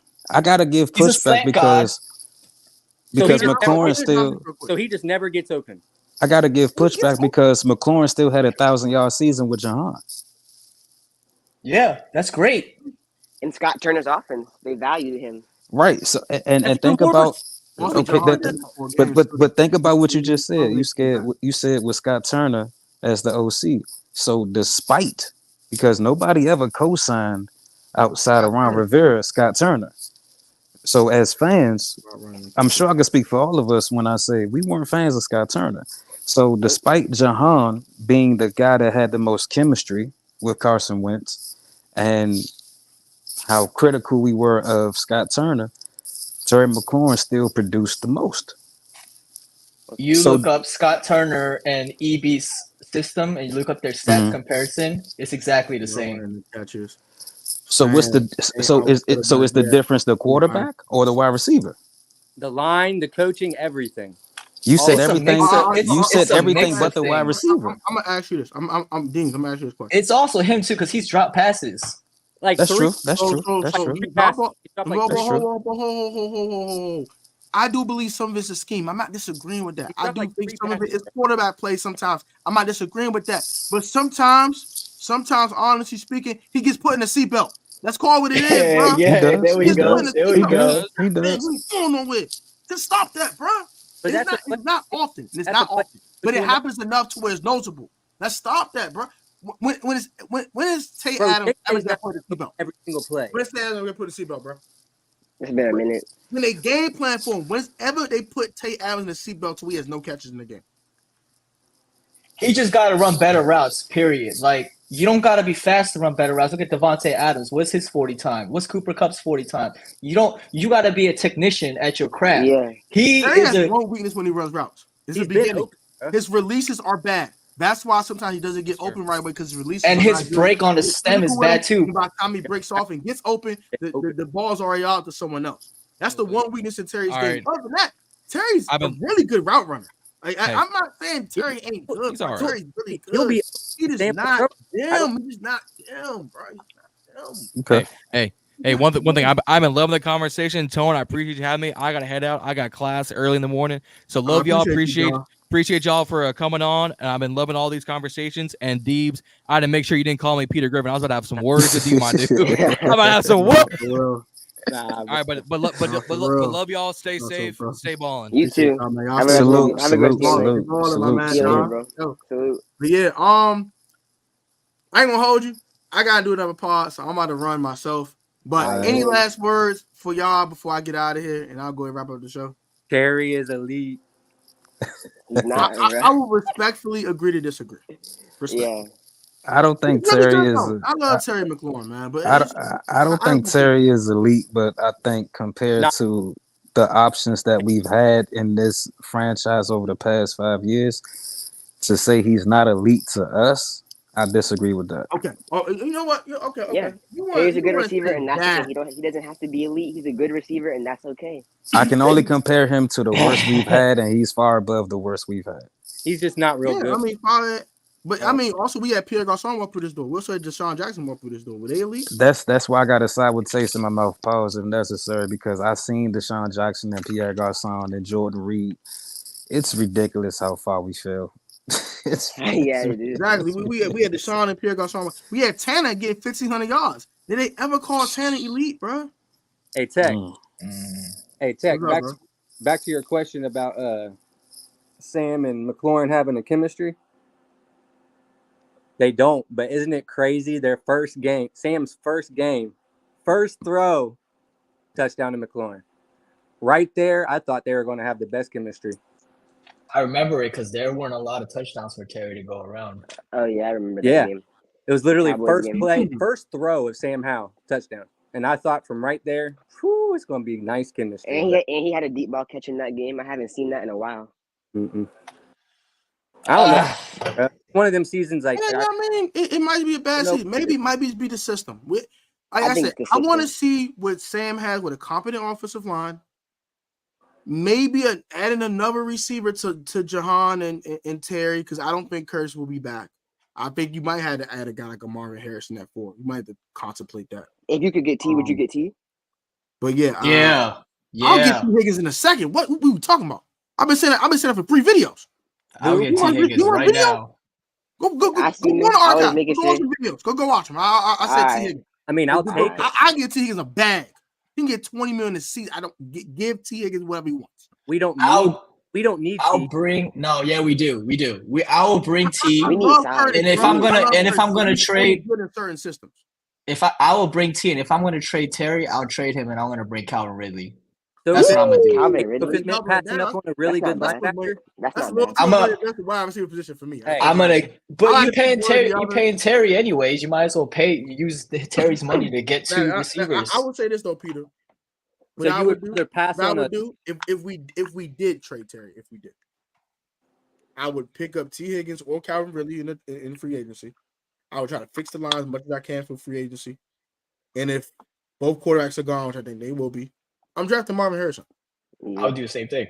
I would draft Marvin Harrison Jr. I trade out that pick and try to get Brock Bowers. And I need a league tight end too. We need a tight end 1 too. Bro, we need a. no. We need a legit tackle. We need a tackle for sure. I'm not saying we don't need a tackle. But if you can get your hands on Olu, I'm in there. If you get your hands on Joe Alt, that hit different. But after that, kind of a little drop off. So it's kind of like To you me- want to get them now, but it's To me, T Higgins and Terry McLaurin to me is like the same player. They're both possession receivers. They have the same role. It's to get possession. They do it differently. They do it a little differently, right? Yeah. I know, that's what I'm saying. Contested catches, one's taller, one's good at 50-50 balls. They're both possession receivers. And I need to bring in a route runner as my number 1 because Terry is not a route runner. That's a possession receiver. And you look on any team. Could we get creative with it? Put Han in a slot, and Han's a technician. Han break dudes off if he gets it. I don't mind putting Han in the slot. We drafted him, and we have him on a rookie deal. Might as well I keep mean, him. honestly speaking, this is a hot take if I get out of here. Jahan will be a 1,200-yard receiver in the slot. He'll be Wes Welker 2.0 in the slot. I just think Jahan is having a sophomore He will slump. be a number 1 from the slot. He'll just be unstoppable. He got 4-way go. You can't get physical with him. He'll break everyone off. It'll be ridiculous. It'll be like you couldn't stop him in the slot. I really believe that. Jahan got phone booth moves, man. He got phone booth juke moves at the top of his stem. Yeah, man. Han break dudes off, bro. I love Han, bro. He can't play outside of me because he struggles with physicality. And if you don't put him in stacks and bunches, he can't get free releases. So you have to put him in the slot. When you put him in the slot, it's wraps. He got 4-way go. Think about physical with him, he'll just move to another side, get open. Thing about Jahan in the slot though is I don't think mentally he can take the toll of running those routes across the field like Terry can. Because Terry he'll run the slant and he knows he's gonna get hit. Jahan he runs a slant. You try to fit that ball in. Is he gonna drop it because he's gonna get hit right away? I just don't think the mental toughness is there for Jahan. Good argument. Where Terry, like someone like Terry, man, the dude for real is slant god. Like that's his route. He runs a slant, he's catching it. Anything else, he's probably have to fight with the cornerback to get the ball. Jahan, any dig route, any corner route, any post route, as long as he has a mismatch, he's getting that ball. Curtis, it don't matter who you put on him. He's getting open. Like, for real, I Curtis. love Kirko though, bro. I would love to Yeah, hold Kirko on. was cold. Kirko was Yeah, cold. I like more than Kirko. Terry. Maybe I ain't gonna hold you, bro. Like, it's not. I love Terry, so I don't want this to happen personally. But if Terry said I want out and we traded him, and you bring in Calvin Ridley, if you bring back Kirko, you roll with Han, Kirko, and Calvin Ridley, I wouldn't argue either. I wouldn't argue with that either. I mean, I get Calvin Ridley legit one anyway. I like it. I wouldn't argue with it. I wouldn't. And you freeing up a ton of space. That you getting rid of Terry's contract. But you paying Calvin. So Calvin, you're gonna pay someone. But you're not gonna pay Calvin the same amount you paying Terry. Ain't no way. Ain't no way. Because Calvin hadn't earned it this season. Yeah, he's not having the season I thought he would have. I thought he had like a 1,200, 1,300 yard season with Trevor Lawrence. But T-Law ain't really giving the ball either, though. Hey, back to the T. Higgins thing. I would take him, but I just don't. The only reason why I said I don't think we need him is because I would rather take a tackle or like a linebacker or something before T. Higgins. Something we need. You know what I mean? Yeah, that makes sense. Possibly. I can't give you an answer. Give me an offensive line first. Can't give you that answer. It's possible though. We need to get linebacker. I appreciate y'all pulling up, rapping to me. Thank y'all. Thank y'all for the comments that's still in the building. I appreciate y'all, man. If you ain't subscribed yet, please subscribe. I appreciate that. Shout out to Louis T for pulling up. Shout out to Josh Taylor. Shout out to all y'all that's in the comment section tonight. I'll try to reply to all the comments that I see throughout the stream tomorrow when the Jones published. But I thank y'all. Love y'all. Appreciate y'all. Next time I'll try to get some other people on. Yeah, get Jalen up in here. Jalen is funny, bro. And yeah, man, y'all have a good night, bro. Y'all be easy, yo. One more question. All right, I'll say one more question, bro. Nah, go ahead. You got it. All right, y'all be easy, man. Y'all have a good one. All right. All night. You too. All right, y'all be easy. But yeah, man, like, comment, subscribe to the channel. I appreciate y'all. Thank y'all for watching. I'm gonna give everybody a shout out in the comment section if I can, real quick. There's a bunch of comments. I'm gonna do that real quick for y'all. Get out of there. Shout out to Ain't No Self Stephen. Appreciate that. Appreciate G's outside. Thank you, Eddie Clayton. I ain't seen you in a while, Eddie. What's up, bro? Shout out to EG, man. Appreciate you for pulling up tonight. Shout out to Queen Shane. Thank you, love. Thank you for pulling up, girl. I ain't seen you in a while. I ain't seen your antennas, homie. But thank you for pulling up. Appreciate that. Usually TJ XJT3. Shout out to you. Appreciate that you pulling up. You know I'm gonna talk my trash, man. Sam Rex Grossman. That's a very bold statement there. I don't think that. Let's see who else. Y'all was arguing in this comment section. God dang. I see same people arguing. Pull me the hat talking real ish. Nah, for real. Let me see who else. Y'all was in here rapping. I was rapping to y'all though. Shout out to Deems. He pulled up in the chat. Appreciate that. Let me see. I'm trying to all the talk all the time. Appreciate you. I don't know if I can get all these comments. A lot. Elijah Harrison. Sorry you couldn't really rap to us in the StreamYard. Peter U. Shout out to Peter U as well. I just want to shout out many y'all as I can. Shout out to Kevin at PRF. That's my guy. I'm getting Snoop vibes. Shout out to Jeris' Corner. That's my guy. Jeris, go subscribe to his channel. Very appreciate that. If y'all can do something, let me in here. PSA. I got you, bro. I had you, bro. YT Rennie. Shout out to YT Rennie for pulling up in the joint as well. It's a lot of y'all. Justin Goins. Can we play Immaculate Grid now? I even see that comment. That was hilarious. Nice story. Everything that come out the reality. Shout out to Carson. Thank you for watching. Vanguard TV. Shout out to Vanguard Guardian TV. Appreciate you, Vanguardian TV, for watching as well. See, I ain't see these comments, bro. Which quarterbacks can Adam outplay right now, or Sam outplay right now in playoff scenario?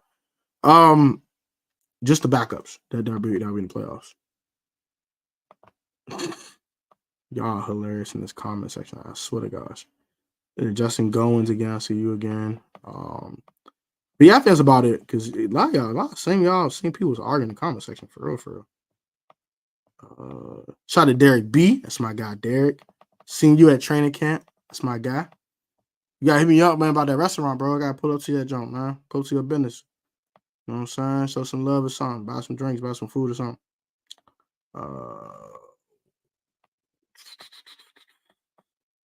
Yeah, I think that's about it. Because there's a lot of y'all same people commenting, arguing. I think that's about it. Next panel, Rico, Maul, and them boys. I would love to get Chopper Dive on here. I'm gonna try to for sure. I'm gonna try to get Rio, Jalen, maybe Tay and Todd. I'm gonna try to get some of these people on here that I haven't had on the channel yet. But yeah, shout out to Louis though. Y'all appreciate y'all pulling tonight. Also, go subscribe to my second channel. I do have a second channel in the description. It's called Life of Tone. That is a vlog channel / reaction channel. So y'all go watch reaction videos. I do loyalty test reactions and all that type of stuff.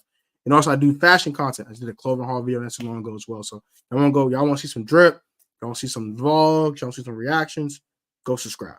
Also subscribe to my DDT Football Podcast YouTube channel. My boys Dio and Dave about to go live on that channel. Get that down to 20 subscribers for me if y'all can. I know it's 58 of y'all in here, so y'all go ahead and hit that sub button, man. Appreciate y'all watching. Have a good night. And I'm gonna go on the DDT Football Podcast YouTube channel and do this live stream over there. And I'm gonna go ahead and call it a night. But y'all be easy, y'all be safe. Have a good evening. Till next time. Peace.